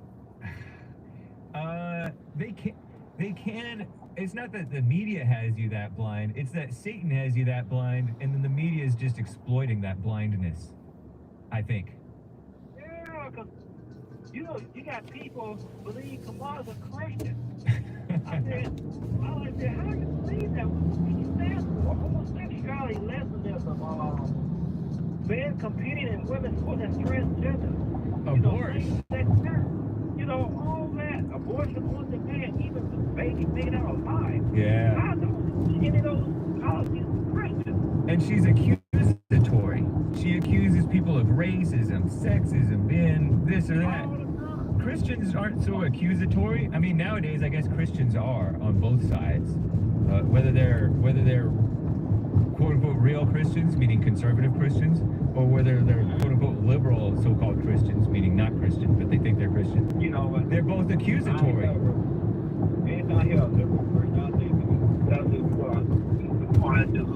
Yeah. Right. Either you want a biblical value or you not. Yeah. I've heard it all. Wow. So, but that's cool. We got one week, man, and matter of fact, your phone's really got it now. Oh, you can. What about now? That's good. Thank you. We are audio and video recording this route for your safety. Swagger? I recognize the last name, but no, I haven't heard of that pastor. Well, he's the son of Jimmy Swagger. Okay. He's a pastor.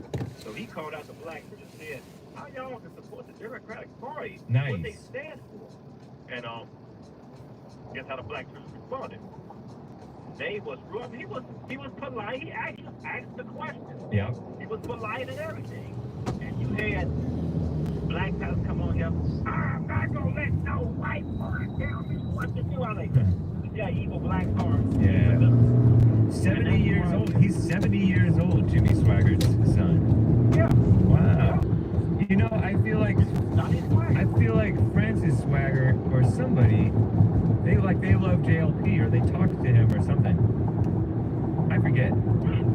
Or they were on, or JLP was on Jimmy Swaggart's channel or something like that in recent years. That's cool. Evangelist pastor condemns black church for supporting Kamala Harris. Good for them. Good for him. Yeah. I can think he has a legitimate. Yeah. The Democrats support same-sex marriage, transgenders, all that. How do y'all know? They're always. You'll even hear Roland Barton talk about, well, you guys get abortion. Why aren't you against health care? not gonna go responsible to take care of your body. Right. That's not the government's job to take care of people health-wise. Don't get me wrong. The government plays a role in that, but we should not rely on the government to take care of our health. That's our primary job. It's like this. If you don't take care of yourself, and you know you go to the hospital and stuff, that is your fault. Exactly. Take care of yourself. Yeah, abortion is it's a mess. Donnie Swagger, internet personality, 70 years old, and he condemned, according to the Houston Chronicle, the black with a capital B. Church rebukes. This one is better. Christian Post. At least they lowercase b black, even though they're far less liberals themselves. Rebukes the black capital C church for endorsing Kamala Harris. Good for them, Chris. I'm surprised at Christian Post not capitalizing B. Now that maybe they really are Christian. Hey, I was happy Donnie Swagger stood up because I've been trying to ask him for years myself. Yeah. Good. And they answer always this go way back into slavery. I ain't got nothing to do with what's going on now. Right now, why are y'all supporting the Democratic Party? Yeah. And that be my question. And then they're trying to say, so conservatives are white nationalists. Oh, God. And they never answer the question. It's ridiculous. Yeah. They never answer the question. That's true. They just point the finger at the whites and the conservatives and Trump and all that dumb stuff. Always pointing the finger, which is not a Christian thing. Exactly. And it's something that infects the snake pit, you know, my live chat. It affects YouTube comments. It affects the so-called conservative Christian churches too. They just point the finger and they're not looking at themselves. They're judging and looking down on, and that's not the Christian way. That's not what Jesus did.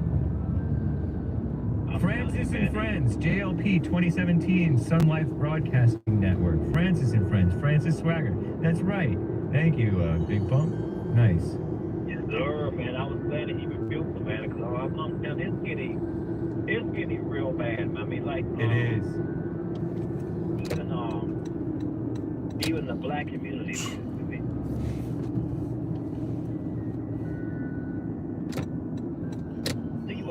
Black community for sure. It's a church at every corner. That's true, man. Hey, Rick, I gotta wrap up, man. Okay. It's Valentine's Day, so I gotta play a nice Valentine's Day song. Even though it's Tuesday. Hey, okay. Every Tuesday is Valentine's Day. Take care, man. Man, you should love your shop. Be blessed. All right, you as well. Guys and ladies, did you know that it is Valentine's Day? Because every Tuesday is Valentine's Day. Don't ask me why I believe this, but I think of it as Valentine's Day. So I hope that you enjoy this track. It's Sarah Vaughan, My Funny Valentine. It's 6 minutes long, so I thought I would play it for you. Is that okay with you? I got it from, like, I don't know, the Smithsonian Collection of Classic Jazz or something like that from back when I took Afro-American music history. So, adios, America. Well, I'll sit with you through it. Grin and bear it, you musical Philistines. And Joel Friday up next.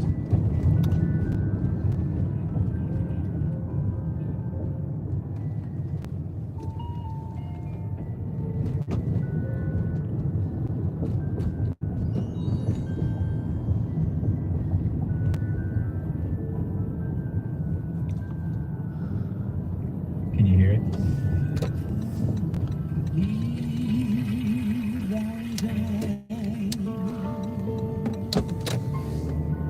I like a deep-voiced woman.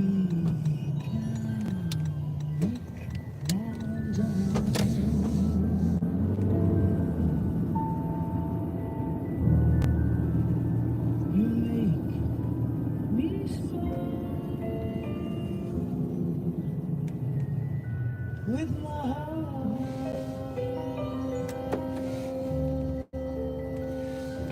Drew? Yes, good evening. What a voice.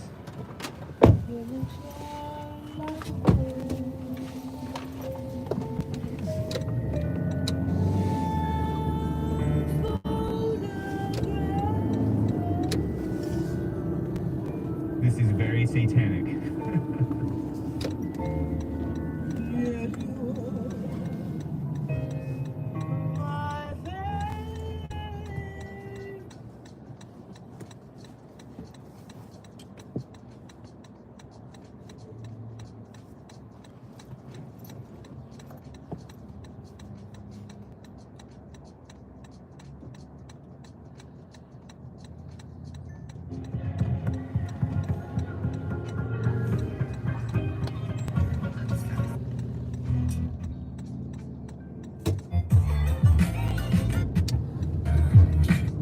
Now, as you guys know, we are live Monday through Thursday at 11 a.m. Pacific time on YouTube, Instagram, Facebook, and Punchy.tv. And at any point during the show, you know what you can do. You know what you can do. You can call in at 888-775-3773, 888-775-3773, and you can talk about whatever you want, y'all. Anything. Trump, Kamala, love, relationship, marriage. We can get into it. I'm here for it. We can talk about it. If for whatever reason you can't call in, but you still have a question or comment, or you just want to support the show, you can go to buymeacoffee.com/JoelFridayTV, or go directly to the YouTube live chat, hit the super chat button there, and I'll read your question or comments live on air. That's always fun, right? So you do have that option as well. Amazing stuff. Oh, we getting into it. What is your little calling on your life? What is your little calling in life? I want to talk about it, but before we get into that, I got a little news I want to share with you guys. A little news. I thought it was kind of cute, kind of interesting, because I think it represents a little shift happening in the world. And I've been saying this for a minute, that there's going to be a time where truth will shine its light, and there'll be a time where it'll be trendy to be truthful. It'll be trendy to be of God and stuff like that, right? It'll be trendy, but in that trend will wake up a lot of people, right? Some people will actually hear the truth and see the truth, right? But the world is gonna shift in the direction of the truth. I don't know, but I just believe it to be true. I can foresee it. And I think that we're in this little shift.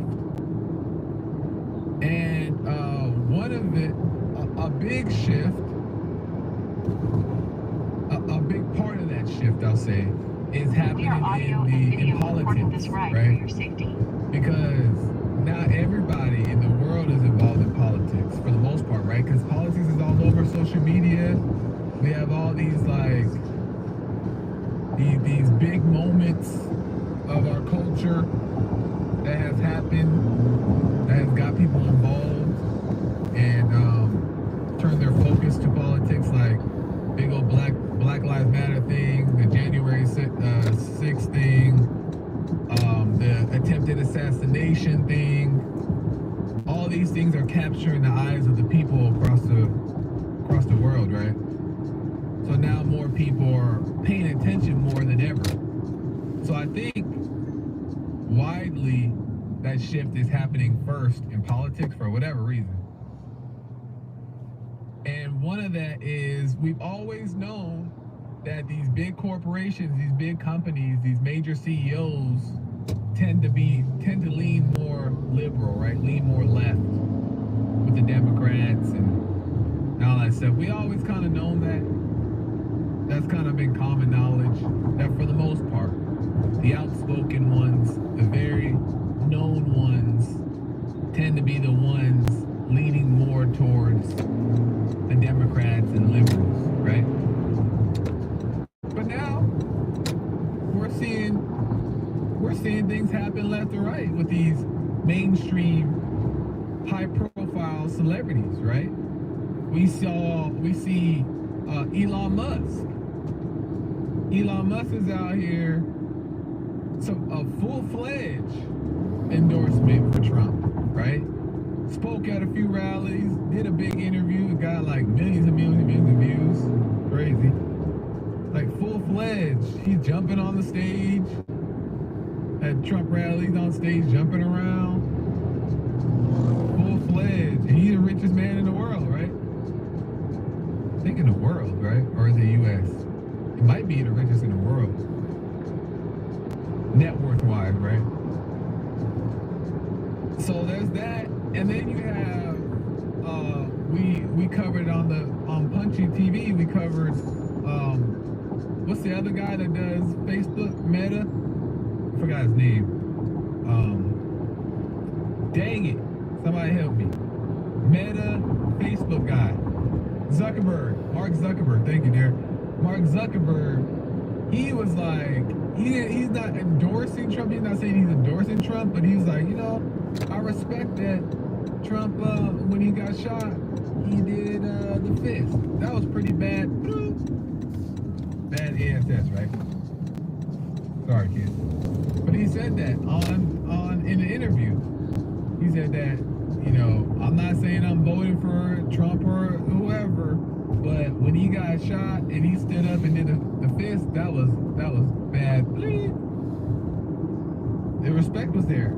And then Mark came out with a letter apologizing to the public. I don't know about to the public, but he apologized, saying that before Facebook was involved in the election process, and we encourage people to vote, and so on and so forth. And he apologized for that. The trailers? He said, I don't want that to be the case with Facebook anymore. I'm not about that. I want enjoy your evening, gentlemen. A fair chance for both candidates, and I'm not endorsing either or, right? Shift. Kate said, how long is your drive home? Would you like to reply?